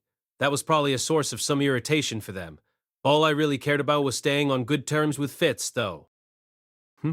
Somehow Fitz seemed different today. Was he dressed differently, maybe? No. This was something else. I couldn't seem to put my finger on it. Master Fitz, did you change up your look or something? As soon as the words left my mouth, Fitz twitched and looked at me with an expression of pure shock on his face. Was it the way he held himself, maybe? His body also seemed a little more rounded out somehow. As I continued to study him, Fitz turned his face away from mine. An instant later, Luke slipped himself in between the two of us. Hello there, Rudeus. What are you doing here? Did you need something from us? It felt like he was hiding Fitz from me, like an overprotective boyfriend or something. His tone was calm, and although his gaze was sharp, it wasn't openly hostile. Still, there was definitely some tension in his voice. Had I come across them at an inconvenient moment? Were the two of them actually out on a date? Maybe Luke actually swung both ways, and the two of them had an arrangement. It would make sense for them to try and keep that a secret. There might be something of a stir if everyone found out that Ariel's guardians were lovers. I didn't seriously think that was the case, of course, but for some reason, the thought still made me flinch. Not really. I just saw the two of you and thought I'd say hello. Master Fitz? Fitz hadn't even glanced in my direction for a while now. Huh? Is he giving me the cold shoulder? But why, though? Was it something I said? I see. Thank you for the greetings. I have to remind you, though, that Fitz isn't supposed to speak while he's guarding the princess. I'm sure you understand, yes? His words were superficially friendly, but Luke was trying to chase me off. One thing was clear, at least. I'd definitely come by at an inconvenient moment. Still, it seemed really harsh of Fitz to ignore me completely like this. Fitz still wasn't looking at me. Well, no, he was shooting me glances now and then, but they weren't exactly friendly. I could tell he was frowning. His body language made it very clear that he was waiting impatiently for me to leave. I can be a bit oblivious at times, but even I could see that he was snubbing me. What's the matter? It's nothing. Please excuse me. I turned and walked off quietly. I don't think I gave anything away on the surface, but on the inside, this was hitting me hard. Being shunned like that by Fitz hurt so badly that I could hardly even think straight. I'd lost all interest in window shopping. It was time to go home.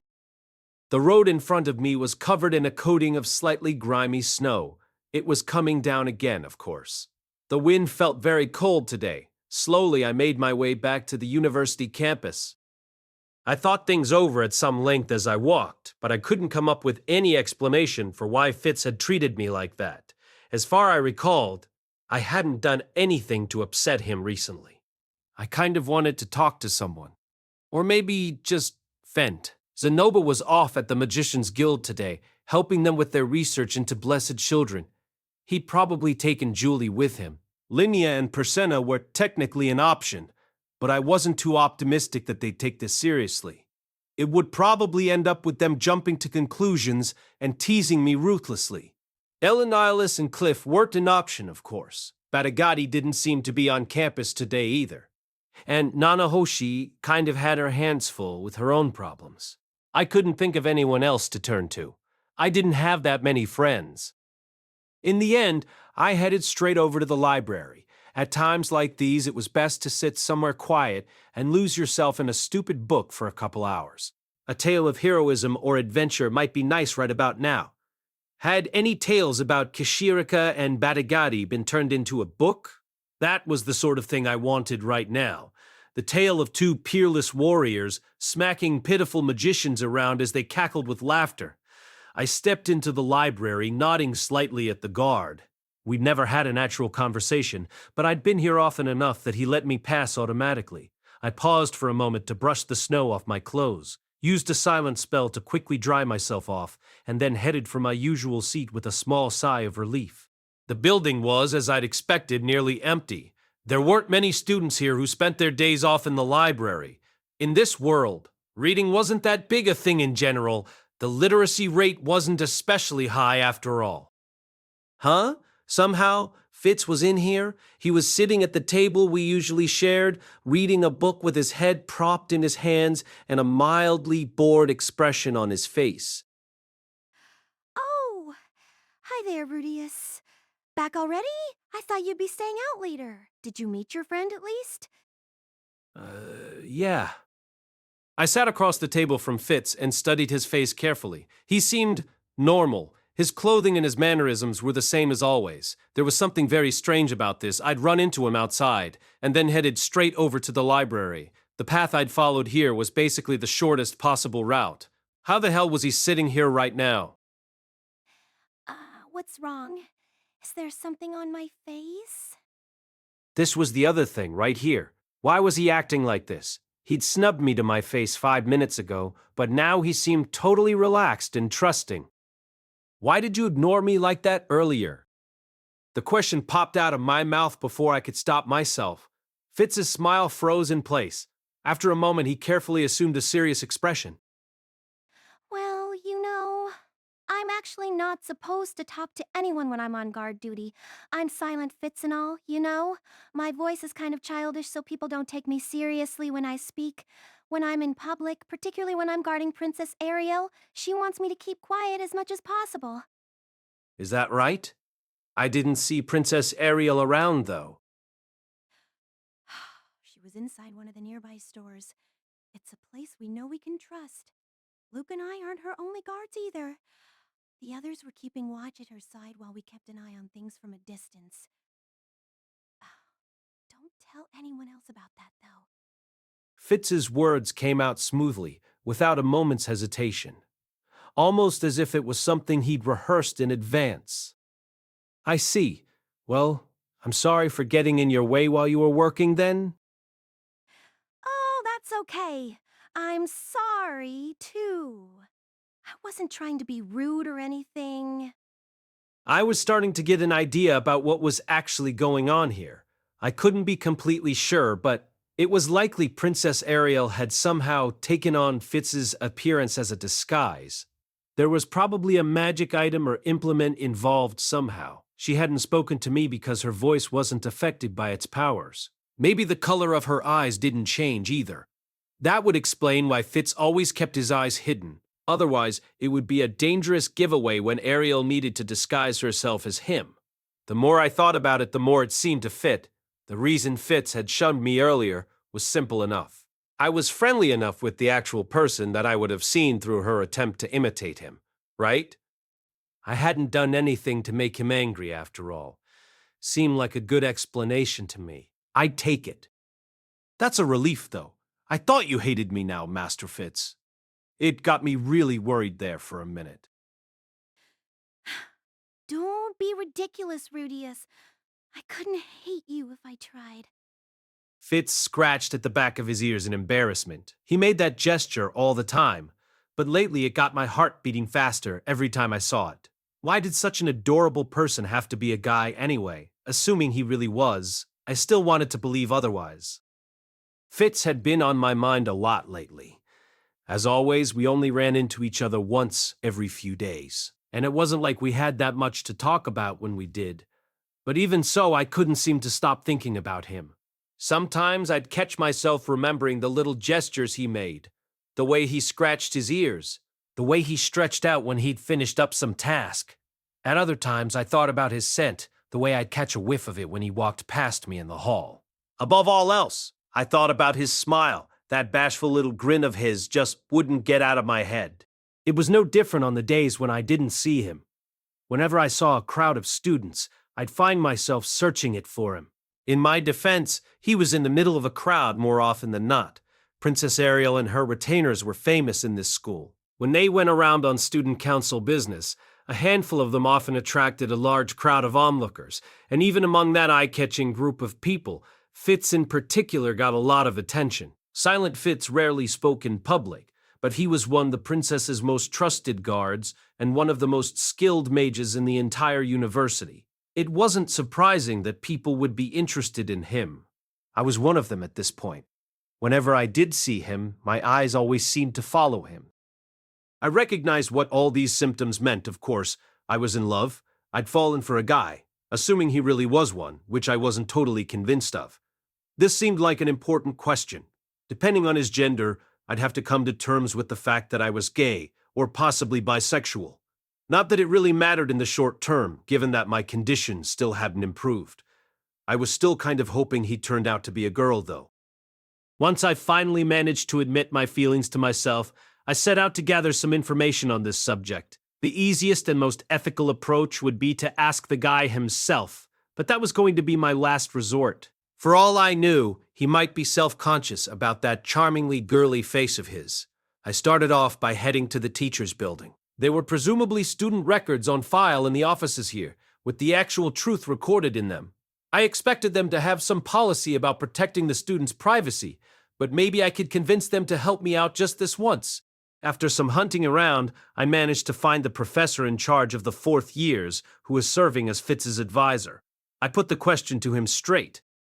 Can you tell me what Master Fitz's gender is, Professor? I can't give you any information about Fitz. Are you sure? Couldn't you bend the rules a little? Just this once? The professor cringed slightly as I spoke. Apparently, he found me somewhat terrifying. These days, a lot of students went pale every time they saw me, but I'd hardly expected this from a member of the faculty. Maybe I could use this to my advantage.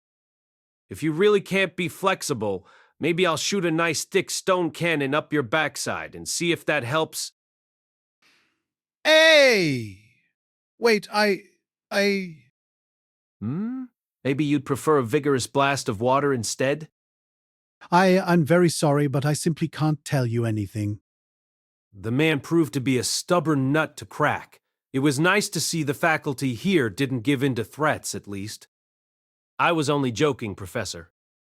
Giving up on the simple intimidation approach, I headed off to find Genius instead. If I couldn't get answers from the guys at the bottom, I'd go straight to the top instead. I found our beloved vice principal in the midst of a spirited battle with a mountain of paperwork. Given the size of this university, there were probably plenty of forms to sign off on in any given day. I felt a bit bad about interrupting him, but it wasn't like this should take too long. Hello, Vice Principal Genius. Ah. Good day, Rudeus. You seem fairly busy, I have to say. Oh, not at all. Thanks to you keeping our problem children under control, my life's gotten much easier of late. Problem children? Was he talking about Batagati and Zenoba, maybe? Not that they were really children, in most senses of the word. In any case, what can I do for you today? Actually, I wanted to ask you for some information about Master Fitz. The vice principal's eyebrows twitched. I'm terribly sorry, but the people calling the shots gave us some rather strict instructions regarding him and his employer.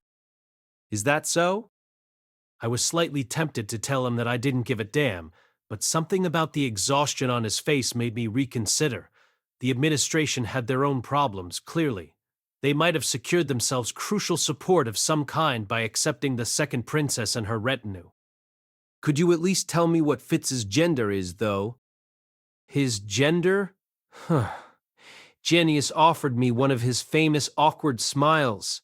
These really were his specialty. For about a minute, he thought over my request. A minute could feel like a very long time when you were waiting in total silence, though. Fitz is a man. In the end, that was the extent of his reply. Ultimately, I still wasn't sure about Fitz's gender. Genius had backed up the official story, but he was clearly under some pressure, and he'd thought it over for a weirdly long time. It was hard to say if he was truthful with me or not. Of course, he'd automatically used the pronouns him and his for Fitz before he even heard my question. Did that mean he told me the truth after all? No, there was no point overanalyzing it. I didn't have the evidence to make up my mind either way. Without realizing it, I'd made my way over to the library and to the table where I always worked with Fitz. I sat down and let out a soft little sigh. What was the point of finding out about his gender, anyway? Could I even bring myself to tell him how I felt? Could I tell someone that I had feelings for them? Me, of all people? It was good to get these things off your chest, in theory, but the idea felt kind of wrong. I wasn't approaching this the right way. First off, what did I even want to happen after I confessed? That was important, very important, in fact. I couldn't take things too far with my body in this condition. My crane didn't want to move, but it wasn't like I had a shortage of gasoline.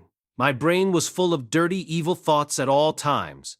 At some point, I wouldn't be able to restrain myself. But I wouldn't be able to do anything when I tried. That just sounded like torture, right?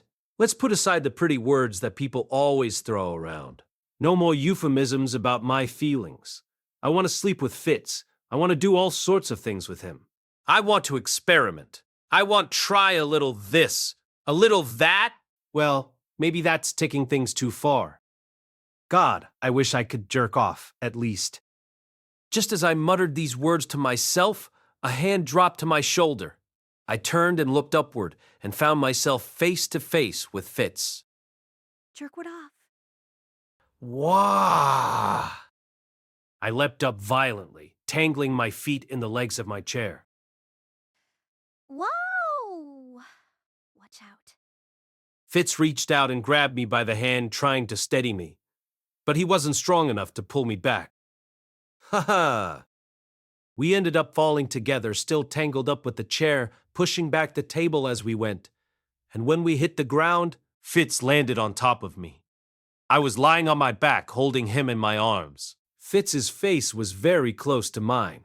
Thanks to those huge sunglasses, I couldn't fully make out his expression, but I could see the bridge of his nose and his slender lips only inches away. I felt the warmth and weight of his body on top of me. Not that he weighed very much at all. A pleasant smell filled my nostrils. It was Fitz's scent, at a greater intensity than I'd ever experienced it before. I could have spent a whole day savoring it. My arms had somehow wrapped themselves around his hips and bottom as we hit the ground. His waist was slender and feminine. His bottom wasn't exactly plump, but it was soft. The sensation alone had my naughty little guy standing at attention. Holy shit. Sorry, Rudeus. Flushing bright red, Fitz quickly tried to push himself up and off me. Master Fitz, you really are a girl, aren't you? He looked at me in shock, then gaped wordlessly for a few seconds before finally managing to shake his head. No, I told you I'm a man. Jumping up to his feet, she backed away from me for a few paces, then turned around and sprinted for the exit. Fitz had left a number of books behind on the table. Maybe she'd been picking up some reference documents for a class, like on the day of our first meeting here. And she was definitely a girl, but there was something even more important on my mind right now. I got a boner. After 3 long years of silent slumber, my little corporal was finally saluting the flag once again. After all that frustration and disappointment, just touching Fitz had gotten me aroused. Gingerly, I reached down with one hand to make sure I wasn't just hallucinating. Wow. It's not a dream, is it? In this moment, I finally understood the meaning of the man-god's advice.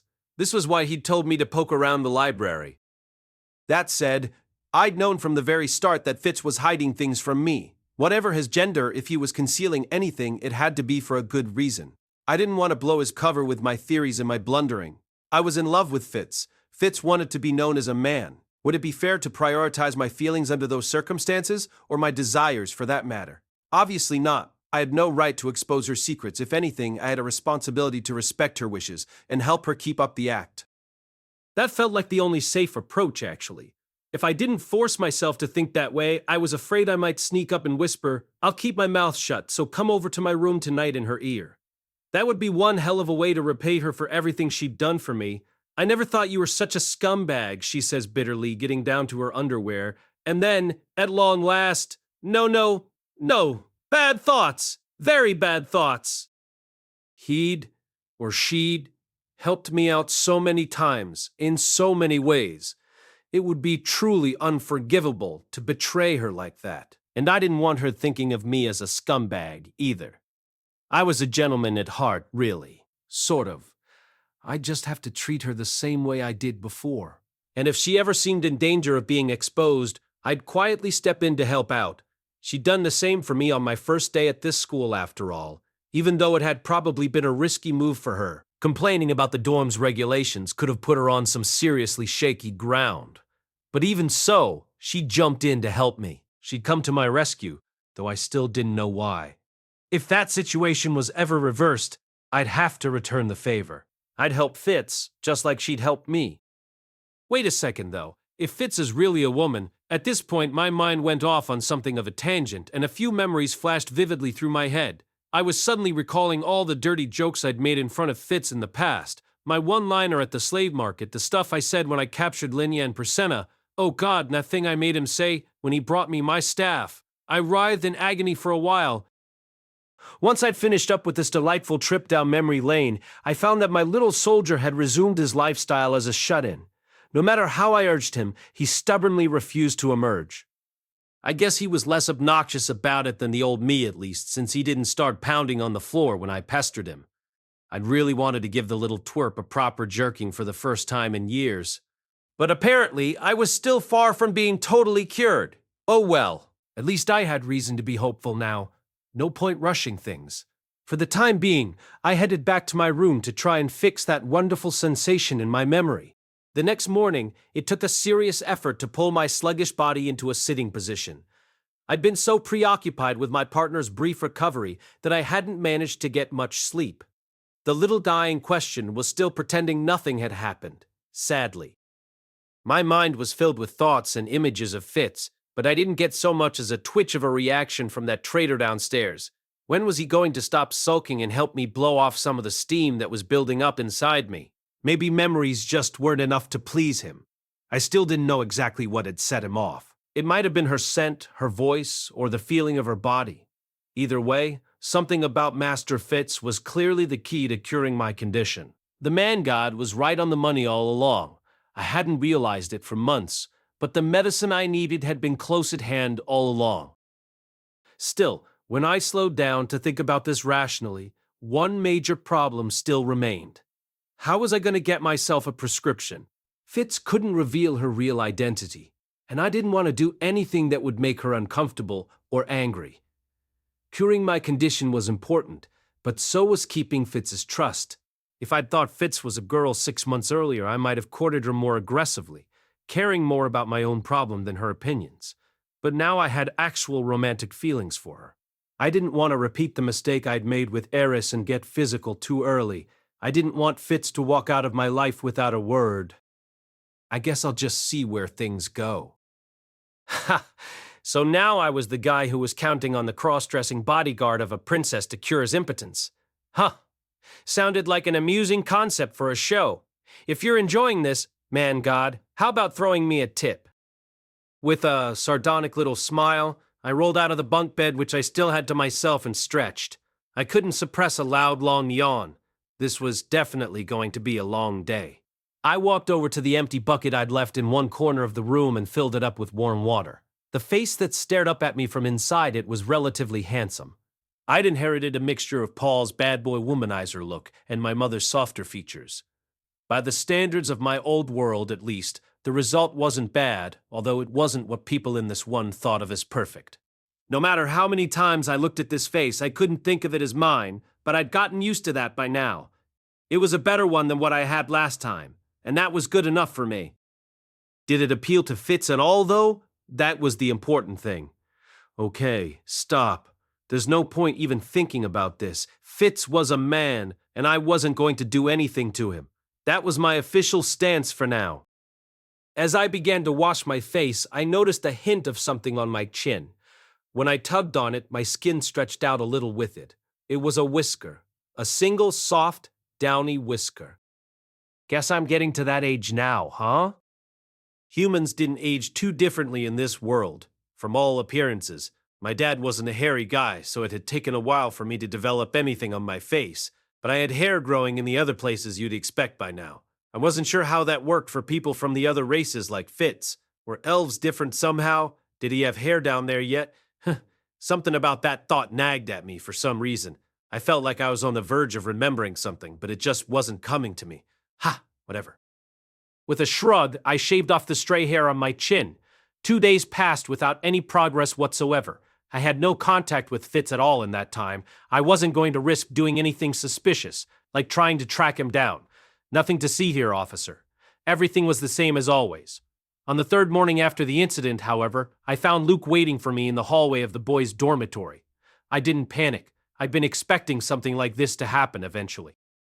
Hello there, Master Luke. What are you doing here at this hour?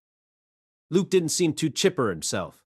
Something about the way he looked at me suggested he wasn't in the best of moods. I need to speak to you regarding Fitz. As expected. But I had my response to this line of questioning worked out in advance. I don't know what you mean. Oh? Is that a fact? Luke's tone was challenging. Was he looking for more information on what had taken place the other day? Maybe he thought I wasn't sure about Fitz's gender, one way or the other. I had blurted out my thoughts when we were lying on the ground together, but she'd never confirmed the fact that she was female. And it wasn't like I'd grabbed her breasts or stripped her naked, Son Goku style. They might be hoping they could still hide the truth from me if they pushed the issue hard enough, and I was fine with letting things go in that direction, of course. Still, was it really that much of an issue if I knew Fitz's secret? Maybe it had something to do with the fact that I was technically a gray rat. I'd cut my ties with the Boreas family at this point, but I didn't know what they thought of Paul. Whatever the case might be, it seemed like a good idea to express my intentions very clearly now that I had the chance. Just to reiterate, Luke, I have no intention of making enemies of you people, and I don't know anything about Fitz or any secrets he might be hiding. You're willing to pretend not to know anything? Why? Well, I'm not connected to the Boreas or the Nodos families at this point. And more importantly, it would be a little scary to get on Princess Ariel's bad side. A look of pure surprise flashed across Luke's handsome face, and he fell silent. Had I said something dangerous? Maybe you would have been smarter to keep up the pretense that I literally didn't know a thing. Anyway, that's all I've got to say. Right. Sorry to have bothered you. With this final exchange, I walked off and left Luke standing in the hallway.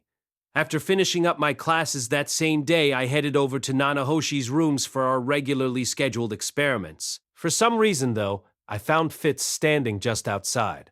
As I recalled, she wasn't supposed to come help me out again for a few more days until she had a break from her duties as the princess bodyguard. She wasn't off duty today. I was fairly sure of that, but she'd showed up anyway. She'd come to Nanahoshi's lab, rather than sticking with the princess. Presumably, there was a reason for that, and presumably, it had something to do with certain recent events, my close encounter with Fitz the other day, and my conversation with Luke this morning. Fitz and Ariel had no reason to take me at my word. If anything, they had plenty of good reasons to distrust me. That was a natural consequence of uncovering someone's secrets. In other words, Fitz was probably here to keep an eye on me. Maybe she wanted to confirm if I really meant the things I'd said to Luke. I'm too damn clever today, man. I'd been silent for a while, and Fitz's face was visibly tense. After a few minutes of this, Nanahoshi muttered, while drawing up a new magic circle. What is this? Did you two have a... And no. We didn't have a fight or anything. Fitz's response was hilariously awkward. He really was adorable when he got flustered. Still, it was obvious that he still doubted me. How were you supposed to earn someone's trust in a situation like this anyway? Maybe I would have been better off just bending the knee and offering tribute to Ariel. All I could really think of was to buy him a nice box of pastries or something. But given how cautious they were about me right now, that might backfire badly. Look, I don't really care either way. Just... The girl had a strict policy of avoiding trouble as long as she was stuck in this world. Fitz was deeply involved with Asuran royalty, and Nanahoshi clearly didn't want to get mixed up in any conflict between the two of us. Of course, if she went around talking that rudely to people, she'd probably make some trouble of her own eventually. But I was basically the only person she interacted with right now, so maybe it wasn't that big a deal. Well, whatever. If she didn't want to get involved in this world, that was her call. I didn't really have any right to an opinion on the matter. I felt like it wouldn't hurt for her to try and be a little more outgoing, but she was currently spending every single day frantically drawing up hundreds of magic circles. It was hard to suggest that she set aside some energy for socializing. Normally, I carried out these experiments while chatting idly with Fitz or Nanahoshi, but today we were all silent. The only sound was the occasional click of the tongue from Nanahoshi. The atmosphere was strained, to say the least. Okay, that's it. We're done for now. Once again, we'd made no real progress. As we made our way back toward the dorms, Fitz and I still couldn't seem to start a conversation. I wanted to talk about something. I wanted to act like I normally did. But what was I supposed to say? If I opened my mouth without thinking, I was afraid I might ask to see her naked or something. Before I could hit on anything, we reached the fork in the road that led to the girls' dorms. Hey, Rudeus. Yes? What is it? Her hand, which she'd been holding to her mouth, moved downward. She made it into a fist and squeezed it against her chest. He was obviously going to say something important. Maybe something about his gender. I braced myself as best I could. Sorry. It's nothing, actually. Bye. Okay then, see you. Fitz looked at the ground as he turned and quickly trotted off toward his dorm. Exhaling softly, I watched him go with an unpleasant, hazy feeling in my chest. I decided not to cause him any trouble if I could possibly avoid it, but to be honest, this was a little hard to take. Chapter 9, Rain in the Forest, Part 1. It was evening, but there were still 3 people in the student conference room. The first was a striking beauty who turned heads everywhere she went, Ariel Anamoy Asura. The second was a sharp-faced but handsome young knight who charmed women with ease, Luke Notus Greyrat. So, what was it you wanted to discuss? Across the desk from them was a young man with white hair wearing sunglasses and a male school uniform. His name was Fitz. He'd brought his hands to his belly and was fiddling with his fingers anxiously. Ariel looked at him for a long moment. But he didn't seem inclined to speak, so she continued. The other day, Rudeus ran into us while we were out shopping. He found your actions rather suspicious, Fitz. Not long thereafter, he threw you to the floor in the library, after which you ran off, declaring yourself to be a man. Or so the rumors have it. Rudeus probably believes that, to be a lie, he did get the chance to touch your body at some length from the sound of things. However, it seems he has no plans to tell anyone about your secret. He claims to be frightened of antagonizing me, but given his skills, that seems highly unlikely. I believe he's simply attempting to do right by a friend. Quite admirable, really. Ariel shot Fitz a sharp look. The question at this point is, what are you going to do? Fitz's shoulders twitched at Ariel's harsh tone, but he made no reply. I do think it's all right to take your time with this. However, it's now been half a year since you made any progress at all. Can you blame me for wanting to say something? She waited for Fitz to reply. Thanks to the large sunglasses he wore, she couldn't see the look in his eyes. But she recognized the way he was fiddling with his fingertips. It was a telltale sign that he was overwhelmed. Something he only did when he couldn't think of anything at all to say. If she let him keep going like this for much longer, he'd probably whimper something like, "I'm sorry," or "I need a little more time to try and postpone this conversation." And so, Ariel pressed on. I have to say, I've gotten rather sick of watching you dither about like this. This wasn't actually true. Ariel enjoyed watching Fitz squirm. She was a little jealous of his feelings for Rudeus, but she certainly didn't oppose them. However, Rudeus was spending less and less time with Fitz as a result of his new friendship with Silent, and Fitz was growing more melancholy by the day. That was rather painful for her to watch. I think it's about time you found the courage to tell him who you really are, Fitz, or rather, Sylphie. Fitz pressed his lips together tightly and raised his head to look at Ariel, and a moment later he took off his large pair of sunglasses. The face underneath them was distinctly feminine. It would have been hard to mistake it for that of a boy, in fact. It was the face of Sylphiette, Rudeus's childhood friend. Princess Ariel, She began, seemingly ready to speak her mind at last, but then stopped almost immediately, looking like she might burst into tears. This was enough to tell Ariel something. Something she'd suspected vaguely for a long time. Sylphie, this is going to be the 3rd time I've asked you this, but right now, is there something that you want to do? There was. Yet Sylphie shook her head. What she wanted was impossible, for 2 different reasons. First of all, she was too afraid. She felt that Rudeus might have forgotten her entirely.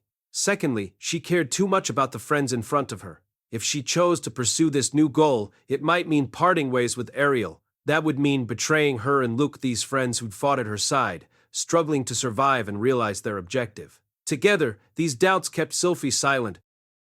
Sylphie, you've saved my life many times. If you hadn't fallen from the sky in the gardens of the Silver Palace, I would have died on the spot. It was you who protected me from the assassins who came for me when I slept as well, and you fought for me, desperately outnumbered, at the Red Worm's upper jaw. You've helped me countless times in the last few years. but I owed you that, Princess Ariel, and more. When I was teleported into the palace, I didn't have the first idea what was going on. If you hadn't helped me... Any debt you owed me was more than we paid when we fled the kingdom. Since then, we've been on equal footing. I've simply been manipulating you into serving me. You aren't manipulating me. I want to help you because we're friends. I'm sure that's true, yes, and for the very same reason, I'd like to help you now. Because we're friends, aren't we? What? I know you, Sylphie. You're probably holding back for my sake, aren't you? But you aren't my servant, you're my friend. There's no need for you to put my goals first and ignore your own. If there's something else you want to do, then leave me and prioritize it. Ariel's kind words were enough to shake Sylphie's resolve. But even as her heart wavered, she managed to squeak out an objection. That would mean betraying you. It most certainly would not. In fact, were I to hold you back, I would be betraying you. This claim might not have passed scrutiny if they were still in the kingdom of Asura. There, Ariel was a princess, and Sylphie merely the daughter of some nameless village hunter. She had earned herself the title of guardian mage, true, but they were still far from equal in rank. However, this was the kingdom of Renoa, and Ariel was essentially in exile. Because of that, her words had the ring of truth. If she'd said something similar to Luke, he would no doubt have objected strongly. He took great pride in his role as Ariel's retainer, and would have begged her to give him orders, and to use him as she saw fit. Sylphie, on the other hand, hadn't sworn an oath of undying allegiance to Ariel, but she considered the princess a woman worthy of her service. She respected her so strongly that she would have sacrificed herself obediently if Ariel ordered her to do so. She couldn't quite manage to express these thoughts in this moment, though, mainly because Ariel was speaking to her with such great kindness. Tell me, Sylphie, do you intend to make a traitor of me after all that I've done for you? What? No! Surprised by Ariel's manipulative words, Sylphie looked up with wide eyes. The princess met her gaze with a stern expression. Sylphie found herself wanting to avert her eyes, but managed to resist the impulse. She couldn't help swallowing loudly, though. Show some courage and speak your mind. What do you want to do right now? Well, Sylphie pinched her lips together and squeezed her hands into fists. She knew what she wanted to do. All she needed now was the courage to put her feelings into words. At some point, she'd lost that courage altogether. But now, as her good friend waited patiently, she managed to find it once again. I want to be with Rudy. Well done. Ariel smiled at her friend. For once, it wasn't artificial. This was her genuine smile, one she used only rarely. I'm glad you finally came out and said it. Pursue your own goals first, Sylphie. You can always come back to help me out once you're ready. There was kindness in Luke's eyes as well. She's right. Deal with your personal affairs before worrying about ours. He had somewhat conflicted feelings about this situation, in truth, but he was happy that his friend had finally voiced her real thoughts, and he wanted to trust Ariel's judgment. But I don't think I can take it if Rudy doesn't remember me. Ariel and Luke exchanged a look and smiled wryly. Let's think that part over now, shall we? With these gentle words from Ariel, an impromptu strategy conference was convened on the spot. Perhaps it would be best to keep things simple. Why not just tell him you're Sylphiette from Buena Village? I think that's inadvisable. If he really doesn't remember her at all after all this time, the name might not ring a bell. Luke and Ariel pondered each other's words for a moment. To be sure, there was a good chance that Rudeus had forgotten Sylphie. It had been 8 years since they parted, which was more than long enough to forget a childhood friend. At the very least, Sylphie hadn't heard Rudeus mention her name even once in the last year. It was hard to imagine her name alone would suffice to jog his memory. What could she do to make him remember her? That was the crucial question. Ariel tried to put herself in Rudeus's shoes. She didn't remember the names of all the attendants who'd served her 8 years in the past, but there were a few she did recall. For example, Lilia, who'd left the court when Ariel was very young. Ariel couldn't remember the woman's face clearly, but she remembered the way she'd fought off an assassin to protect her. Sylphie, what kind of memories do you have with him? Memories? Yes, people remember us by our skills and the memories we share. That's the reason the nobles are constantly throwing parties to introduce themselves to each other. They memorize flowery speeches and practice complex dances in order to leave at least some impression in the memories of their peers. There are quite a lot of them, you see, so it's impossible to remember every single one you meet. Sophie's skills were certainly distinctive enough. There weren't many people in the entire world who could cast spells silently, and none so young as Sylphie or Rudeus. But even with the benefit of that enormous hint, Rudeus hadn't thought of her. There were 3 reasons for this. Firstly, Rudeus's tendency towards self-deprecation. He instinctively believed that anything he could do was easy enough for anyone else to imitate. Secondly, he had since run into Ruijerd, Kisharika, Orsted, and Bedigity. His encounters with these overwhelmingly powerful individuals had left him with the impression that the world was full of people much stronger than he was. In his mind, it seemed reasonable for there to be plenty of silent spellcasters out there. And finally, there was Ariel herself. Sylphie's silent spellcasting might have seemed more unusual if she was only an ordinary student, but she was the guardian of a powerful princess. It made sense to Rudeus that any mage who served as a royal bodyguard would be highly capable. Memories, huh? I did tell you about how I used to be bullied, didn't I? Yes, you told me you were picked on rather ruthlessly about the color of your hair. Incidentally, Sylphie had never revealed to Luke or the princess that her hair was originally green.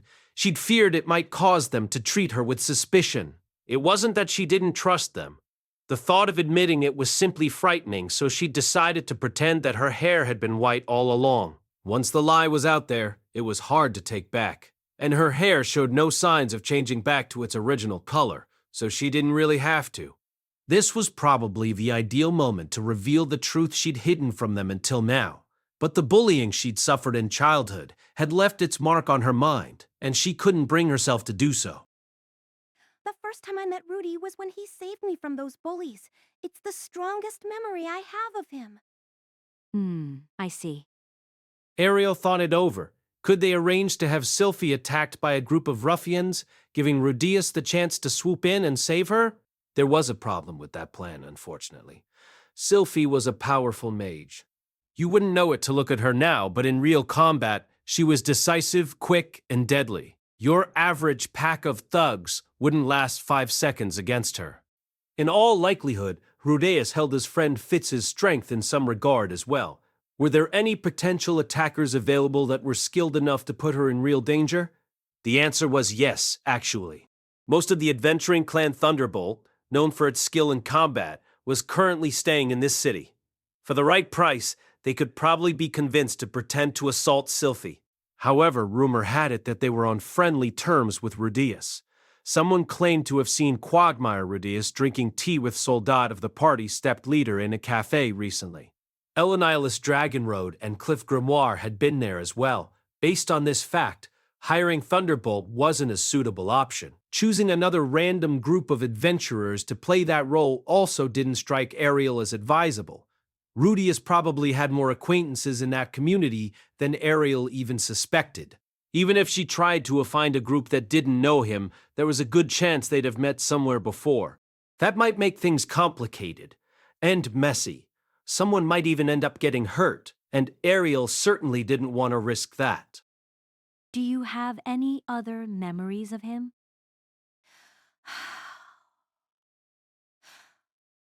Oh, yes.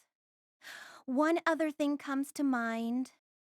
Sophie's face went red, and she paused for a moment before continuing. At first, Rudy thought I was a boy, you know? One day it started raining while we were outside practicing magic, so I came over to his house to take a bath. But then he, started tearing off my clothes. Halfway through her story, Sophie glanced over at Luke. He promptly covered his ears with his hands. Say what you will about the man, but he could take a hint. And then he pulled down my panties and saw my private parts. That was how he realized I was a girl. Sophie went on to explain how Rudeus had been a little depressed for a while after that. Ariel had already heard the story of what happened after this incident, actually. It seemed possible to her that these events had something to do with Rudeus's decision to keep his silence about Fitz's gender. Even if he didn't remember Sophie clearly, he'd learned a lesson then that still stuck with him. You didn't forcibly expose people's secrets. That's quite a nice story. On the inside, however, she was thinking, this is it. They just have to create an identical situation and make Rudeus undress Sylphie with his own hands. With excitement running high on both sides, she could hopefully overcome her anxiety and blurt out the truth. All right, let's go with that. Luke, take your hands off your ears. We're going to discuss our plan now. At this point, however, the princess remembered their second biggest problem, Sylphie's penchant for self-sabotage. If they didn't take some precautions, her cowardice would doom their plan to failure. Before we get into the details, though, there's one point I want to make sure we're clear on. Oh! Sylphie, you told us that you want to be with Rudeus, but I'd like to know what that means to you specifically. Sylphie considered the question. What, specifically? Did she want from Rudy? What did she want to do with him? She wanted to be at his side, at least. She'd been in love with him for quite some time, and those feelings had only grown since their reunion. But she sometimes indulged in some very specific fantasizing. Also, for example, she often daydreamed about what their life would be like after they got married.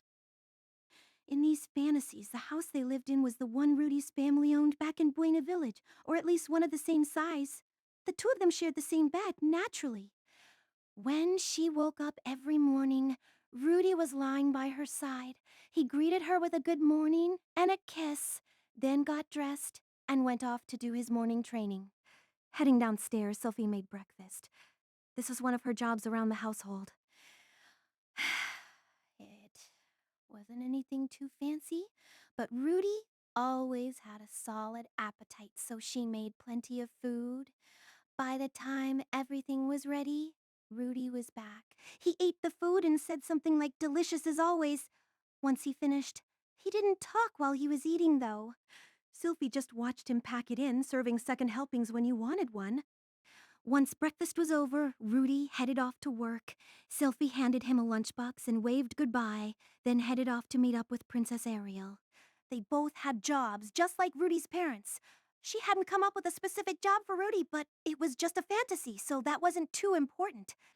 When Sylphie finished her day at work and came back home, she ran into Rudy at the entrance. He smiled a little at the sight of her, brushed the snow off her shoulders, and pulled her in for a hug. Then they headed inside together and turned on the heating stove. Before too long, they had the bath ready. Once they cleaned themselves off and warmed up, it was time for dinner. While Sylphie worked on that, Rudy was making figurines by the stove or something. Dinner was a little different from breakfast. Rudy was much more talkative, for one thing. He told her all about his day and the things he'd seen at work. All of his stories were amazing. Too amazing for her to think up in advance. She giggled at his jokes and felt impressed by his accomplishments. Once the meal was over, they spent some quiet time together on the sofa by the heating stove. Sylphie snuggled against Rudy, and he wrapped his arm around her shoulders. Sometimes they talked. Sometimes they didn't even say a word. Before too long, they started gazing into each other's eyes, and their faces drew closer. Their shadows would overlap as Rudy picked Sylphie up in his arms, turned off the stove, and carried her to the bedroom. Rudy's kind of a pervert sometimes, you know. He might say, "How many kids do you want?" or something like that. But then I'll say, "As many as you want to give me, Rudy." He'd probably just laugh and say, "That might be too many," then start taking off my clothes. And then I laugh too and say, "Better get started then." He. Ha. He. Ah. Gah! Snapped back to reality by a tactful throat clearing from Ariel, Sylphie shut off her internal monologue, flushed bright red, and looked at the floor while fiddling with her ears. Now then, take that fantasy of yours and imagine another woman in your place. Sylphie tried to picture Nanahoshi taking on the role of Rudeus' wife. She imagined herself living in the house next door, watching them through the windows as they went about their day. But when Rudy and Nanahoshi noticed her, they smirked a little and shut the curtains. You don't like that idea, do you? No, not one bit. Very well then, whether this operation succeeds or fails is entirely dependent on your efforts, Sylphie. Ah, right. In case this wasn't enough, Ariel chose to hammer the point home. I won't allow you to chicken out again, not this time. If you come back and tell me that you couldn't find the courage to speak up when it counted, then I'll never help you with this again. In fact, I'll do worse than that. By my authority as Ariel Anamoi Asura, second princess of the kingdom of Asura, I'll forbid you to ever contact Rudeus Greyrat again. Sylphie swallowed loudly. She understood, of course, that Ariel was only trying to push her forward. This was less a literal threat than an order to approach this very, very seriously. Seeing the tension on Sylphie's face, Ariel slowly said her final words on the matter. Give this everything you've got. Yes, ma'am. Very good.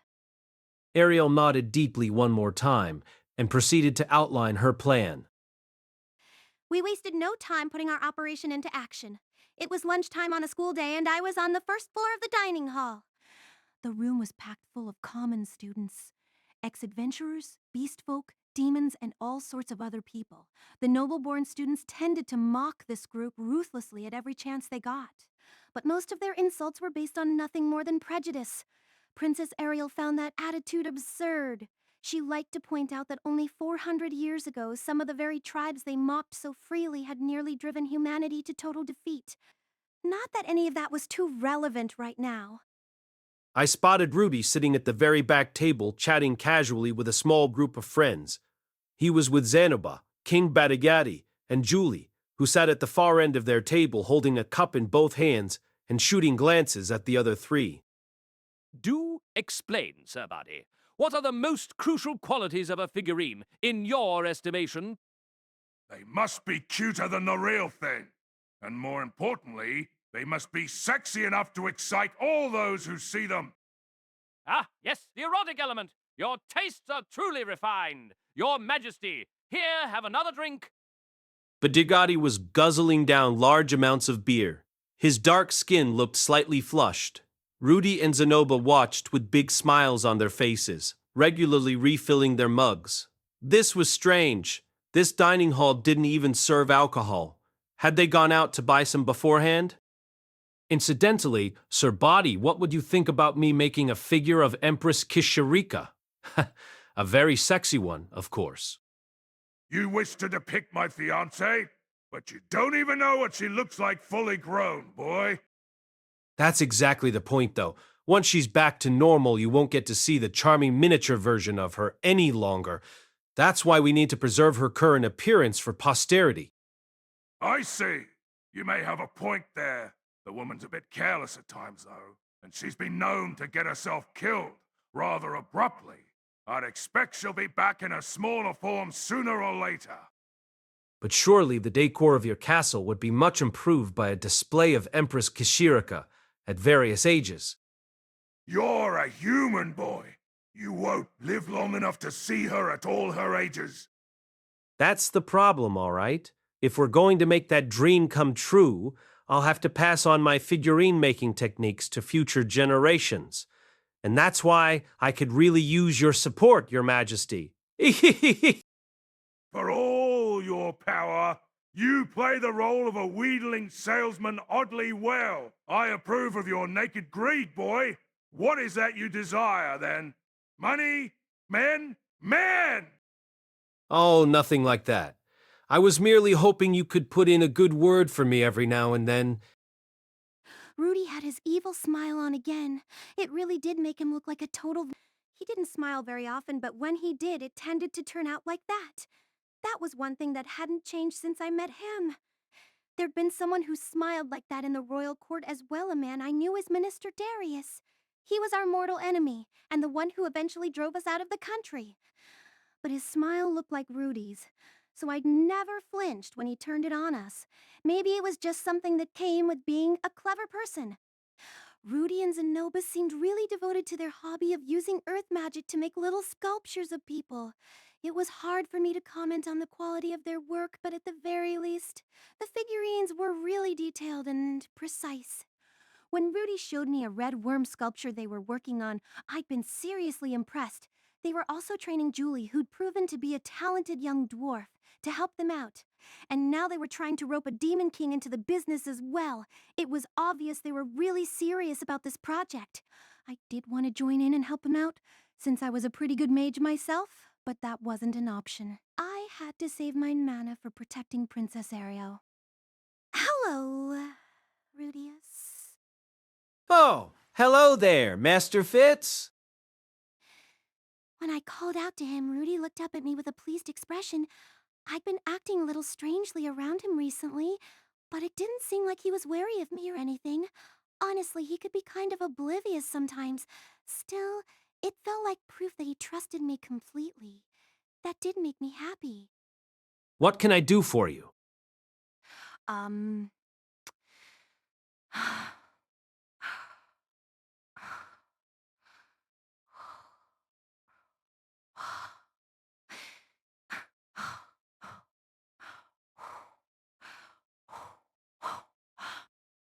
Not at all. Zenoba, can you handle the rest?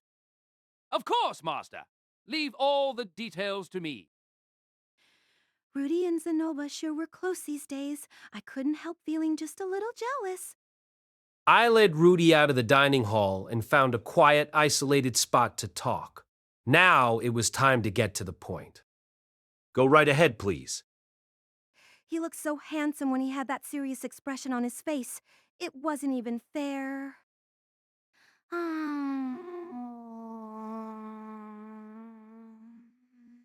Actually, I have a pretty big favor to ask of you. You do? Well, rest assured. I'll do everything I can, of course. Hold on a second. I didn't even tell you what I'm asking yet. I'm not going to refuse you, Master Fitz. Well, not unless I absolutely have to. Wow. That was really sweet, actually. It made me feel terrible about deceiving him like this. It was bad enough that I couldn't even bring myself to tell him who I was. Okay, so...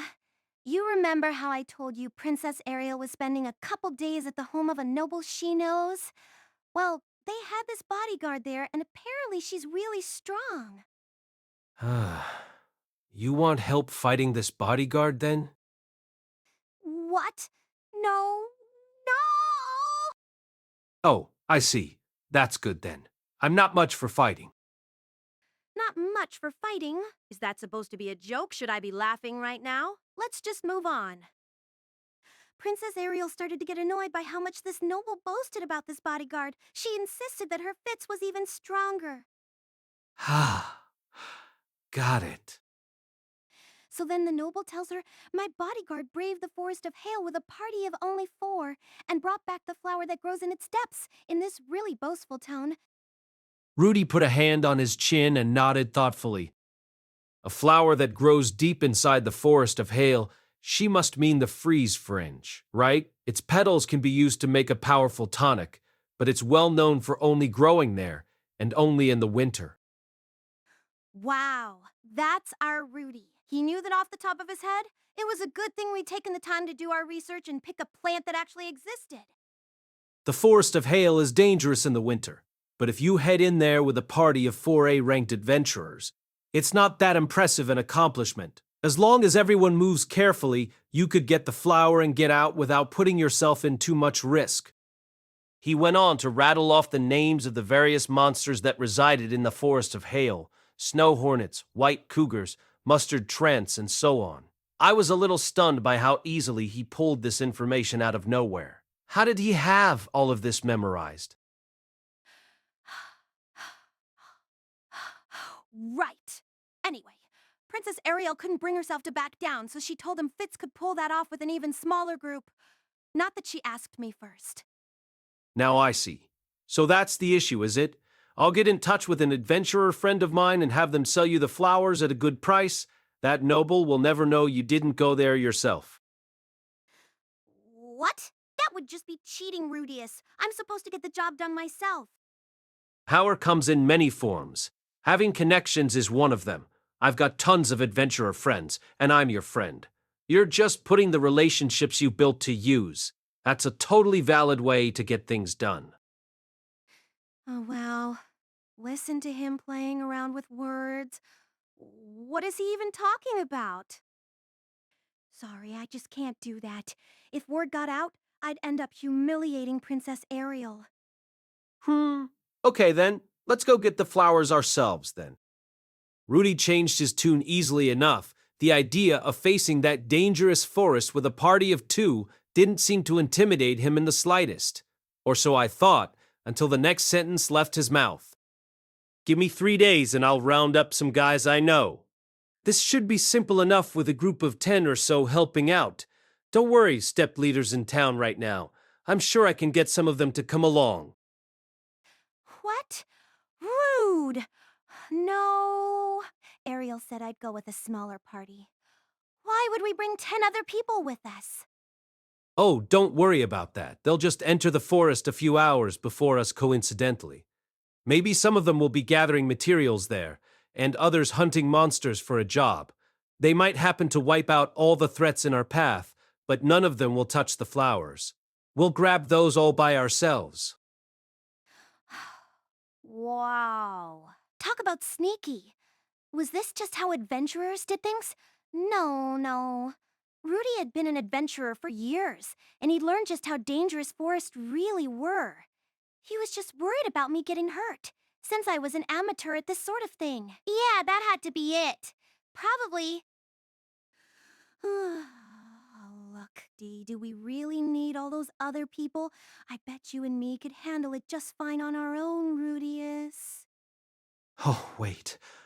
Are you just asking me to be your bodyguard, Master Fitz? Wasn't that what I said at the start? Maybe not, actually. Yeah, that's right. Can you help me out, Rudeus? Rudy put one hand on his chin and thought for just a moment before nodding. Okay then, you've helped me out in all sorts of ways, Master Fitz. It wouldn't be right of me to turn you down. Thanks, Rudeus. I was a little nervous about going out there alone. Despite a few close shaves, I'd managed to get past the first hurdle. Honestly, though, it felt like he'd come up with a new plan every time I opened my mouth. Rudy really was something else. The operation moved on to its second phase. Rudy and I would be heading into the Forest of Hail. It was located about 3 days' travel north of Sharia, ending right on the border with Bashrant. I set out in my normal traveling gear, but Rudy showed up heavily equipped. He was carrying an enormous knapsack, which was apparently stuffed full of emergency supplies and rations. I said I'd expected him to come along empty-handed, given how strong he was. But he replied, "You shouldn't underestimate the dangers of any forest. There are some monsters out there that can dodge a stone cannon in midair." That sounded totally absurd to me, but when I pressed him on the point, he said there were tons of creatures like that in the forests of the Demon Continent. I'd assumed it was some kind of joke at first, but his face was totally serious. The monsters known to appear in the Forest of Hail were B-rank threats at worst, though. I could probably handle them just fine. Sorry, Rudeus. It feels like I made you do all the prep work. No need to apologize. That's part of the job when you're on a bodyguard mission. Wait, if that was how he was thinking about this, was he going to ask me for money at the end or something?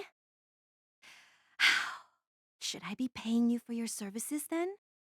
Don't be silly. I'm doing this because we're friends. I don't want anything from you. For some reason, Rudy really emphasized the word friends. I wasn't sure what that was supposed to mean.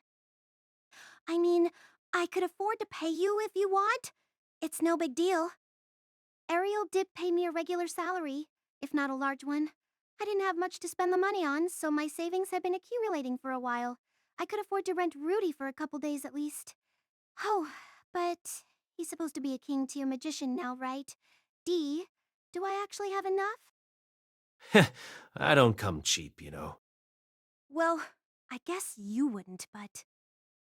For some reason, I found myself remembering the slave market and picturing Rudy climbing onto a stage naked.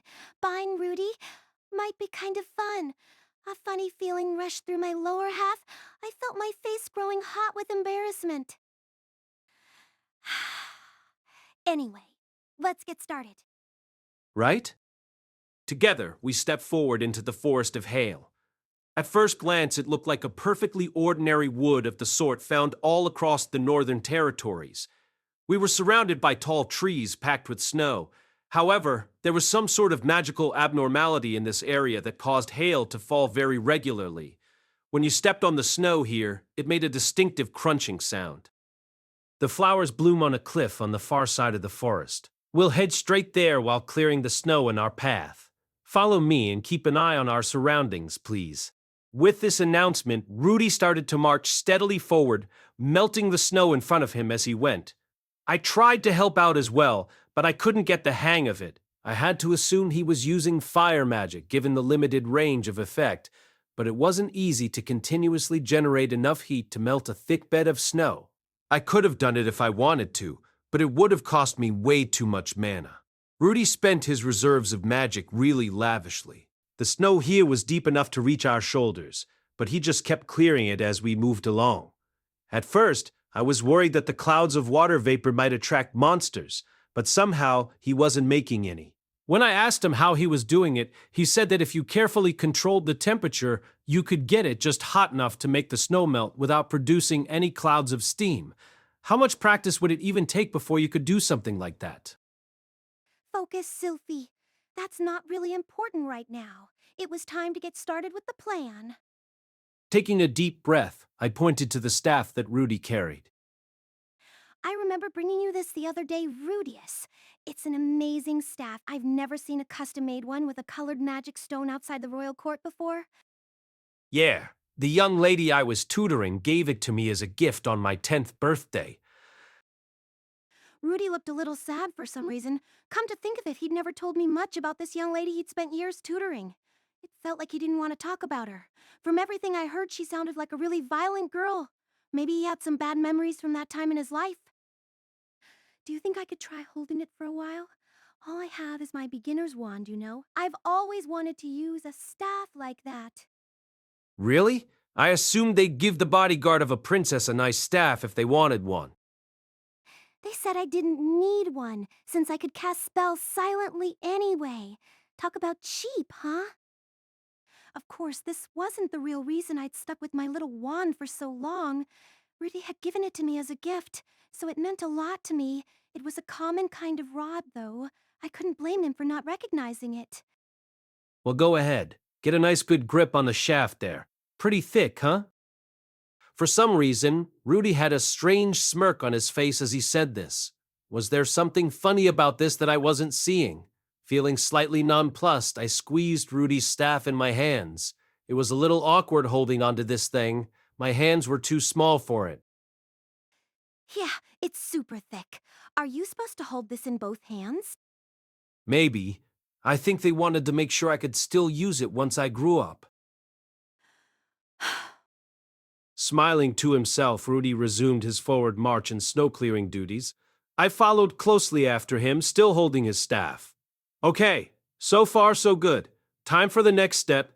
Bringing the ring I wore on my pinky to my mouth, I whispered the keyword, Red Tower, as softly as I could. The small stone embedded in it changed from blue to red. This ring was one of the magical implements that Princess Ariel always wore on her person. When you spoke the keyword, its stone changed color, and so did the stone in its companion ring. The effect didn't work over very large distances. But right now, the other ring in the set was waiting for my signal just outside this forest. Is this really going to work? I glanced nervously at the sky and waited for the next stage of our plan to begin. Despite my anxiety, it happened soon enough. The sky began to grow cloudy with unnatural speed. Everything was going well so far. It didn't take long for Rudy to notice the change in the weather. Looking up, he murmured, Rain clouds? That's strange to himself. Rain almost never fell at this time of year in the Northern Territories. As a result, the protective gear most people wore wasn't much good against it. The heavy stuff we had on was made of snow hedgehog fur. You could brush snow right off it before it melted, so it was really useful in the winter.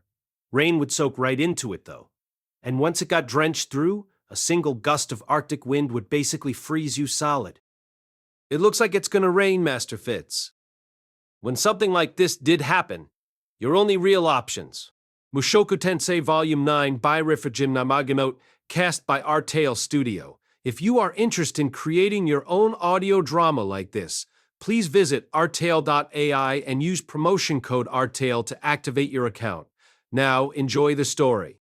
We're to create a makeshift shelter on the spot or take refuge in a cave. The latter option was considered somewhat safer and more reliable. Rudy was very good at earth magic, of course, but he wouldn't want to keep spending mana just to keep us dry until the rain stopped. That was seriously tedious work, and so I had an alternative proposal to offer. Let's see.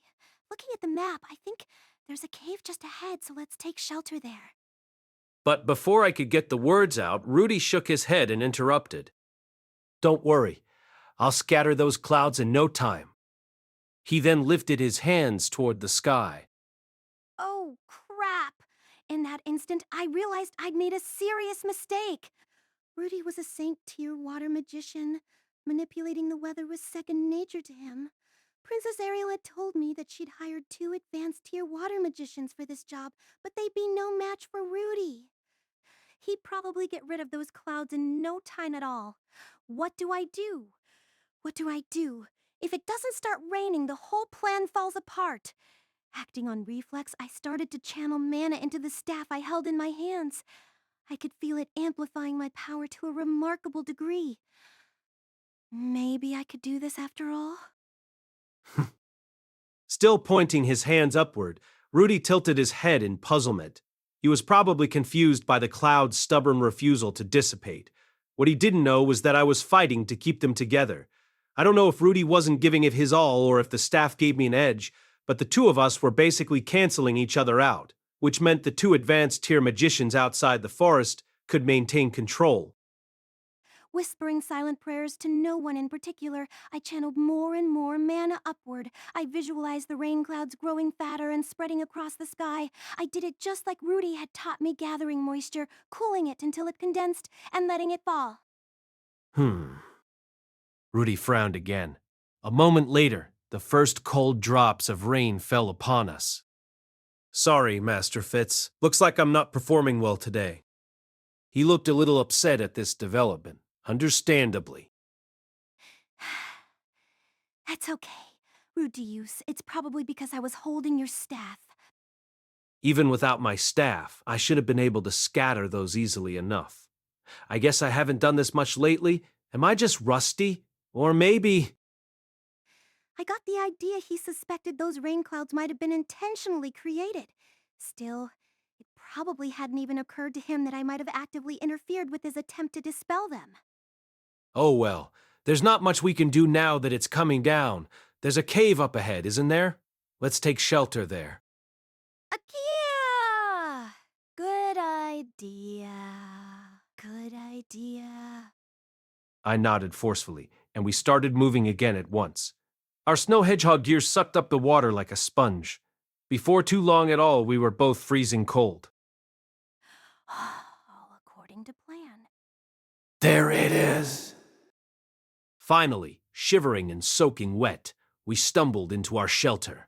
It was a small, natural cave, no more than 10 meters deep, and it was also our real destination. Chapter 10, Rain in the Forest, Part 2. I knew there was something fishy about this from the start. Master Fitz had been acting strangely ever since he hired me, and then events had taken a really odd turn. Those rain clouds had gathered unnaturally fast. Sudden downpours in the winter were very, very rare up here. There was a good chance someone created that storm using magic. But what would the point of that be? Why just make it rain on us? Did they want to make it harder for us to complete our goal? Who would do that? The noble Princess Ariel was arguing with, maybe? To what end? Well, to keep Fitz from getting the flower, presumably. But if that was the goal, why just harass us with some lousy weather? You could always make it rain arrows instead.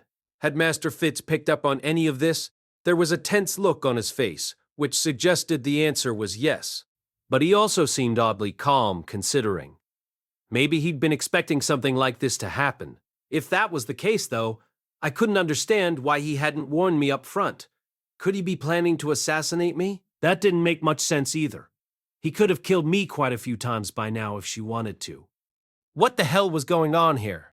My thoughts were troubled as I worked on setting up a fire we could use to dry our wet clothing. Fortunately, I'd brought along some pre-cut firewood just in case something like this happened.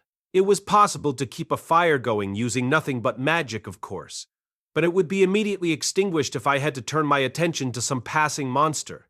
That could be dangerous, since it would deprive us of our main source of light, and I'd have to get a new one going afterward. It was smarter to just carry the basics with you. Okay, I'm going to get the fire going. Once the wood was all laid out, I set it alight. As soon as I was sure it was burning steadily, I took off my outer coat. The thing was absolutely soaked through. The outside was coated in a thin layer of frost. I'd been wearing my old gray robe underneath, but it was sopping wet as well. From the feel of things, I was drenched to my underwear.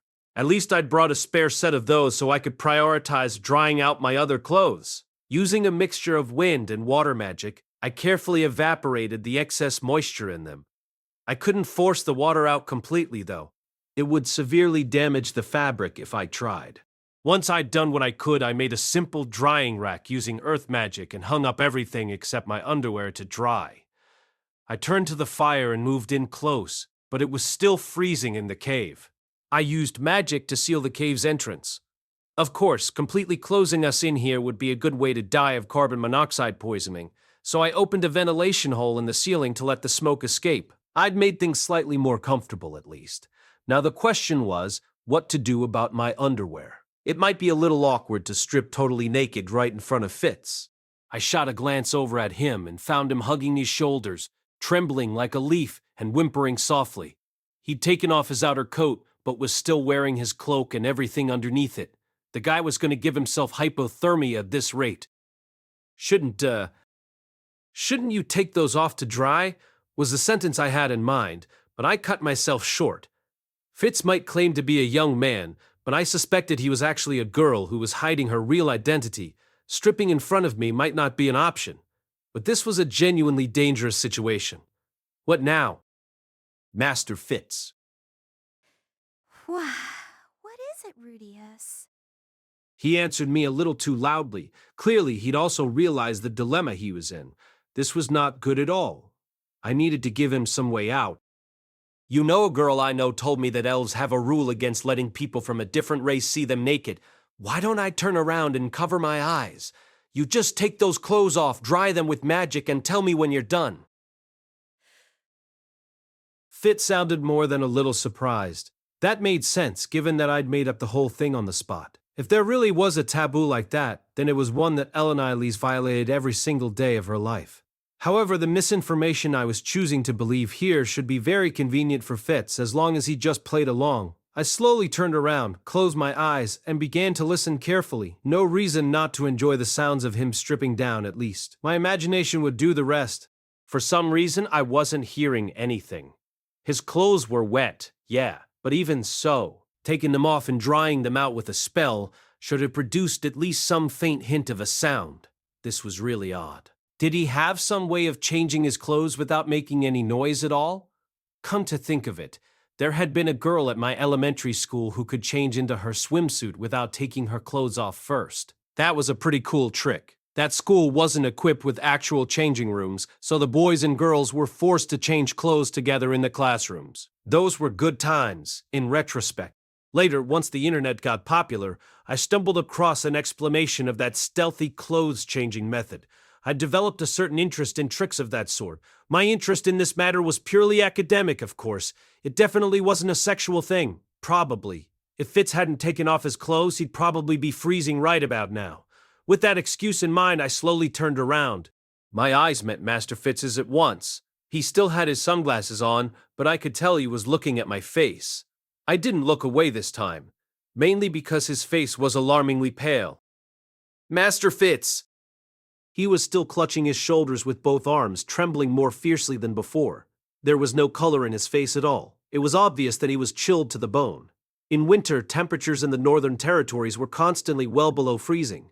Just walking along outside robbed your body of its heat very quickly. Hell, I was still pretty cold myself. The temperature in the cave was slowly rising.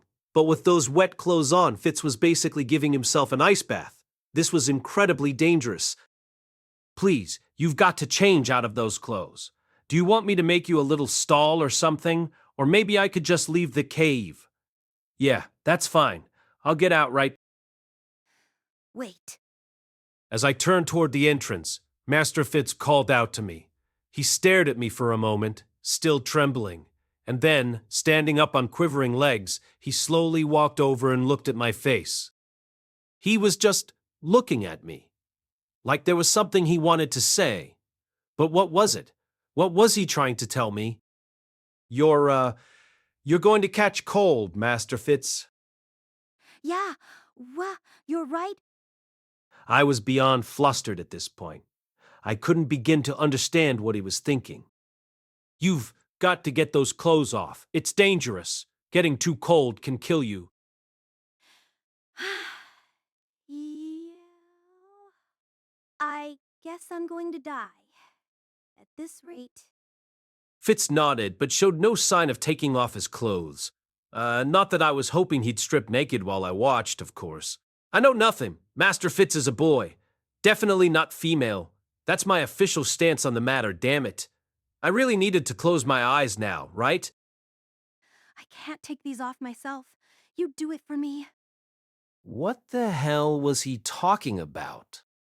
Well, if you can't get them off, I guess I'll have to do it. What the hell was I talking about? Crap. My hands were already moving forward. I touched his shoulders first. They were cold and slender and soft. His body felt very delicate in my hands. Okay, she certainly felt like a girl. And of course I was a man. Generally speaking, it wasn't okay for a man and a woman to get naked in front of each other until they'd reached a certain level of intimacy. That was as true of this world exactly as it had been in my old one. You, Master Fitz, to be honest, I'm aware of the fact that you're a woman.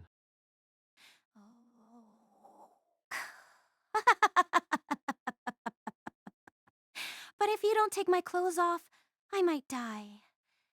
Right. Right. This did not compute. I couldn't figure out her thought process here. She was obviously plotting something, though. Could this be some sort of blackmail scam? Like, I'd take off her clothes, and then some scary guy would pop into the cave, tell me that I'd learned too much, and carry me off to an Asuran laboratory to be dissected. Not that I'd have any room to complain, given that I was about to experiment on Fitz myself.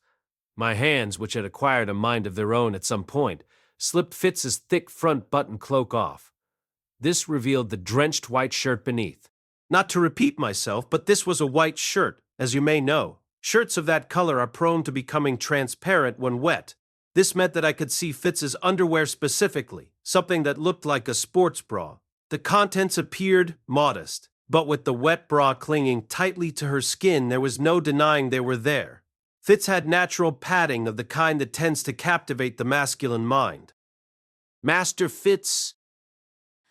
What's the matter, Rudy?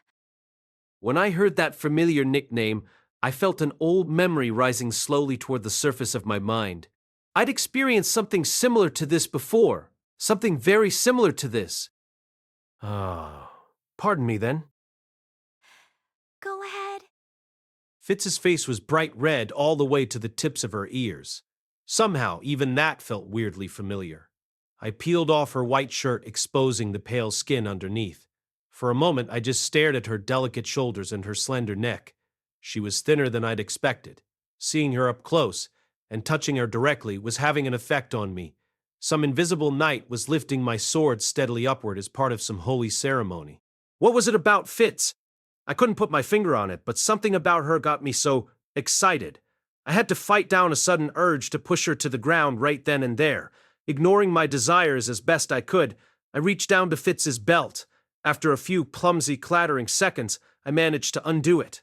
I reached out to grab her pants by the waist, and then an image from the past flashed into my mind. I'd done something like this before years ago. I was 5 or maybe 6 years old, but I hadn't for Fitch.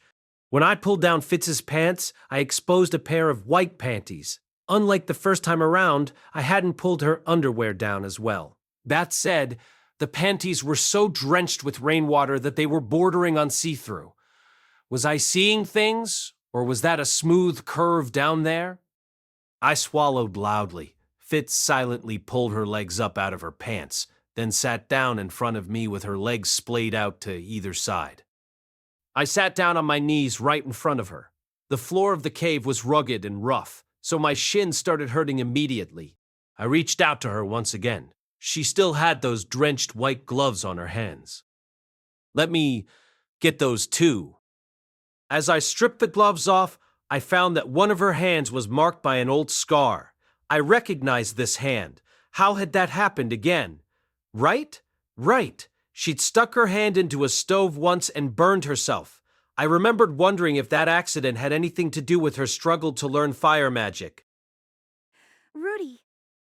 Fitz wasn't looking me in the eye anymore. Her gaze was turned slightly downward at a different part of my body. The tent I'd pitched a few minutes earlier was still going strong. Fitz really was a miracle worker. There's still one thing left. I knew she wasn't talking about her bra or panties. By now I'd finally caught on. I reached up for her sunglasses and took them off. Beneath I found a familiar face, one I'd expected to see. Back in the day I'd thought he would grow up to be a real lady killer. My plan had been to latch onto him like a remora and snatch up some of the girls he passed over. That was how pretty she'd been even when she was a kid. And now she had grown even more beautiful than I'd imagined.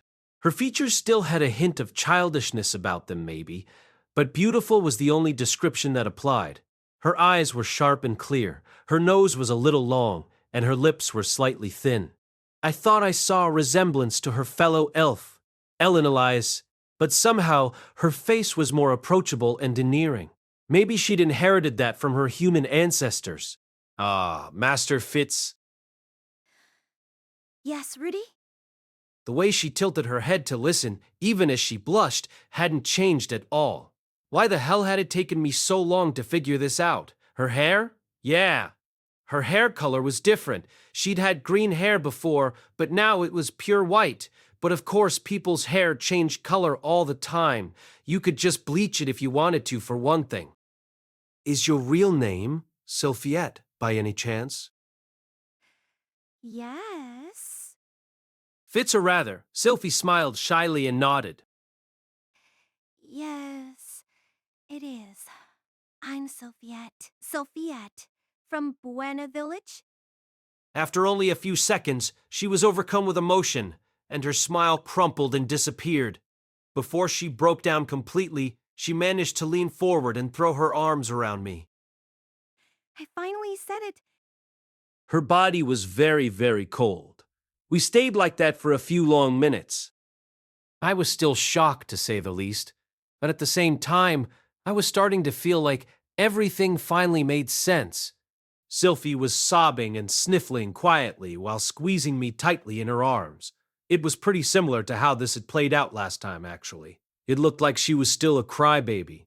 Her body was still soft, too. She was so slender you'd think there wasn't an ounce of fat on her, but when you hugged her, it felt like you had your arms around a cloud.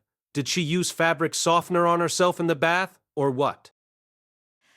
I waited for you all that time, Rudy.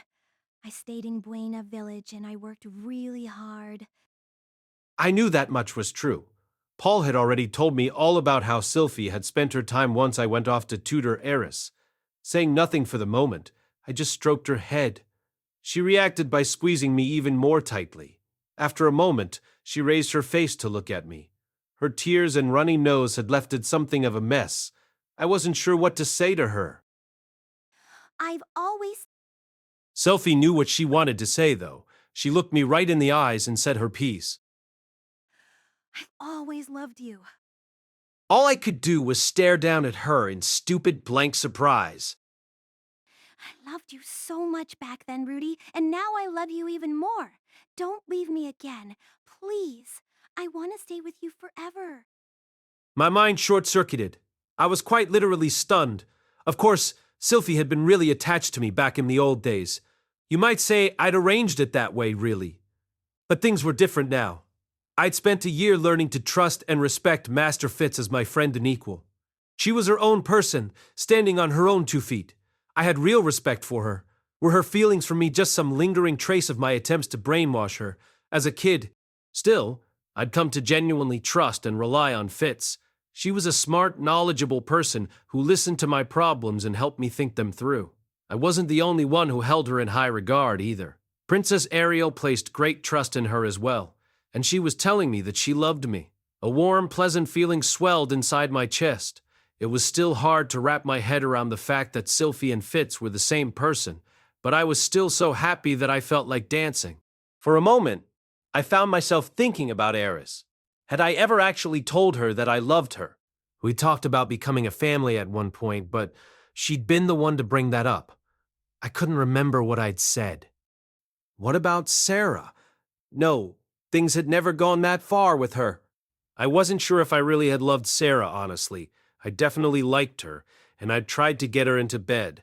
But I felt like love wasn't quite the right word for what I'd felt. Okay then, how about Fitz, or Sylphie rather? What did I think of her? To be honest, I wanted to take some time to think it over carefully. I wanted to double-check my own thoughts and work out a clear, precise answer. But unless I gave her an answer right now, she would probably disappear on me, like Eris had.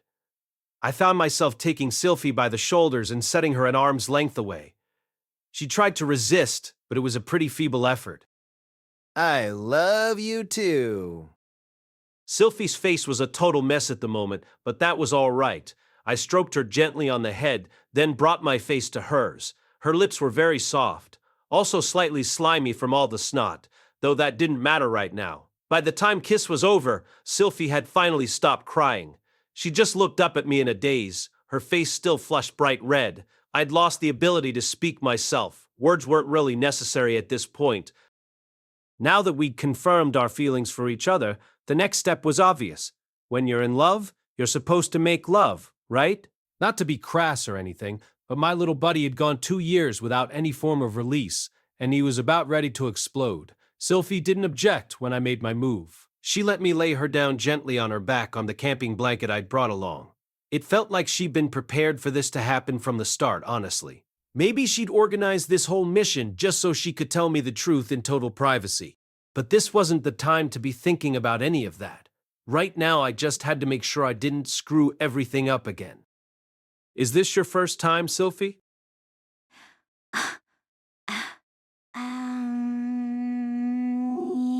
Yeah, it is. Is that a problem? Of course not. Far from it, really. Still, that did mean I had to be careful with her. If I messed this up, things might turn out just like last time. I didn't want to feel that way ever again. It was bad enough getting dumped by Eris, and Sarah, for that matter. I couldn't screw this up. I just couldn't. Slowly, carefully, I reached down to touch Sylphie. Rudy? And realized that my tent had collapsed. An hour passed before we finally gave up. The rain had stopped by now. Thanks to all the time we'd spent pressed up against each other, our bodies had warmed significantly. Our clothes were very nearly dried out as well. At the moment, though, I mostly felt like crying. I was painfully depressed by my inability to perform at such a crucial moment. How many times had I felt this particular variety of agony anyway? It never seemed to get any less awful. And this time around, I wasn't dealing with some girl from a brothel or an adventurer I'd hit it off with in an inn. It was someone I actually loved. Someone who I had a special connection with.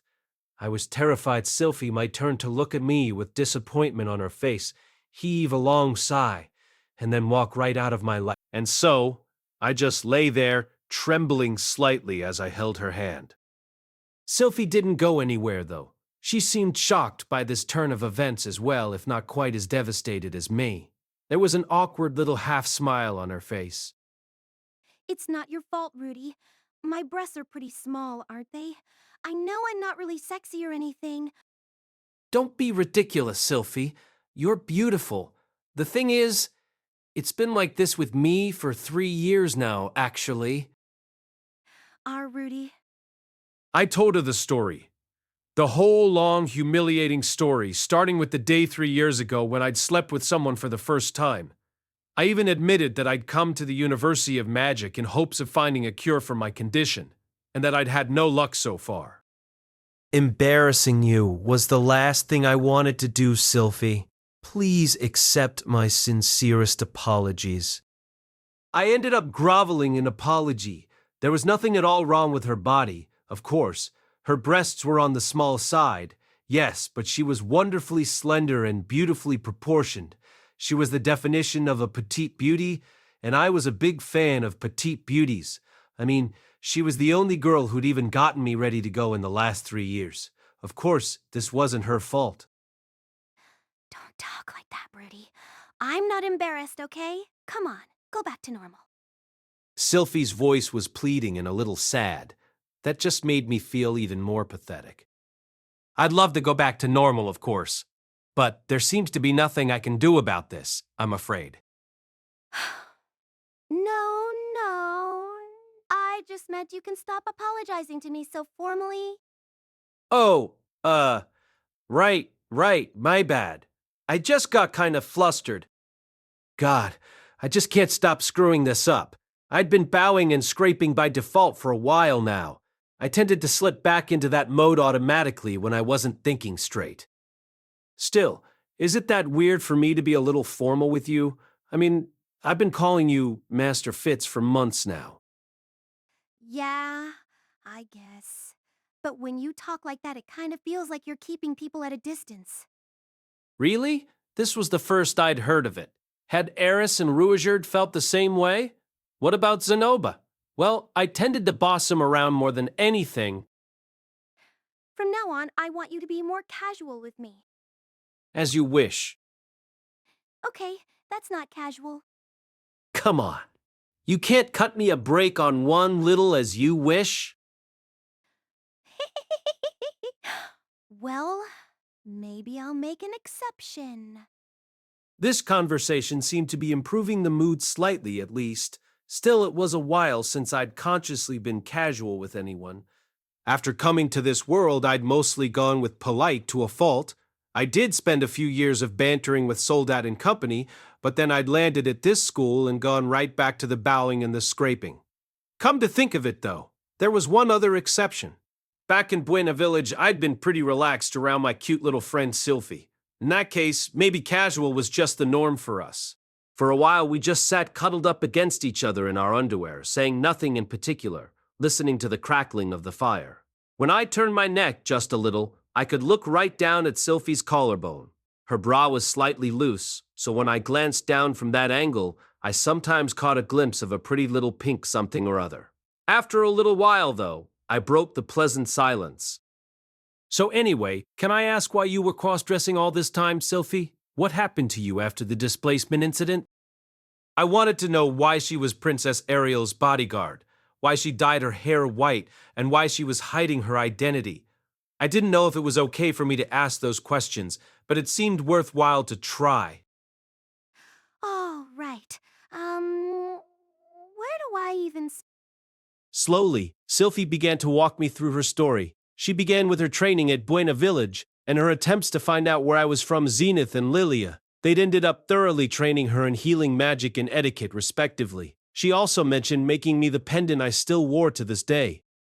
So, you made this yourself, huh? Why do you even have that, Rudy? I've been hiding the pendant in question inside my clothes for years now. Sylphie had obviously noticed it when I took my clothes off earlier. Lilia gave it to me when I found her, but she didn't say anything about you making it for me, Sylphie. Well, she probably thought I might be dead. Ah, I see. Some people might be okay with carrying around a memento of a dead friend, but others might just be sad and uncomfortable. Mind if I continue my story? Sorry about that. Go right ahead. After the displacement incident, Sylphie's life had taken a sharp turn for the stormy and dramatic. She was ejected above a garden in the royal palace with a dangerous monster right below her. After saving Princess Ariel's life by sheer coincidence, she was granted her present role as her guardian mage as a reward. Somehow, her hair had lost its original color when she was teleported, and the people of the royal capital were so different from what she was used to in their outlook and ambitions that every day left her with a stomachache. She'd been forced to fend off assassins sent to kill Ariel, as the members of the royal family and their supporters struggled for power. Eventually, they'd been driven from the capital and set off on a journey none of them were ready for. There had been betrayals, deceptions, and moments of desperate danger. But eventually, they'd reached the Renoa University of Magic, where they began to plot their comeback, at which point I showed up. I know it's not your fault, Rudy, but when you introduced yourself to me like a stranger, it was kind of a shock. I'm sorry about that. But you know, if you just told me who you were a little earlier, this wouldn't have taken nearly so long. Yeah, you're right, I guess. Sorry. It's my fault for not saying anything,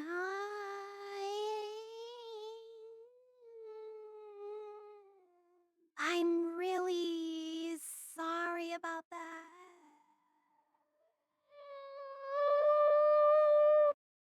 Suddenly, tears were rolling down Sylphie's face. She'd been in anguish over this for some time now, from the looks of things. It wasn't like she'd withheld the truth just to mess with me or anything. I hadn't meant to criticize her. Hey, I'm sorry too. I had a whole year to figure it out, and I didn't even realize. Based on Sylphie's story, she'd been hiding her identity for a reason, and seemed to think I'd forgotten her entirely. And, if I had forgotten her, there was a risk I'd tell someone the truth about her if she opened up to me. I did have connections to the Boreas family, after all. There was a possibility I might even turn out to be an enemy. Keeping quiet was probably the smart call. Also, I hadn't really given any indication that I was looking for Sylphie at any point in the last year. If she thought I wasn't even worried about her, you really couldn't blame her for hesitating, right? Yeah, you couldn't. All sorts of circumstances had gotten in the way, and in the end she'd opened up to me. That was what really counted.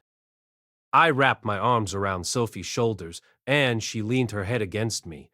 Her body was still a little chilly. I decided to keep her pressed up against me until that improved. I just couldn't work up the courage, Rudy, and I guess there was a part of me that kind of liked things the way they were.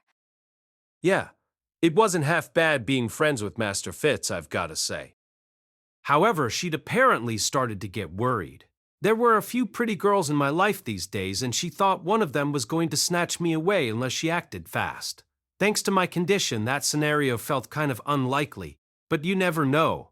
Say Nanahoshi had found me some magical cure or something. I would have been very grateful to her, right? Maybe our relationship would have evolved in some unexpected ways. In any case, Sylphie had decided to risk everything on one major operation. I'd proven to be oblivious, and routinely sabotaged her plans by trying to be thoughtful. For her part, she tended to chicken out at the last moment anyway. But this time, she was going to back herself into a corner and then slap me in the face with the truth until I finally figured it out. You really are oblivious, Rudy. Yeah, guilty as charged. I'd once sworn a silent oath to act like a clueless protagonist, but after this I couldn't make fun of those guys anymore. Sometimes, when there's a lot of complicating factors involved, it really can be hard to realize someone's into you. If I'd been a little hornier from the start, maybe I would have read the signals coming from her more clearly. Did all those dumbass harem protagonists just need a Viagra prescription too? That would explain a lot, actually. So, I guess I ended walking right into your trap, huh? Yeah. Sorry. I feel a little bad about tricking you like that. It's fine. I don't think it would have worked unless you took things that far. At the rate things were going, I would have kept on pretending Fitz was a man indefinitely, assuming I was doing her a favor.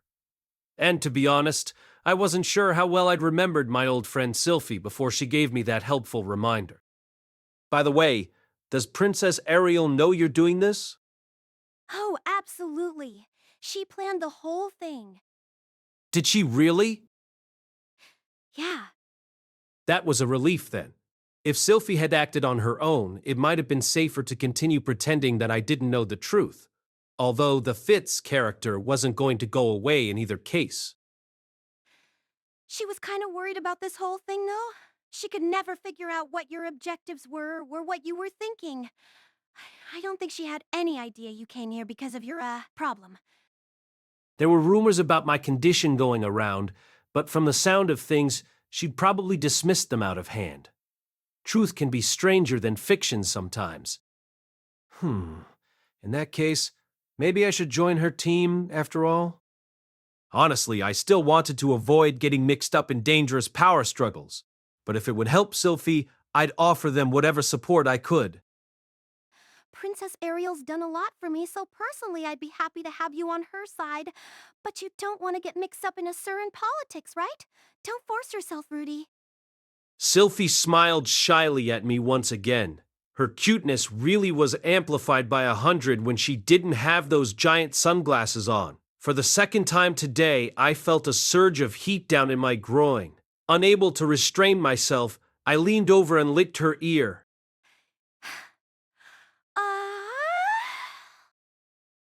Oops, pardon me. Sylphie's shriek of surprise scared my rowdy little friend back into hibernation. I really couldn't seem to control my own libido lately. Still, it was a relief to get any movement at all down there. It seemed like I was on the road to recovery. All thanks to Sylphie, of course. Thank you, Sylphie. Huh? For what? Sylphie tilted her head at me in confusion. We hadn't made it all the way yet, but this was good enough for now.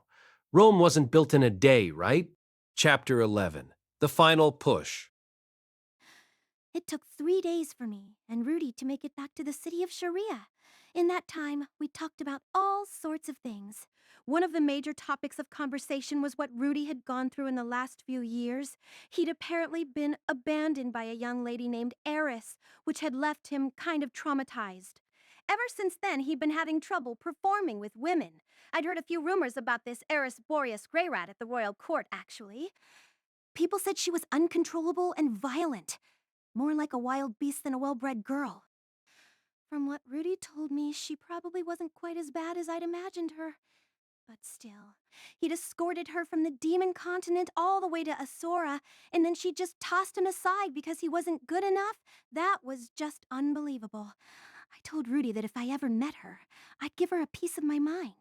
But he went white as a sheet and told me that was a very bad idea. If nothing else, Eris was a highly skilled swordswoman. I can't say hearing all this made me feel very happy. At the end of the day, though, it was only thanks to Eris dumping Rudy that we'd been reunited here. At least some good had come of it. Had Rudy really come here because of his condition, though? Wasn't he investigating the displacement incident? Well, maybe he'd just been pursuing 2 goals at once. Finally, we arrived back at the front gates of the university. By this point, I was back in my usual attire, the costume I wore when I was Fitz. Okay, then. I'm going to go report to Princess Ariel, I guess. Sure. I'll see you soon, right? It took a moment for me to figure out exactly what he meant by that. Then I put the pieces together, and my face got very hot. I was blushing all the way out to my ears again. Of course! The 2 of us were officially dating now, weren't we? That made me really happy. My body felt almost weightless. I'd never known what people meant when they talked about walking on air before, but now I understood. I headed straight over to the student council room to give Princess Ariel an update on the situation. It was lunchtime now, so she'd almost certainly be there. I thought about all sorts of stuff as I walked. There were so many things I'd always wanted to do with Rudy, like go shopping in the city together, for example. I'd have to be dressed up as a boy for that, though. People might give Rudy some funny looks. Still, that didn't really matter, right? Not as long as we loved each other. Then again, boys tended to think about love in a really physical way, didn't they? Luke always said if you're not sleeping together, you'll eventually drift apart. Rudy didn't seem too interested in my body, though. When I stepped into the student council room, Princess Ariel took one look at my face and sighed. It didn't work after all, I see. Huh? Princess Ariel? It seemed like a perfect plan at first, but in retrospect, even if there was some risk of you freezing to death, it was silly to expect that he'd tear the clothing off a friend. She seemed to have jumped to the wrong conclusion for some reason. That part had gone just fine, actually. It's all right, Sylphie. Just tell us exactly what happened as calmly as you can. Okay. The plan you came up with actually worked really well, Princess Ariel. Princess Ariel twitched an eyebrow upward in surprise, but managed to keep her voice steady. Is that so? I must say, you don't look particularly overjoyed. Yeah. About that? I'm sorry. You can explain that later. Start your report, please. Oh, right. Trying to calm myself down a little, I described the outcome of our operation step by step. Things had gone exactly as planned for the most part, really. We'd taken shelter in the cave and told each other how we felt next to the fire. In hindsight, it almost sounded like something out of a dream. I could tell I was blushing again. Princess Ariel looked at me with growing confusion, though. She was obviously wondering what the problem was. So anyway, Rudy got a little depressed after that. He said he came to the university to find a cure for his condition, actually. Wait, what? Huh. You know, he was looking for a way to cure his, I see. Pardon me. I was a little startled, that's all. Princess Ariel had pressed a hand to her mouth, a disbelieving expression on her face. I could tell what she was thinking. I'd heard the rumors, but never thought they might be true. Why would you enroll at the University of Magic for such a reason? This is a place to learn magic, not a medical facility. I must say I'm a bit disappointed in this Rudeus. A man's got to perform when it counts, doesn't he? I thought he was oblivious, but I hadn't expected him to embarrass a lady in this way, especially one who was brave enough to make the first move. Princess Ariel's words were harsh, but she was probably just trying to keep herself cool and in control. She knew I'd get angry. Once I did, she could slip into a soothing, apologetic tone and move the conversation forward without revealing her confusion. It was a trick she used very frequently. But to my surprise, Luke stepped in to object before I could say a word. Princess Ariel, I think you're being quite unfair. At times, a man simply can't help these things. Rudeus didn't make a conscious choice to spurn Sylphie. In fact, I think this explains why he's been so hesitant up until now. Oh. I'd wondered why he always looked so insecure. Poor man. He must have come here out of sheer desperation, with no idea where to turn for help. Luke could be frivolous and even rude sometimes, but he almost never talked back to Princess Ariel. Sometimes he offered her his advice, but he wasn't the type to flatly dismiss his liege's opinions in this way. I couldn't remember him ever speaking to her this firmly before, in fact. The princess seemed a little taken aback. My apologies. I suppose I went a bit too far. It's all right, Princess Ariel. I wouldn't expect a woman to understand these things. With a small nod, Luke turned to face me. Sylphie, do you want to cure Rudeus's condition? Huh? Yeah, of course. I'd been worrying about myself this whole time, but come to think of it, Rudy had been obviously depressed by the situation. He'd started talking to me really formally, and I'd seen something that looked like fear in his eyes. His hands had been trembling, and not from the cold. Rudy took what happened really hard. If there's anything I can do to help, I'll do it. Even if it's difficult? Sure, I'll do anything it takes. A long time ago, Rudy had rescued me from a really miserable situation. I wanted to repay that favor in kind, if I possibly could. Very well then. Wait here, will you? There's something I need to give you. Please excuse me for a moment, Princess Ariel. Without any further explanations, Luke strode quickly out of the student council room. Princess Ariel furrowed her brows slightly as she watched him go. I am sorry, Sylphie. I shouldn't have said that about Rudeus. It's all right. I'm not upset. I'm a little surprised Luke argued with you like that, though. He doesn't do that very often. On top of that, I hadn't expected Luke to stand up for Rudy. I had the impression that he didn't like him very much, and he didn't seem like the type to take the man's side in a situation like this.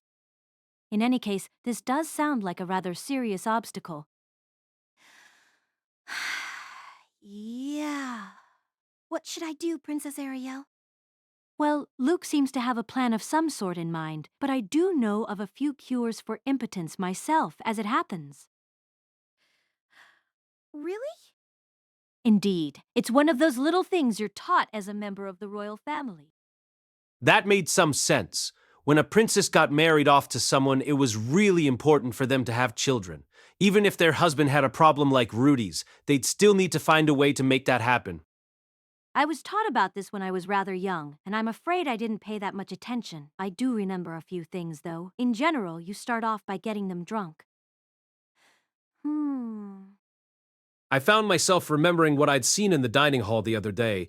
Rudy, Zenoba, and King Batagati had been drinking together, and they were all in a really good mood. I didn't have experience with alcohol myself, but I knew that it made easier for people to behave more boldly than usual. It put you in an altered state of mind, basically. But if Rudy's condition was already abnormal, maybe that meant it would make him normal instead.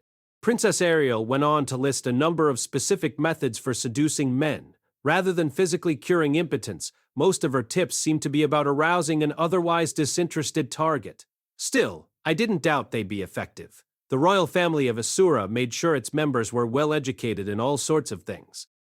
After that, you say you're feeling hot and slip your dress down your shoulder just a little. Would that really work?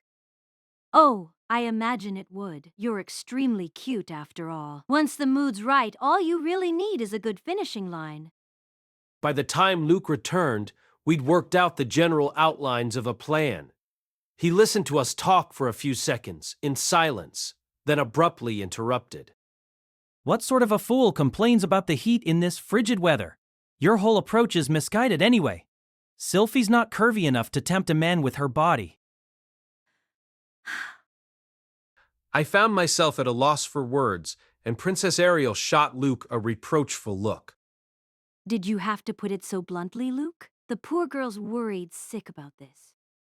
Princess Ariel, the men of the Nodos Grey Rat family are traditionally attracted to women with large breasts.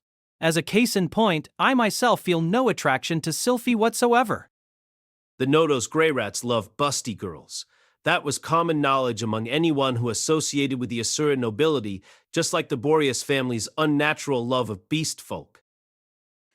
So you're saying I can't seduce him with my body? You can try. It just won't work. I have to admit, hearing that stung a little. Luke's insults usually didn't bother me at all, but right now I had no confidence at all in my own attractiveness. However, if you convince him to drink this, you've got a chance. Luke handed me a small bottle that fit neatly in the palm of my hand. I looked down at it in confusion. What is this thing, Luke? A powerful aphrodisiac that invigorates and arouses anyone who drinks it. An aphrodisiac? Luke nodded deeply. It was made years ago in the Fito region from the petals of the Vatiris flower. The method of its manufacture was known only to the mayor of Roa, who monopolized its sale. Following the Fito region's disappearance, all production ceased. I'm afraid no one knows how to make it anymore. This is very rare stuff, in other words. Its current street price exceeds 100 gold coins per bottle. Back when Luke bought it, it had been worth about 15 Asuran gold coins. He bought 5 at the time and had already used 2 of them himself. The effect was supposedly remarkable. I'd thought to hold on to this for a rainy day and sell it if I ever found myself in urgent need of money. But I'll give it to you, Sylphie. What? You're just going to give me something this valuable? That's right. With a small nod, Luke proceeded to list off several things I needed to be aware of. Once a man took this stuff, his libido essentially went into overdrive. If I couldn't keep up, it was best for me to take some as well. Also, both of us using it would probably mean our first time wouldn't be the gentle, romantic occasion I might have pictured. Luke, thank you so much. Think nothing of it, Sylphie. You've saved my life often enough. Luke and I had formed an odd friendship of sorts over the years. I was deeply grateful for that now. There was another person in the room, however, and she didn't like being left out of anything. You two get along so well, don't you? I suppose I ought to chip in as well. Smiling like a saint, Princess Ariel handed me 2 Asuran gold coins, which might not sound like much, but it was enough to buy almost anything I wanted in this city. But Princess Ariel, this is your personal money, isn't it? That's right. Everything I got for this month. Since arriving at the University of Magic, we put a lot of effort into securing financial resources, and we had a good stash of money by now. But those were our war funds, reserved for our future plans. We kept it separate from our day-to-day spending money. Princess Ariel was well aware that both she and Luke tended to get careless with their spending, so she'd agreed to strictly limit their access to our funds. Now that things have reached this point, this is about the most I can do to help you. You've done so much already, Princess Ariel. I'm sorry for all the trouble. Heh. As benevolent as always, Your Highness. The 3 of us had gotten a little carried away, in retrospect. We were all feeling very proud of ourselves for putting our friendship first. Still, this episode did bring us closer together. That's got to count for something, right? The 3 of us had united to stand fast against a common enemy. My new boyfriend's erectile dysfunction. Good luck out there, Sylphie. Thank you both so much. I'm going to do this. Energized for the long battle ahead, I walked confidently out of the student council room. I was heading for Sharia's Commerce District, for a liquor store, to be precise. Night had fallen, and I was standing in a hallway with 2 bottles of pricey liquor in my bag. To be perfectly honest, I didn't know much about alcohol. I'd never even drunk the stuff before, for one thing. And I had no idea what Rudy liked. However, I felt confident that stuff this expensive couldn't be too bad. I'd also changed into a new set of underwear before coming over. I was wearing the set that Princess Ariel had picked out for me a little while ago. It felt like a good time to give my steel silk bustier the night off. Of course, I also had a certain small bottle in the pocket of my uniform. Okay. Everything was ready. I was going to be fine. Still, I had to give myself a minute to take a few long, deep breaths. Mom and Dad, give me your blessing, please. I'm gonna become a woman tonight. Once I'd finally steeled my nerves, I reached out and knocked on the door in front of me. Was there any chance that Rudy would be off with Zenova at this time of night? No, this was going to be fine. He'd said he was going to rest up tonight. Yes? Oh, see? Master? Fitz? Come on in. When Rudy opened the door, he looked surprised to find me standing there. At his invitation, I stepped into his room. I also took the liberty of closing and locking the door behind me. What's the matter? We both agreed it would be best to take a night to recover from our trip, but here I was anyway. I came to spend the night, actually. Oh, okay. Well, why don't you sit down then? I got the impression Rudy wanted to make a comment about this, but he kept it to himself and just offered me a chair instead. His expression actually looked a little discouraged. I wasn't interrupting anything, was I? This was going to work, right? I sat down slowly, took off my sunglasses, and took the 2 bottles of liquor out of my bag.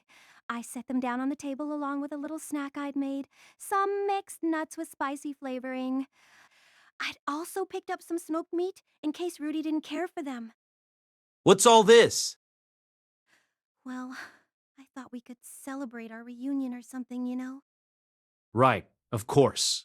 Yeah, we really should commemorate the occasion, huh? Scratching at his cheek, Rudy sat down as well. At this point, I realized we didn't have any cups. That was kind of a problem, unless we were going to start guzzling it straight out of the bottle. Did I need to go back and get some? Don't worry, I've got cups. I do have some possessions, you know. Somehow reading my mind, Rudy stood up with a wry smile and took a pair of cups from a shelf at the side of the room. They were gray and had a perfectly smooth surface. Were these made of some sort of rock, maybe? They felt a little heavy in your hand. Apart from the weight, though, they looked like something an Asura noble might have owned. These look expensive. I made them myself with earth magic, actually. Guess that makes them priceless. No kidding? Wow, that's incredible. It made sense, though. He really was good at this sort of thing, wasn't he? I opened the first bottle and poured some of the amber-colored liquid out into our cups.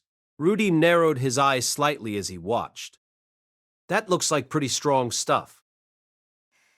Yeah, I don't know anything about liquor, but I brought some expensive ones.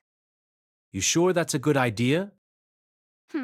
Oh, it's fine. This is a special occasion, after all. Was he worried about how much I'd spent on these?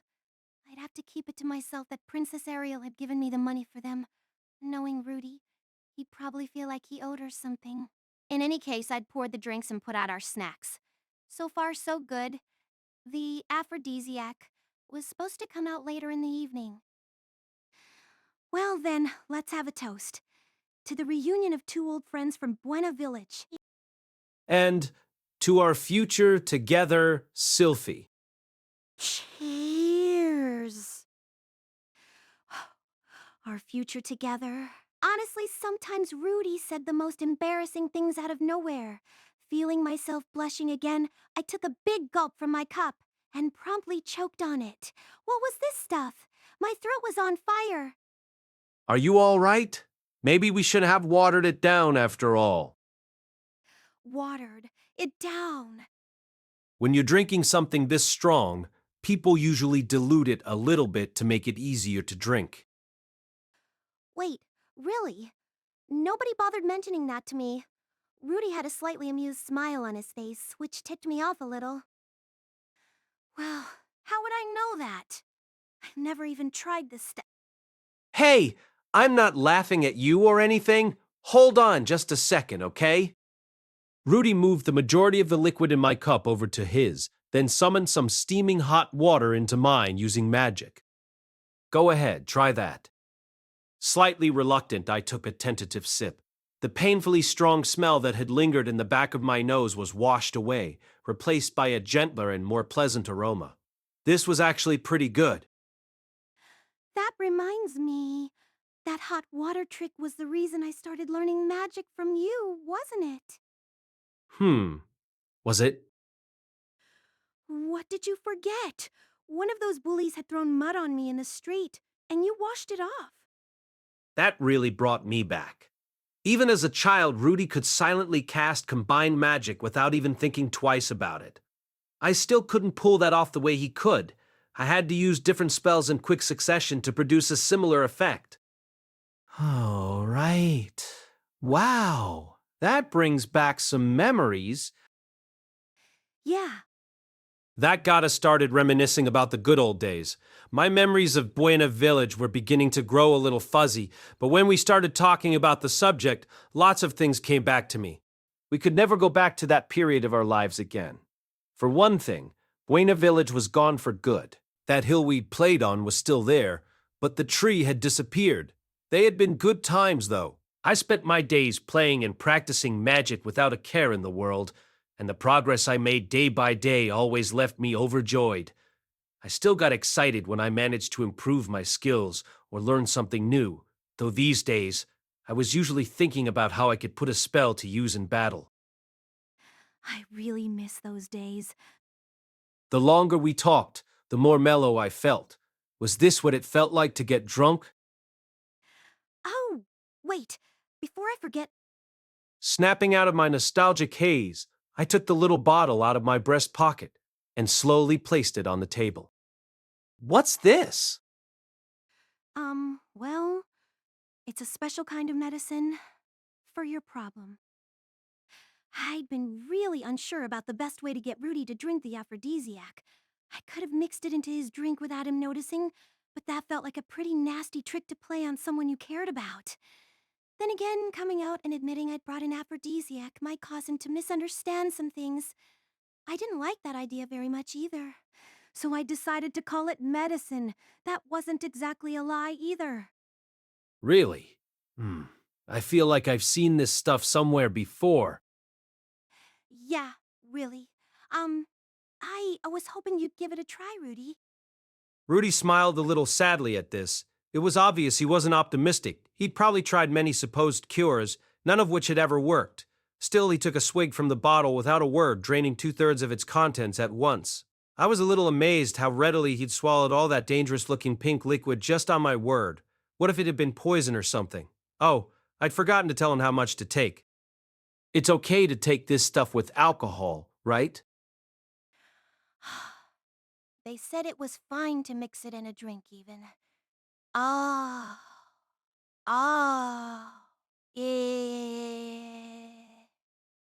Takes effect really quickly, from what I hear. I was already taking off my cloak as I spoke these words. That left me wearing nothing but my shirt and bra up top. I felt a little chilly, honestly. According to Luke, I didn't need to bother showing off my shoulder as long as he could see my neck and my breasts clearly. If it does start working, well, you don't have to hold back, okay? Rudy's eyebrows twitched at that. His gaze was fixed on my upper body. It was kind of embarrassing when he stared at me this openly. But I guess I was seducing him, wasn't I? Hopefully I wasn't coming off as totally shameless. It was going to be okay, right? He wouldn't mind, would he? I felt like I was getting more nervous than he was. I'd been hoping that the alcohol would give me a little more courage than this, honestly. Maybe I needed to commit myself more fully. Okay then. With a small nod, I reached out for the little bottle of aphrodisiac. What? Are you taking some too, Sylphie? Instead of answering, I drained all the pink liquid that remained inside. It was thick and slightly bitter, but I washed it down with a little alcohol and swallowed hard. Almost instantly, I could feel a strange warmth growing down around the pit of my stomach. Trying to distract myself, I reached out for the bowl of nuts. After eating 3 handfuls, I took another swig of liquor. My first glass was empty now. You shouldn't drink too quickly, Sylphie. You might make yourself sick. Yeah, I know. I'm just kind of nervous, that's all. Ah, right. I guess it is your first time drinking. Rudy sipped steadily at his own drink as we spoke. He hadn't watered down his glass, so he wasn't gulping it down the way I was. After a few moments, he reached for the bottle and poured me a little more, diluting it with hot water just like before. For a while after that, the two of us ate and drank in silence. The smoked meat turned out to be too salty and not particularly good, but for some reason I couldn't stop nibbling at it. After a while, my whole body started to get hot. The area just above my thighs in particular was practically throbbing. The stuff sure seemed to be working. Was it doing anything for Rudy, though? He looked the same as ever. Just as handsome as always. Maybe more handsome than always, in fact. My eyes kept finding parts of him I didn't usually pay much attention to. His neck, his mouth. I was starting to get in a kind of naughty mood. Was it just my imagination, or was Rudy's face getting redder? Our eyes met. Rudy was staring straight at me. It was an intense stare, too. He hadn't looked away from my eyes for a... I could hear him breathing roughly. Wait, no. That was me, wasn't it? How embarrassing. But it wasn't exactly my fault, was it? I'd taken that aphrodisiac and my head was spinning from the liquor. That meant it wasn't my fault. Not my fault. I felt so hot. I undid the top button of my shirt, exposing more skin to the air. I thought it was kind of chilly in here at first, but now I was burning up. Rudy was staring at my breast now, but I didn't feel embarrassed anymore. I took another swig from my cup. Hot liquid slid down into my stomach, spreading even more warmth throughout my body. I was all done with my second glass. I reached out for the bottle, only to be intercepted. Oh. Rudy had reached out and grabbed my hand. His grip was strong enough that I knew he wasn't planning to let go. Not that I had any intention of running from him, of course. Sylphie. Staring at me with bloodshot eyes, Rudy rose to his feet. He circled around the table to come beside me, still grasping my hand, and then, a little hesitantly, he tugged me upward. I let him pull me up out of my chair, making no effort to resist. You, can't contain yourself, huh? Rudy nodded silently. He slipped a hand around my waist and caressed my bottom, then pulled my body tightly to his. Something very hard was pressing up against me. It worked. Oh, wow. It worked. The moment had finally come. It was time to break out the closing line I'd worked out in advance with Princess Ariel. Oh, okay then. Go ahead and eat me up, Rudy. The instant those words left my mouth, he pushed me onto the bed. And then, Rudeus. I opened my eyes and stared up at the underside of the top bunk. I was in my room, and I remembered the events of last night clearly. Not too long after we started drinking, I'd suddenly gotten so aroused that I couldn't even control myself. I'd practically thrown myself on Sylphie. That medicine she'd brought over was amazingly effective. I'd never known such a thing existed, but I couldn't shake the feeling I'd seen the stuff somewhere before. Oh, right? It was that aphrodisiac I'd seen a merchant selling in the city of Roa, wasn't it? This was the first time I'd ever tried the stuff, but it was incredibly potent. My little man had popped out of his room in a frenzy to go on a total rampage. By the time the madness finally ended, I was so drained I felt like I might melt into a puddle. Clearly, there was a reason that stuff had been going for 10 gold coins back then. As impressed as I was, though, I also found myself struggling to hold back a wave of fear and anxiety. I'd acted like a madman last night, yes, but I did remember everything I'd done. To be honest, I'd been really rough with Sylphie. She tried very hard to keep up with me, but she'd obviously been in some pain. It was her first time after all, She never complained or even asked me to slow down, though. It was obvious she was pushing herself, but she just kept saying, "I'm fine, I love you, and it feels good" on a running loop. I hadn't paid any attention to her body language. I hadn't spared a thought for how she was feeling. The way she'd whispered in my ear just got me more excited. I hadn't taken it easy on her at all. This was only the second time in my long life that I'd slept with someone. I wasn't at all confident that I'd done a good job. In fact, I was convinced I'd behaved even worse than I did on my first time. Even worse than I'd behaved on that night. And the morning after that, Eris wasn't lying next to me in bed. Slowly, I looked over to the side. My eyes met someone else's. Good morning, Rudy. Sophie was there, smiling bashfully at me. I reached out slowly and touched her hair to confirm that she wasn't a hallucination, at least. Sophie closed her eyes and let me stroke her head with a look of pleasure on her face. Her hair was short, but it was also wonderfully silky. I let my hand keep moving first, down her neck and to her slender shoulders. They felt so delicate every time I touched them. But I wasn't finished, of course. I brought my hand down to her breasts and squeezed. Hiya! Wow. Rudy! Sophie flinched in surprise, shot me a look of protest. She didn't move away, though. Her face went red, but she let me continue. Sophie's chest was truly modest. There wasn't much to grab hold of. Still, there was definitely a distinctive softness cradled in my palm. For a moment, I saw the ghostly image of an old man giving me the thumbs up and shouting the wise words, "All breasts are created equal," in my direction. "Thank you, wise old hermit. Long time no see." Sylphie was lying there next to me, all right. No doubt about it. And thanks to the softness of her body, my monolith was rising toward the skies once again. Imposing and manly, it towered above its surroundings, as it was always meant to do. Gazing down at it in awe, I was convinced of something very important. I'm cured. I hugged Sylphie. I hugged her very tightly, and I started crying, just a little. Rudy, what do you think? My body's okay, right? Perhaps a little confused by my sudden dramatics, Sylphie tentatively asked for an explanation. But if she had any memory of last night, she had to know that question didn't need to be answered. Thank you. Instead of telling her something she already knew, I just expressed my gratitude. It was the only thing I could do in that moment. My mind was full of happiness and embarrassment. I was afraid I might say something extremely idiotic if I tried to talk right now. Something like, "Thanks for the meal," or "The service was top-notch," or "God help me, you're viewy cute." I didn't want to make a total fool of myself.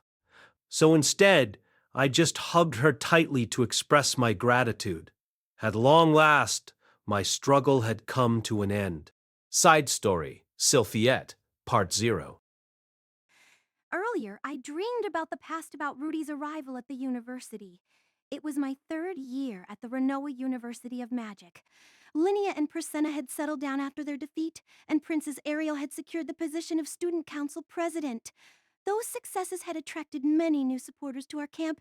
Everything was going relatively smoothly. By this point, we'd recruited as many of the school's influential students and faculty as we could. We decided to start luring powerful potential allies to the University of Magic, where we could then attempt to secure their cooperation.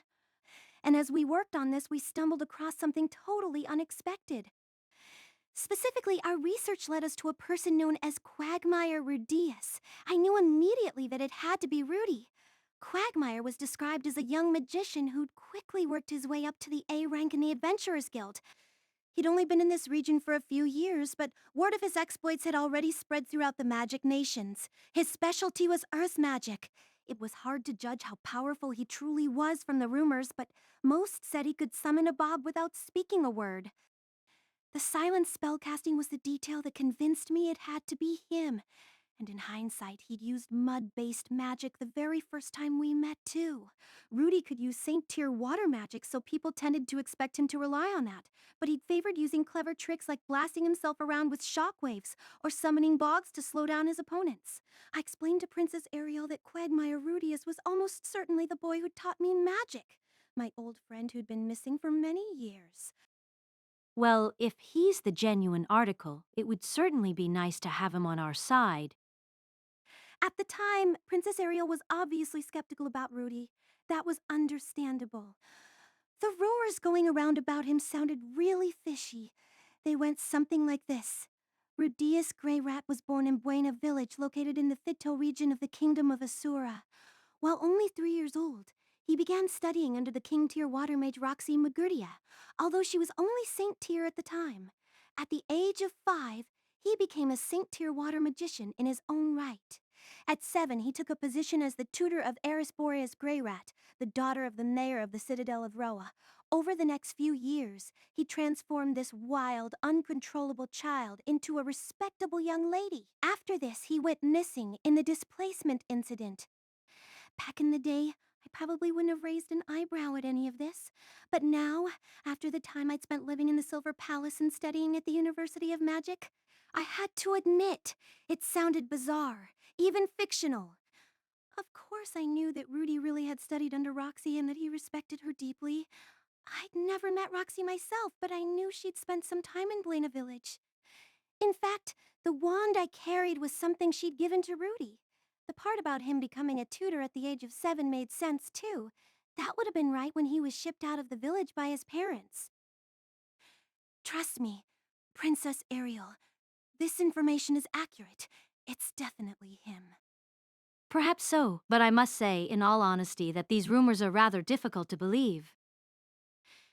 Princess Ariel and Luke hadn't been convinced by my claims. They trusted that I wasn't deliberately lying to them, but they didn't fully buy the story either. I couldn't blame them. I knew Rudy personally, and it sounded crazy even to me.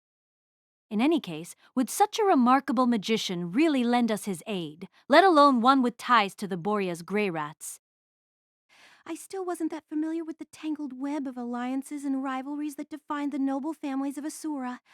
I'd only spent a year at court, and there was just too much to learn. But I did know a good deal about the various Grey Rat branches. The Boreas family was loyal to the first prince. That made them our enemies. And if Rudy was working for them, there was a good chance he was our enemy too. That said, it seemed fairly obvious that he'd cut ties with them some time ago.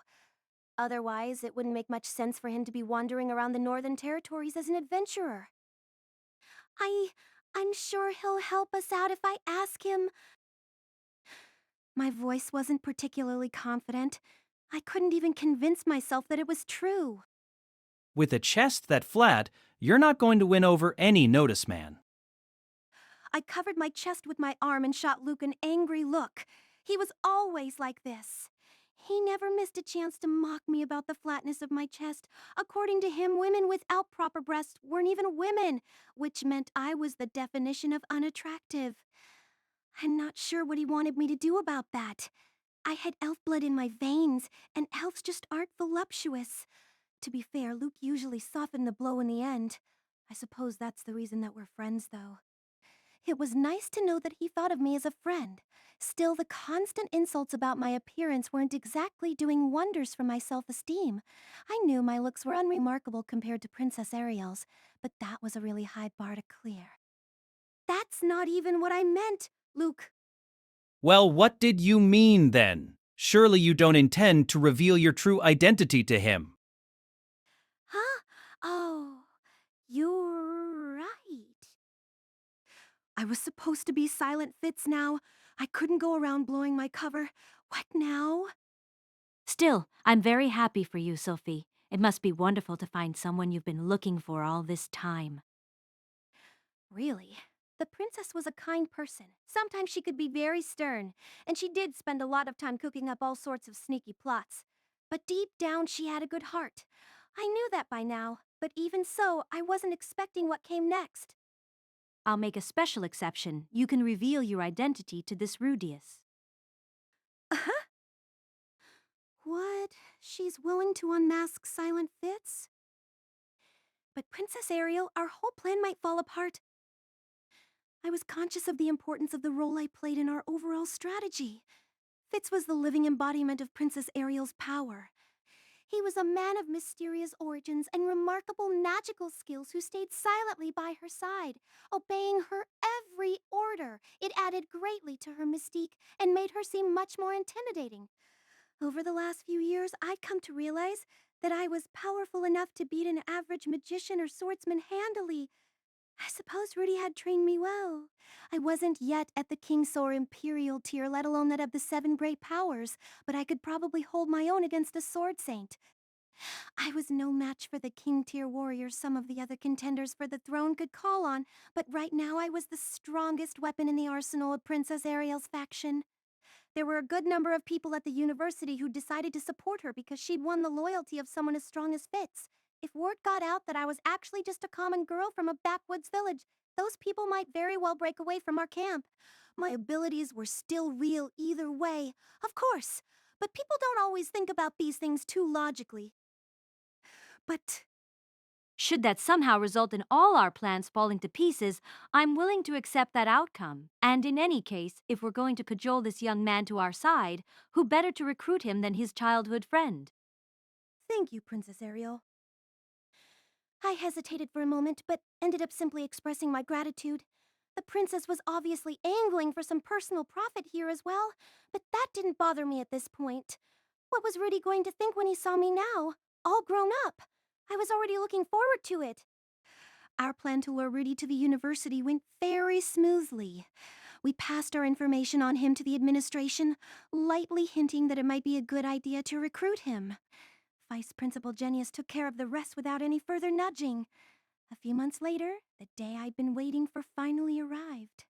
I was in a practical skills class in the training hall when the vice principal walked in with someone right behind him. When I saw who it was, I very nearly shouted out in joy. It's Rudy! It's really Rudy! There was no doubt about it. His face looked a little gloomier than before, but it was definitely Rudy.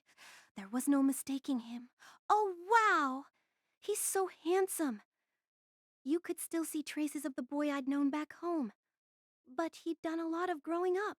His movements were smooth and steady, too. It was obvious he'd done a lot of training. The ruby war was slightly tattered, but that just added a nice hint of danger. You could tell he'd been through many battles in that thing. He carried his staff with practiced ease. As he walked into the training hall, Rudy looked all around him, studying his surroundings carefully. It was something he'd been doing ever since we were kids. I thought I was going to marry him back then, but maybe he's out of my league. The longer I stared at him, the hotter my body grew. Seized by a sudden impulse, I took a sharp step forward, ready to run over. But just as I started to speak, I froze on the spot. A very beautiful woman had just stepped into the hall behind Rudy. Wait, is that Rudy's wife? She was an elf, from the looks of things. Something about her kind of reminded me of my dad. Her face was elegant and dignified. She looked a bit like a queen, or maybe a wealthy noblewoman, and she was hanging all over Rudy. He seemed a little exasperated by her behavior, but he didn't complain or push her away. Huh? As I stood there watching, stunned and bewildered, I lost my chance to run over and greet him. A few minutes later, I was called over to help administer Rudy's entrance exam. I guess they wanted to verify that he really could cast spells silently. By this point, I'd managed to calm down somewhat. It wasn't strange that Rudy had a gorgeous woman in his life given how handsome he'd become. That was what I kept telling myself. It didn't matter if he was married now. It really didn't. The two of us were just friends. After all, why would it be I'd have to congratulate him. Well, not right away, of course. First, we could take some time to celebrate that we were both alive. Holding these thoughts firmly in my mind, I braced myself for my first conversation with Rudy in many years. It's a pleasure to meet you. My name is Rudeus Greyrat. I froze in place. A pleasure. To meet me? Huh? What? No way. Hold on. Did he forget about me? Provided everything goes smoothly, I'll be a first year starting next semester. If you find me lacking in any way, I hope you'll help guide and encourage me along. After a few totally bewildered moments, I finally remembered I was wearing a large pair of sunglasses, had white hair now, and was dressed up like a boy. On top of all that, 8 years had passed since the two of us were parted. I'd grown much taller over that time. It would be silly to expect him to recognize me immediately. I'd gotten too far inside my own head. I'd recognized him, so I just assumed he'd recognize me. I hadn't been thinking straight, plain and simple. All I had to do was take off my sunglasses and tell him who I really was. Princess Ariel had already given me permission. I couldn't do it in public, but I could always call him somewhere private later. But even as I was thinking this, another thought flashed through my mind. A very ugly one. Rudy doesn't remember me. Once I allowed myself to think this, my fate was sealed. What if I showed him my face, told him my name, and he still said sorry? Who are you again? The thought of that was too painful to bear. Oh, yes. I stuttered awkwardly. All the things I'd planned to tell Rudy were gone, scattered to the wind. I didn't even know what I should say to him anymore, and before I had the chance to gather my thoughts, the exam got underway. I lost our duel. Rudy totally crushed me. He started by binding my magic with some spell I'd never seen before. As I stood there helpless, he fired off an unbelievably powerful stone cannon spell that grazed my cheek. He could have hit me if he wanted to, of course. He took it easy on me. All the progress I'd made as a magician felt completely irrelevant. Rudy had moved far, far ahead of me. How did you do that just now? It was the only thing I could even manage to ask him. It's called disturbed magic. You don't know of it? I'd never even heard of it. It was probably some obscure secret. Mushoku Tensei Vol9 by Rifujinamagonet, cast by Artale Studio. If you are interested in creating your own audio drama like this, please visit artale.ai and use promotion code Artale to activate your account. Now enjoy the story. Rudy's amazing. I'd known that from the start, of course, but he'd really driven it home. I couldn't help feeling a little awed by him. I'd worked my butt off for years to get where I was, but he'd somehow grown far more than I had. As I stared at Rudy, he slowly bowed to me. Thank you, sir, for purposefully losing so I could look good in front of everyone else. Now I was even more confused than before. Rudy wasn't making any sense at all. I hadn't stood a chance against him, and he had to know that. What was he talking about? Totally nonplussed, I shook Rudy's hand when he offered it to me. It didn't feel like a magician's hand, more like that of a swordsman. There were calluses on it where blisters had formed and broken. Rudy had probably spent more time with the sword in his hand than Luke even. And he wasn't even a swordsman. Even in my state of confusion, I felt my heart beating harder than before. Rudy's warmth was spreading through my hand, and it made me irrationally happy.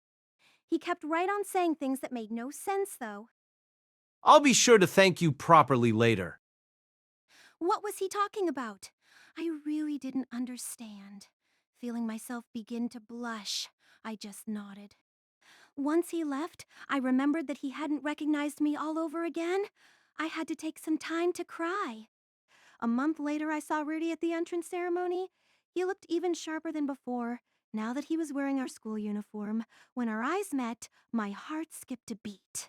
Still, he'd enrolled here as a special student.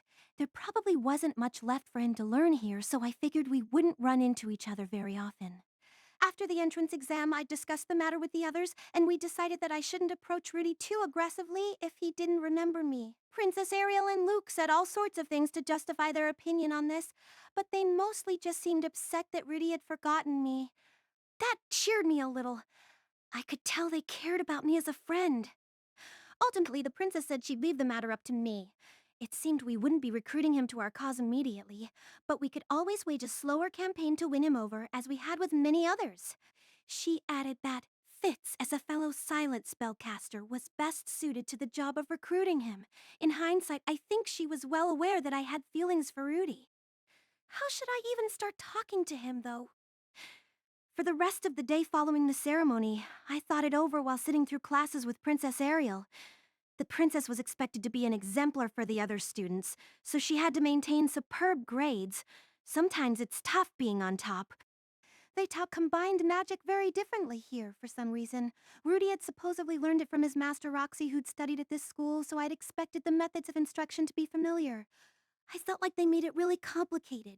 Still, I had Rudy's teachings to fall back on, so I usually figured things out sooner or later. Princess Ariel and Luke, on the other hand, were struggling. I did my best to help, but when I tried to explain things the way Rudy had, it often just confused them more. Fitz, could you go bring me anything that might help with the next class?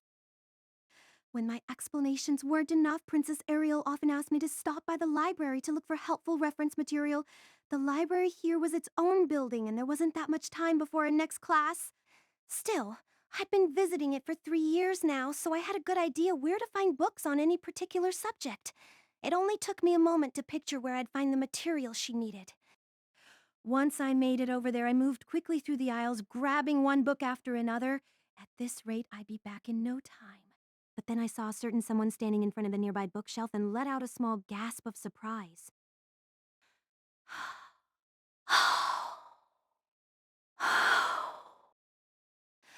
Rudy was in the library too. I'd been thinking about finding an excuse to go see him in the next few days, but now I'd bumped into him by sheer coincidence. Wow, what do I say? Just as I was starting to panic, Rudy glanced over and noticed me, and a moment later, he bowed his head deeply. I apologize for the other day. It was my shallow actions that caused you to lose face. I planned to bring you a box of sweets, but unfortunately, as a new student, I've been busy with so many things. Gah. Gah. And no, it's fine, please don't bow. Apparently, Rudy was under the impression that I was upset with him. That was a surprise, but it did explain why he'd made up that nonsense after the exam. Come to think of it, he had kind of embarrassed me in public, hadn't he? Yeah. Maybe that had something to do with why Princess Ariel had seemed so upset earlier, too. I'd gone in assuming that I didn't stand a chance against Rudy, although I hadn't expected him to beat me that soundly. But Princess Ariel and Luke were probably a bit unhappy that I'd lost it all. That wasn't important right now, though. I'd have to think about it later. Rudeus, was it? What are you doing here? Just a bit of research. Into what? The displacement incident. Those words brought me up short for a moment. Was there any chance he'd been thinking something along the same lines as me? The displacement incident? Why? I lived in Isura Kingdom's Fito region, and I was teleported to the Demon Continent after the incident. The Demon Continent? Once again, I found myself too startled for words. I'd heard about the Demon Continent, of course. It was supposedly a terribly harsh place where every single monster was D-ranked or tougher. Some devoted swordsmen sometimes traveled there to train themselves, but most never returned. The people who landed there during the displacement incident were said to have no chance of survival. But Rudy had made his way back in one piece. Yes, it took 3 years for me to return home. My family has all been found since, but there's still one acquaintance of mine that's missing. This seemed like a good opportunity to do a little research. Is that why you came to the school? That's right. That was incredible. Honestly incredible. I see. You really are amazing, after all. He'd spent 3 long years making it back from the Demon Continent, and then instead of breathing a big sigh of relief, he went searching for other people, which was impressive in itself. But when the university reached out to him, he jumped at the invitation as a chance to learn more about the incident. Talk about determination. If I'd been in his shoes, I would have collapsed in exhaustion the moment I made it back home and spent the next couple years hanging around a refugee camp. And what, might I ask, are you doing here? The question snapped me out of my reverie. I'd forgotten all about the reference books I was supposed to be bringing back to Princess Ariel. I wanted to keep talking to Rudy, honestly, but I couldn't just leave her hanging. Class was going to start soon. Oh, yeah. I'm carrying some documents with me. I have to go now. I'll see you again, Rudeus. Yeah, sure, see ya. As I turned away to check out the material I'd gathered, something suddenly occurred to me. This library was really big and had tons of books in it, but there were relatively few that had information relevant to the teleportation incident. Rudy might be brilliant, but tracking down the stuff he was looking for would probably take him a while. Oh, right. You should read a book by Animus that's about teleportation, called An Exploratory Account of the Teleportation Labyrinth. It's creative nonfiction, but easy to read. Just for starters, I recommended him a book that had helped me understand teleportation. It was simple enough that even a child could learn the basics from it, and it also mentioned some specific details that were often torn out of the more advanced books on the subject. Feeling slightly pleased with myself, I left the library behind. That evening I was washing a load of underwear, Princess Ariel's underwear specific. There was a reason that this job had fallen to me. First of all, the princess' underwear was made of extremely expensive fabric, and the fact that they had been worn by an Asuran princess added considerably to their value. In other words, you could sell them for quite a lot of money on the black market. There'd been an incident not long after we enrolled here, actually. Some of her panties had been stolen after we sent them off to be washed. Of the 5 that were washed, 4 disappeared. 3 of these were subsequently sold, and the male student responsible kept 1 for his own private purposes. Some of the more innocent girls in our dormitory had shrieked in disgust when this incident came to light. But for Princess Ariel, who'd grown up in the royal court of Asura, and myself, who'd served as her attendant for a brief time, it wasn't really shocking.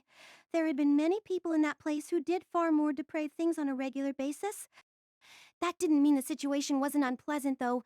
Since then, doing the princess laundry had become one of my official duties. She'd hesitated slightly to push the job on me, but I could wash my own clothes at the same time, so it wasn't much of an inconvenience. Incidentally, in order to disguise my gender, I now wore the exact same panties as the princess, only in a different color. I finished up the day's washing and headed to the balcony to put out the underwear to dry. The rest could wait, but we wanted these ready for tomorrow. But just as I was starting to hang them on the clothesline, I happened to glance down at the road below and saw something that made me blink in surprise. There was a male student walking along the path, even though the sun had set. The dormitory rules were very strict on this. Men weren't allowed to walk this way after dark. Nobody wanted their panties stolen, and although it wasn't that time of year yet, there was also the mating season to consider. What was this boy thinking, coming here at this hour? Maybe he was just taking the But even if that was the case, he'd probably be surrounded by the self-defense committee from the first floor soon enough. Should I tip them off right now, actually? The first person who spotted a boy at this hour was supposed to let everyone else know. I wasn't supposed to talk out loud if I could help it, though. Wait a second. Am I seeing things? As the boy drew closer, I realized it was Rudy. What's he doing here? In my surprise, my hand slipped. The pair of panties I was holding fluttered downward through the air, right toward Rudy. The instant they flitted by his face, he caught them with a quick snap of his hand. He's so fast! He never let down his guard, did he? The sheer speed of that reaction told me something about what it took to make it across the demon continent alive. After a few seconds, Rudy seemed to realize that what he was holding was a pair of underwear. He looked upward, spotted me, and lifted the panties as if to say, "You dropped this." It was a slow, casual gesture, very different from his reflexive movement earlier. Oh, of course. He just enrolled today. He doesn't know. Rudy was a special student, and they all got a room to themselves. I'd heard they were also exempted from all sorts of typical dorm duties, including attendance at the meetings where we explained the local rules.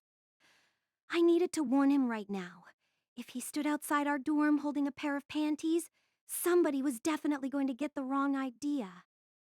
Gah! Panty thief!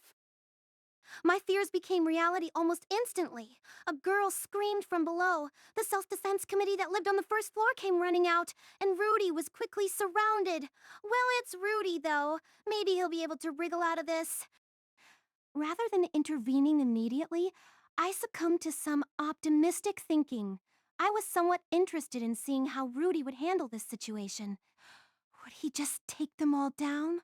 Like he beat those bullies back in Buena Village, or maybe he'd come up with some clever excuse and talk his way out of it. There was also the scare them off with some magic approach, and the classic make a run for it.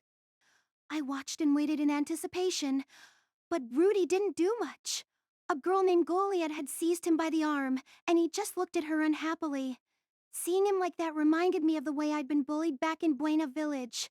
All of a sudden, there was a cold feeling in the pit of my stomach. What the hell am I doing? Silently cursing myself, I leapt from the balcony, landed on the ground, and ran over to the group.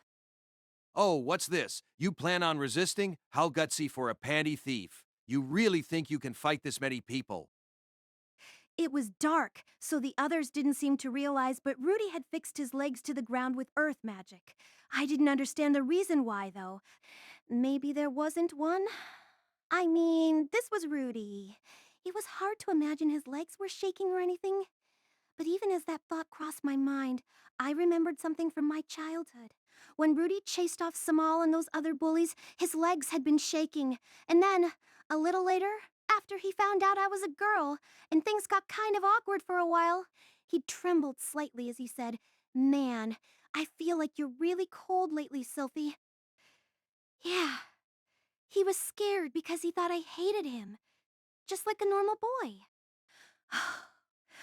Oh, I realized something in that moment. Something I should have noticed before. I'd been acting like Rudy was special just because he was talented. I'd always felt like he was years and years older than me. But we were actually the same age, weren't we? I found myself recalling the question my dad had asked me once, and the promise I made in response. "Sylphie, are you just going to sit around letting him protect you forever?" No, I was going to help Rudy. I was going to be strong enough to stand at his side. I was going to support him no matter what. I'd promised that to myself. That was the whole reason I'd worked so hard all this time, right? But he was in trouble right now and I hadn't done a thing. Worse, the whole mess was my fault. Wait! Don't do anything to him! I pushed my way into the middle of the group and then mounted a forceful defense of Rudy. It might have been the first real conversation I had in this school, except for my talks with Ariel and Luke. That was how consistently I'd stuck to the Silent Fitz act. However, the girl holding Rudy's arm, Goliad, proved to be very stubborn. She kept insisting he was a criminal, even though he hadn't done anything wrong. It's surprising that you'd go this far to defend someone. What you say must be true. Still, the fact remains that this boy violated the dorm rules. We'll make an example out of him by punishing what? The instant I heard the word punishing, something snapped inside me. I wasn't about to let them make an example of someone I cared about just because he'd been unlucky. I pulled out my rod, pointed it at Goliad, and channeled mana into it. Didn't I just say he did nothing wrong? Enough. Now let go of his hand. Beth, it's sir? Or would you all like to be sent to the medical office? I'd learned how to make threats like this from Luke back in the Kingdom of Asura. He always said that bluffing was an important skill, so I'd worked hard at it. During our journey from Asura to Renoa, I'd given it a try a few times when we ran into groups of bandits. Luke always teased me that my voice was too childish for it to accomplish much of anything. This time, though, it seemed to have the intended effect. Fine, I understand. Goliath finally let go of Rudy's arm and left, grumbling loudly. With their effective leader gone, the other girls disappeared as well. That girl. If only she'd listen. I'd seen what Goliath was like by now, and she wasn't a bad person or anything. But beast folk like her tended to be really serious about following the rules and enforcing them strictly. They weren't at all flexible about stuff like this. None of that mattered right now, though. I had to apologize to Rudy. This was basically my fault, after all. Sorry. If I hadn't dropped that underwear, this would never have happened. You haven't done anything wrong. You helped me. Rudy's voice sounded a little odd somehow. The usual stiffness in his voice had disappeared.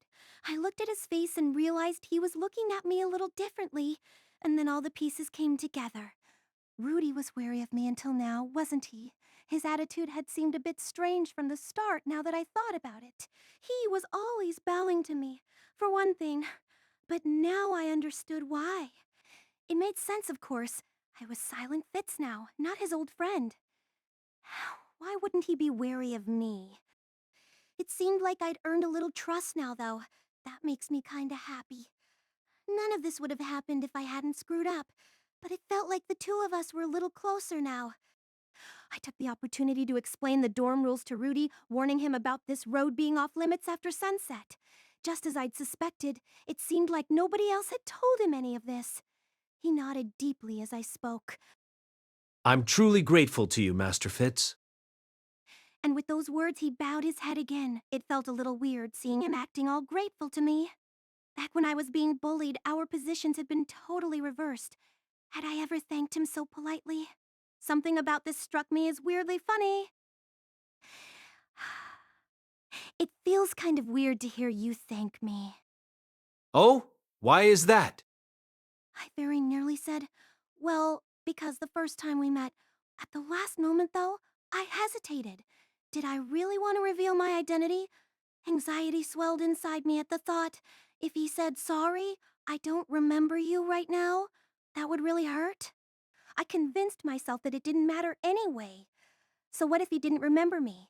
We could start over fresh, with a blank slate. I could leave the past aside and get to know the person he was now. That sounded good enough to me. That's a secret. Rudy just blinked in confusion. I returned to the dorm after that. Naturally, I had Rudy return the panties first. Since he'd caught them in midair, they weren't dirty or anything, but Rudy was a man. I was a little uncomfortable with making Princess Ariel wear underwear that he'd held in his hands. I guess I should wash them again. Huh. Holding up the panties under a hallway light, I froze in place. They weren't Princess Ariel's after all. They were mine. Rudy had been holding these for quite a while, hadn't he? It took some time before I managed to stop writhing in embarrassment. It would be another month or so before the two of us started researching the teleportation incident together. When I awoke from my dream, I found Rudy by my side. Warg. I couldn't help giving a little yelp. Fortunately, it didn't wake him. He was sleeping soundly with a peaceful expression on his face. I'd seen him like this a few times back in Buena Village. But this was the first time I'd gotten a chance to watch him sleeping as an adult. And now, the word called to mind what we'd done last night. When I looked under the blanket, I found that both of us were completely naked.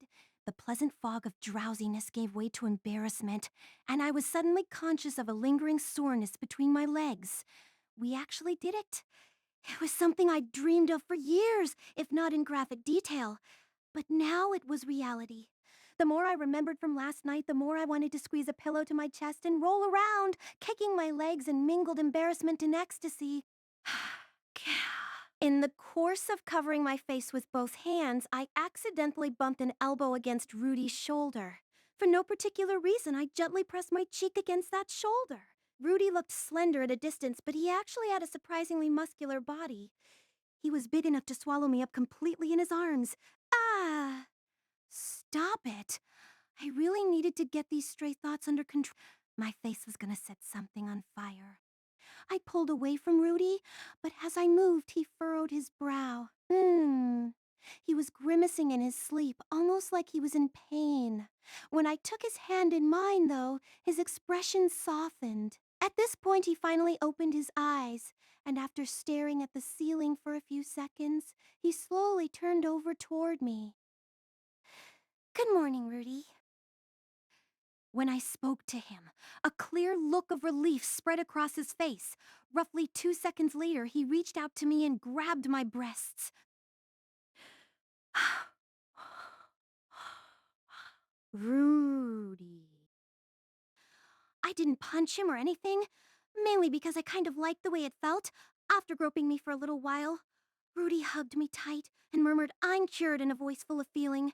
I didn't understand what he meant immediately, but there was something else on my mind, too. Rudy, what do you think? My body's okay, right? I asked my question tentatively, my heart racing with anxiety. I felt like everything was probably fine now, but I still wanted to hear the answer. Thank you. That was all Rudy said. I didn't understand why he thanked me in the cave, but now I did. This time I'd been able to help him out. Maybe I wasn't his equal in some respects, but I'd still managed to support him. You're welcome. The dream I'd been chasing all these years had finally come true. From now on, Rudy and I were a team. Extra chapter: The Mad Dog Rages.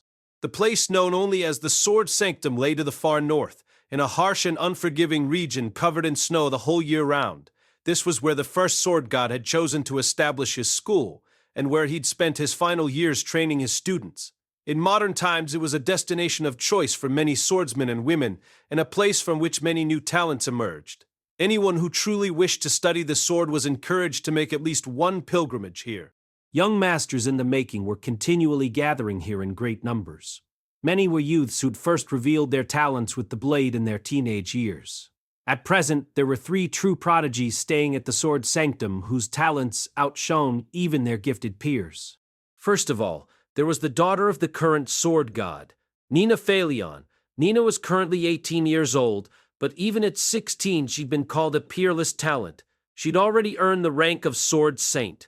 Most believed she was certain to become a Sword King before the age of 20, and a Sword Emperor by 25. No other student in the Sanctum was thought of so highly. Second, there was Nina's cousin, Gino Britz. Gino was a second son of the Britz family, a branch of the Phaleon clan that led the Sword God School. At present, he was 14 years old.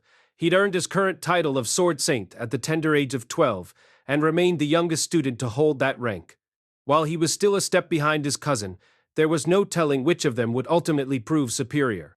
And finally, there was Eris Greyrat. Eris was a 17-year-old who struck terror into the hearts of everyone she encountered, a mad dog known to viciously savage anyone who annoyed her. She'd come to this place 2 years ago, accompanied by her teacher, the Sword King Ghislaine.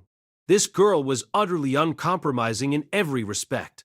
Every single day, she subjected herself to a brutal, death-defying training routine, torturing her own body relentlessly. Her arrival at the Sword Sanctum had been a very memorable one, so much so that it remained a popular topic of discussion, even years after the fact.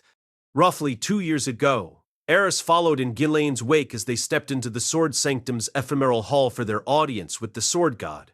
The hall was lined with high-ranking students of the Sword God style, all Sword Saints or better. Nina and Gino were among them. Ignoring the others who surrounded her, Eris did not bow her head as she approached the Sword God, much less kneel. I'm not interested in a lightweight like you. What? How dare you insult the master? On your knees, girl! Do you know nothing of our precepts? What are you teaching this little fool, Lady Ghislaine? The Sword Saints began to stir, their faces twisted with anger. But then the Sword God said, "Sit," and they fell silent.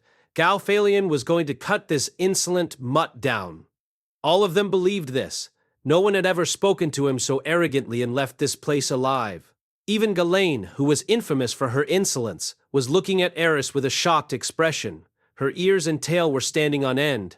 But for some reason, the Sword God was simply grinning. He alone understood what the little beast in front of him was seeking in this place. He alone understood why she would insult a man she'd just met, why she was trying to provoke him. I like the look in your eyes, girl. Tell me, who is it you want to kill? The Dragon God! The Dragon God Orsted! Everyone in the room recognized the words Dragon God, but none of them had heard the name Orsted before, with one, and only one, exception. Well, hell, compared to Orsted, I guess I am a lightweight. You want to kill that old bastard, huh? And here I thought I was the only one. The other swordsmen in the room took in this bizarre spectacle with bated breath. The Sword God was laughing. He'd been insulted to his face, provoked by a young girl, and he was laughing. It was incomprehensible. But the Sword God understood something they didn't. This girl wanted to kill the Dragon God Orsted. That meant she wanted to become the strongest single person in the world. But you know... Talk's cheap, girl. Can you do it? I will. There was no hint of hesitation or doubt in her voice, or in her eyes. Good. Let's see your sword, then. Gino, dance with her. Huh? Yes, sir. Gino Britz rose to his feet at his uncle's call, his heart beating quickly. This girl wasn't much older than he was, but somehow she made his uncle laugh with her insolent jokes. Now he had the chance to humiliate her. This kid's my youngest student. You've got a couple years on him, and he's still soft as hell, but he ain't half bad with a sword. Without a word, two of the other sword saints tossed wooden swords to Gino and Eris. All right, we'll start at the fun. Rah! The instant she caught her sword, Eris swung it viciously down at Gino. Caught totally unawares, he had no time to defend himself. The wooden blade struck his right wrist and his sword fell from his hands. Before he could even understand this, much less surrender, Eris knocked him down with a second blow. The sheer violence of her attack was such that Gino felt he'd been cut down with a real sword. He lost consciousness at once. Wah! Most in the ephemeral hall were too shocked even to speak. This was absurd, unthinkable. A duel was supposed to begin with the combatants facing each other at the center of the hall. Gino hadn't even been looking in Eris's direction. The Sword Saints thought her sudden attack an act of unspeakable cowardice. Nina was one of them, of course. It enraged her to see her cousin and fellow pupil brought down by such a cruel sneak attack. There were 4 in the room, however, who saw the situation differently. 1 Sword King, 2 Sword Emperors, and the Sword God himself. Ah, yeah. See what I mean? The kid is soft, isn't he? No kidding. Eris shook her head disdainfully, letting her short hair swing back and forth, but her eyes were carefully watching the movements of everyone else in the hall. The girl was ready and waiting for one of them to take a run at her. She was fully aware of her surroundings, and her body was tense to move at any moment. The Sword God had not condemned her actions. He'd simply called his fallen student soft. If you let down your guard while you held a sword in your hands, there was no one to blame but yourself for the consequences. Only a fool would disregard the possibility of an immediate attack. This was the unspoken message. Right. You're up next, Nina. This time, go face off at the center of the hall first. Nothing wrong with sneak attacks, girl, but I'd like to see how you handle someone who's ready for you. As the Sword God spoke, Nina rose to her feet, and one of the Sword Saints tossed a wooden sword to her. When she caught it, she glanced back over at the man who'd thrown it. The sword was oddly heavy. It had a metal core. The Sword Saint who'd thrown the weapon nodded almost imperceptibly. Kill this impudent outsider. Quivering slightly, Nina nodded back. Nina was a Sword Saint in her own right. She'd taken lives before. To use a wooden sword with a metal core was cowardly, perhaps, but this girl had been the first to violate the rules of propriety. Given the humiliation Gino had just suffered, she deserved her fate. The two of them faced each other at the center of the hall and assumed their stances. Begin. At the signal from a nearby Sword Saint, Nina swung her blade. She practiced the forms of the Sword God style tens of thousands of times. Her execution was flawless. She was going to strike down this impudent red-haired girl with the very style she'd insulted so brazenly. Her anger and determination made her even swifter than usual. The two swords met. With a dry crack, Eris's wooden sword shattered into 1,000 pieces. Nina's victory was at hand. All she needed to do now was land a ruthless strike on the girl's head as she stood there dumbfounded, but just as she was reveling in her victory, a fist slammed into her face.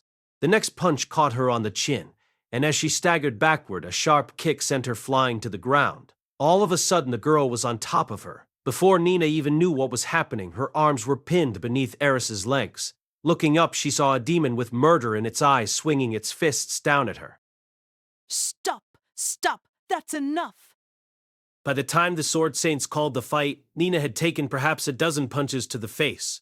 Her nose was bleeding freely, several of her teeth were broken, and she was totally unconscious.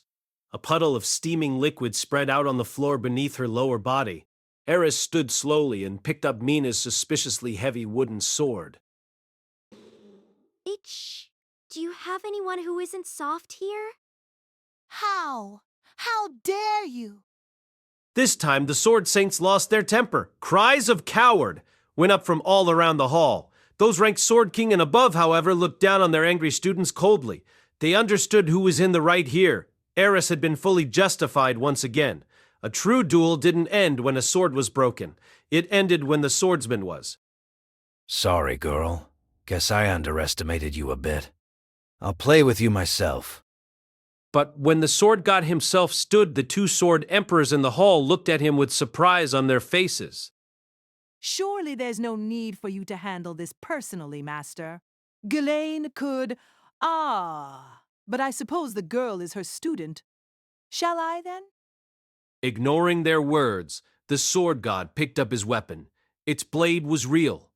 At the sight of this, Eris kicked off the ground, jumping backward to where she'd left her own sword. She seized the partner that had accompanied her throughout her travels and pulled it quickly from its sheath. Don't get too worked up, girl. I'll give you a handicap. Oh, hey. Nice sword you got there. Ain't that one of Julian's? I don't know. A member of the meager tribe gave it to me. Okay.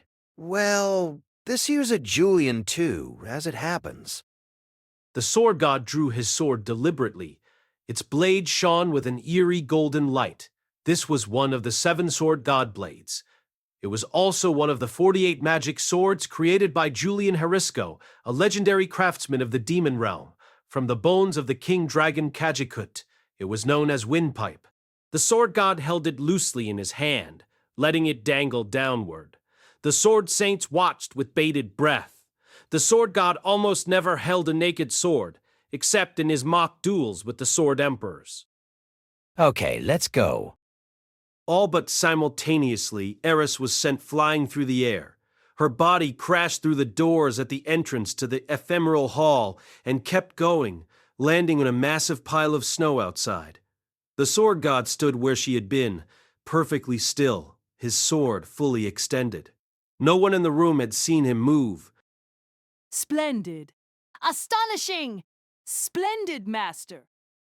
The sword saints all around him complimented his skill effusively. This wasn't his sword's power. It was his own overwhelming battle aura that had sent Eris flying through the air. All of them believed that the brazen interloper was finally dead. But then they heard groaning from outside the hall and the signs of something stirring weakly in the snow. Had she somehow survived the strike from the sword god? No, that wasn't it. He'd simply taken it easy on her.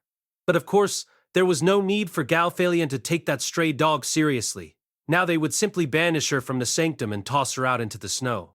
And yet, the sword god's next words betrayed their expectations. Ghislaine, tend to Eris's injuries. As of this moment, she's a sword saint. I'll train her, starting tomorrow. The smiles faded from the faces of the sword saints. This meant the girl would become a direct student of the sword god himself. There had been no student so highly honored since Ghislaine herself. That's absurd. Sword Saint is a special title granted only to those who master the Sword of Light technique. That's girls nothing more than a wild, vicious... One man raised his voice in objection, only to fall silent when the sword god turned his blade toward him. She took down 2 kids who know the Sword of Light. That's good enough for me. But, Master... Look, you don't get to be a sword god by memorizing something or other, right? I'm a special guy, but there's nothing special about my title. Why should yours be any different? My apologies, Master Phalion. The sword saint fell silent. He'd realized that he was speaking out of simple jealousy. All those of his rank knew that such emotions only slowed their blades. This was a misunderstanding on their part, however. The sword god's combat style was fueled by raw emotion and desire. When made use of properly, even the ugliest of motivations could make your sword swifter and more deadly. But of course, Galphalion had no intention of spelling out such crucial truths for every student who wandered through his halls. Those who needed to be told these things would profit nothing from the knowledge. And thus, in a rather memorable fashion, Eris attained the rank of Sword Saint. Present day, Nina had hated Eris from the start. Understandable, perhaps, given the girl had beaten her so severely that she'd pissed herself in front of her fellow students. She'd been shamed. Humiliated. Eris was nothing but a wild dog who wandered in off the streets. When her sword wasn't up to the task, she lashed out with her fists like an angry child. Such behavior was unworthy of any student of their style, much less a sword saint. This was Nina's firm opinion on the matter, and she shared it freely with anyone who would listen. For nearly 2 years, she'd barely spoken to Eris herself. In fact, she'd worked with Gino to ensure that none of the younger students would give her the time of day. However, Eris spent most of her time training single-mindedly with the Sword King Ghislaine anyway. The two of them even shared a sleeping chamber. She had no connection to Nina or the others, and no need to speak with them. She certainly didn't make any effort to do so. The only words they exchanged were sardonic insults when they were paired off against each other during the monthly general training sessions. The two of them were evenly matched in these contests. Nina, at least, believed she won more than she lost. As long as there were proper rules in place, where a dropped or damaged sword meant the duel was over, she thought herself superior to Eris. It would take a little longer for her to realize that these very thoughts were the softness her uncle had identified in her. For now, she was still lacking in real experience. Eris and Nina were rivals in the eyes of those around them. But as far as Eris was concerned, Nina wasn't even worth thinking about. One day in the late summer, Nina was speaking with a few girls around her age. The topic had turned to romance, which students they thought were handsome, and which of the girls had spent their first night in bed with someone. Nina had devoted her life to the sword from the very beginning. It was hard for her to imagine ever pursuing a relationship with anyone. She always found these conversations awkward. The only boy she was even close to was her younger cousin, Gino, but they'd essentially been raised as siblings. The idea of taking him as a romantic partner just made her feel uncomfortable. She was going to keep living for her sword. She let herself get distracted from her purpose. Eris would surely leave her in the dust, and there was nothing she hated more than losing to that girl. By sheer coincidence, Eris happened to pass by as their conversation was ongoing. There was steam rising from her body. She'd obviously been training hard while they chattered away out here. Nina felt a twinge of anxiety about this, and so she called out to her reflexively. Do you ever do anything except train? You'll be a virgin until the day you die, I'm sure. Too bad your sword can't keep you warm at night. These were big words from someone who had no experience herself, but Nina had chosen these words precisely because they would have hurt her deeply. She assumed they would have the same effect on Eris. To her surprise, however, Eris simply snorted with laughter. The smug look on her face made Nina blanch. What? What? Sorry, but I'm not a virgin. Her voice was slightly proud, and there was a hint of a blush on her face. Nina and the other girls knew at once that she wasn't merely bluffing. What? You can't be serious. Who was it? Who would sleep with you? A guy I knew since we were young. Normally, Eris barely spoke a word to anyone, but on the topic of this young man she could babble on at some length. She spoke of how they'd grown up together, and how they'd traveled from the demon continent back to their homeland. She spoke of how they'd met the dragon god, who he'd managed to land a blow on, and she spoke of how they'd spent a night together. She explained that she wanted to be stronger for his sake. It was a heartfelt tale, delivered with the passion of a girl happily in love. It left Nina utterly stunned. She'd been defeated. Totally defeated. They were evenly matched in their skill with the sword, perhaps, but she was older than Eris, and Eris had a boyfriend. You're full of it, Eris. Father says the dragon god is protected by some sort of holy dragon aura. An ordinary spell can't even scratch him. You made this up. This man doesn't even exist, does he? Admit it right now, before you really embarrass yourself. I'm not lying, and Rudeus isn't ordinary. That's why I'm not fit to be with him right now, you know? I've got to get way stronger. As she spoke, Eris clenched her hand into a fist. There was a fire burning in her eyes now. She turned suddenly from Nina and the others and walked right back toward the tempering hall where she'd been training up until now. Nina watched her go in astonished silence. Eris was the last person she would have expected to be ahead of her in this department. The news about this boyfriend had left her reeling. That wild dog had a partner in her life and Nina didn't. That sounded ridiculous on its face. It had to be a lie, surely. This Rudeus didn't really exist. On the basis of this assumption, Nina used her next day off to travel to the nearest town, where she paid an information broker to look for information on Rudeus Greyrat. She fully expected, or hoped at least, that he'd find nothing, given that Rudeus had to be fictional. But to her surprise, it didn't take long at all for him to put together a report. Rudeus Greyrat, born in Buena Village, Fito Region, Kingdom of Asura. At 3, he began studying under the king-tier magician Roxy Migardia. At 5, he became a Saint-tier water magician. At 7, he took a position as the tutor of Eris Boreas Greyrat. After this, he went missing in the displacement incident. However, he'd later reappeared in the northern part of the central continent, earning a name for himself as the adventurer Quagmire Rudeus. He was currently staying in the magic city of Sharia. The Renewal University of Magic had invited him to enroll as a special student. The bottom line was simple enough. This was a real person, not some fantasy prince from Eris's imagination. Nina found that fact depressing. But at the same time, she wasn't that impressed. His achievements up until the age of 7 were incredible, yes, but he hadn't amounted to much in the end. There was no mention of him attaining any rank beyond Saint Tier, and he made his living as a common adventurer. The nickname Quagmire didn't strike her as particularly complimentary, either. His talents had clearly faded after his childhood. This line of thought led her to a deliciously wicked idea. How would Eris react if she tracked this Rudeus down, beat him in a duel, and dragged him back here as her prisoner? The look on her face ought to be priceless. The plan appealed to her greatly, and so she put it into action. Nina was just as impetuous as her father had once been. That very day, she'd packed for her journey, leapt onto a horse, and set off for the kingdom of Ranoa. Fortunately, her destination wasn't far away at all. In winter, the trip might have been more challenging, but at this time of the year it was simple enough. With one of the Sword Sanctum's finest horses at her disposal, she could make the trip there and back in less than 3 months. Nina's 6-week journey to Sharia went off without a hitch, and she arrived at the University of Magic right on schedule. What she found there surprised her somewhat.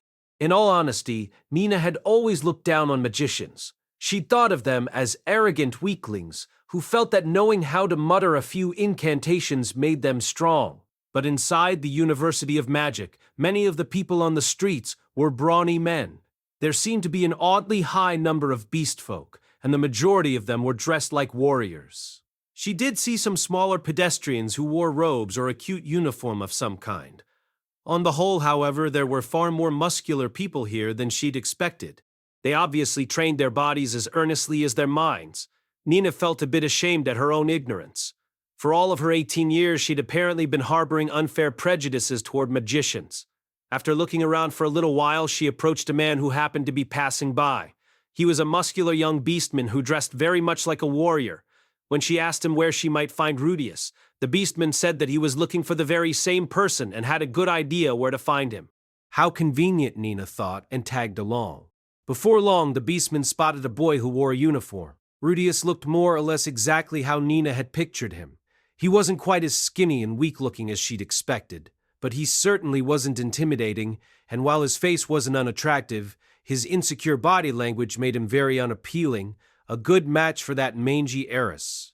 All right then, time to beat him down.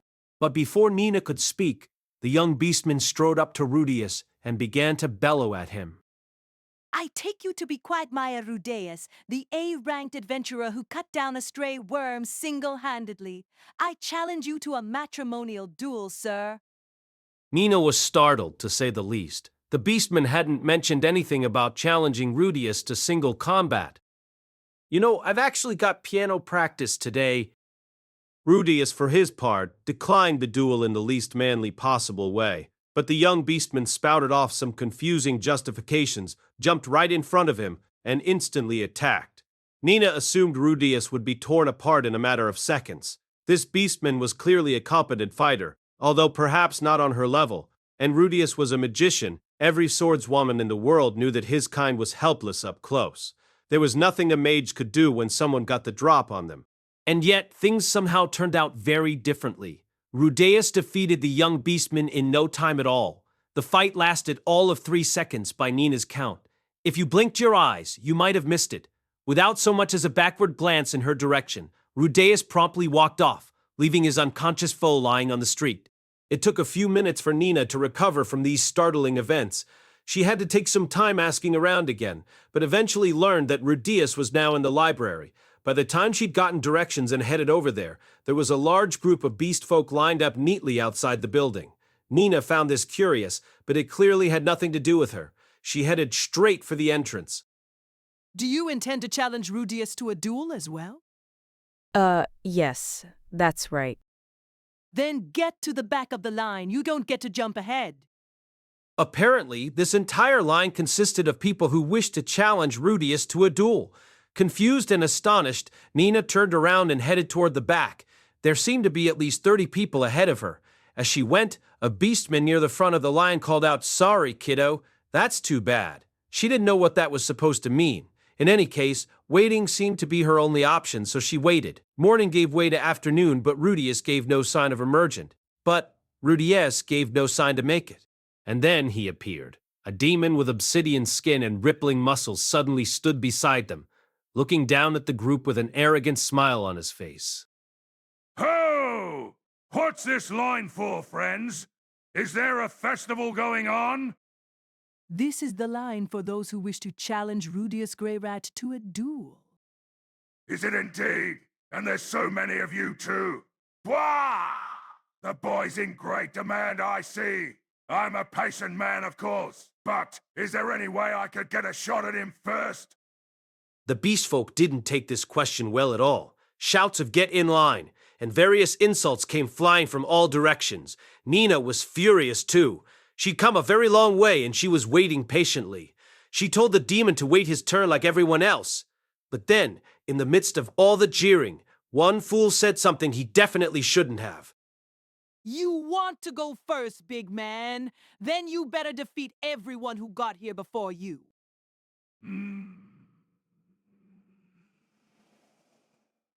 Boo ha ha ha ha ha ha! Lovely. I like the sound of that. Come at me, all of you. As a reward for your boldness, I'll let you take a free shot before I crush you. The unbelievable arrogance of this remark drove all the others mad with fury. What the hell did you just say? Hey, you're gonna regret that, shithead! Moving almost in unison, the beast folk leapt to the attack, eager to teach this pompous idiot a lesson. Before she really even understood what was happening, Nina found herself joining in as well. Long story short, she lost. Badly. She hit the demon with the sword of light, fully intending to kill him, and he shrugged it off. Her blade hadn't penetrated his skin. She'd made a shallow surface cut, but the wound healed instantly before her very eyes. I am the immortal Demon King Batagati. Bwahaha! I'll bestow the title of hero on anyone who defeats me. Compared to many of the others, Nina's effort was fairly respectable. But the Demon King was on a whole different level. Before she could even think up some sort of plan, he'd caught her, smacked her brutally to the ground, and broke her beloved sword apart. As she lay there groaning in pain, her mind was full of terror and bewilderment. Why was she fighting a Demon King in the middle of some school for magicians? What was a ruler from the Demon Continent even doing all the way out here? Everyone else was thinking the exact same thing, of course. Mere moments after Nina fell, Batagati finished off the entire group of beast folk. Somehow, although most were injured, none seemed to be dead. He'd taken it easy on them. The moment she realized this, Nina shed bitter tears onto her quivering fists. But no matter how deep her frustration, she couldn't do a thing now that her sword was lost. What the hell? In that exact instant, Rudeus had emerged from the library. He spoke with the Demon King for a time, after which they moved elsewhere. Grimacing, Nina forced herself to stand and dragged her battered body after them. Rudeus and the Demon King were standing at the center of a huge open courtyard, sizing each other up. They appeared to be talking about something. Sometimes she could hear snatches of booming laughter, but it was impossible to make out any of their discussion. The duel finally began after a strangely quick-footed boy brought a staff to Rudeus. Nina saw the whole thing from start to finish. Not that it took very long. Rudeus took his staff, unsealed it, mouthed a few words, and pointed it at his foe. and a split second later, the Demon King's entire upper body exploded violently. The man had defeated an opponent Nina couldn't even compete with. The man her hated rival loved, the man she'd assumed to be worthless, had destroyed a Demon King with a single attack, and Eris was trying to ascend to his level. Faced with these facts, Nina's mind went blank with shock. She didn't remember what happened after that. Before she knew it, she was back on top of her horse, heading for the Sword Sanctum. But when she made it back there, and saw Eris swinging her sword with single-minded focus, Nina felt something. Something that she hadn't felt before. After that fateful day in Shariah, Nina Phalion turned over a new leaf. She devoted herself to her training with even greater vigor than before and began to carry a second sword in case her first was ever broken. She stopped mocking Eris for her tendency to lash out with her fists. She grew more distant from the other girls her age, who she'd never truly been that close to. And when she looked at Eris, whose determination never seemed to flag, her gaze was not so harsh as it had once been. In time, the two of them would become true rivals, but that's a story for another time. Incidentally, rumor has it that the sword god, who'd been sharpening his sword excitedly after hearing of the Demon King's arrival, sheathed it with a disappointed expression after Nina reported what had happened.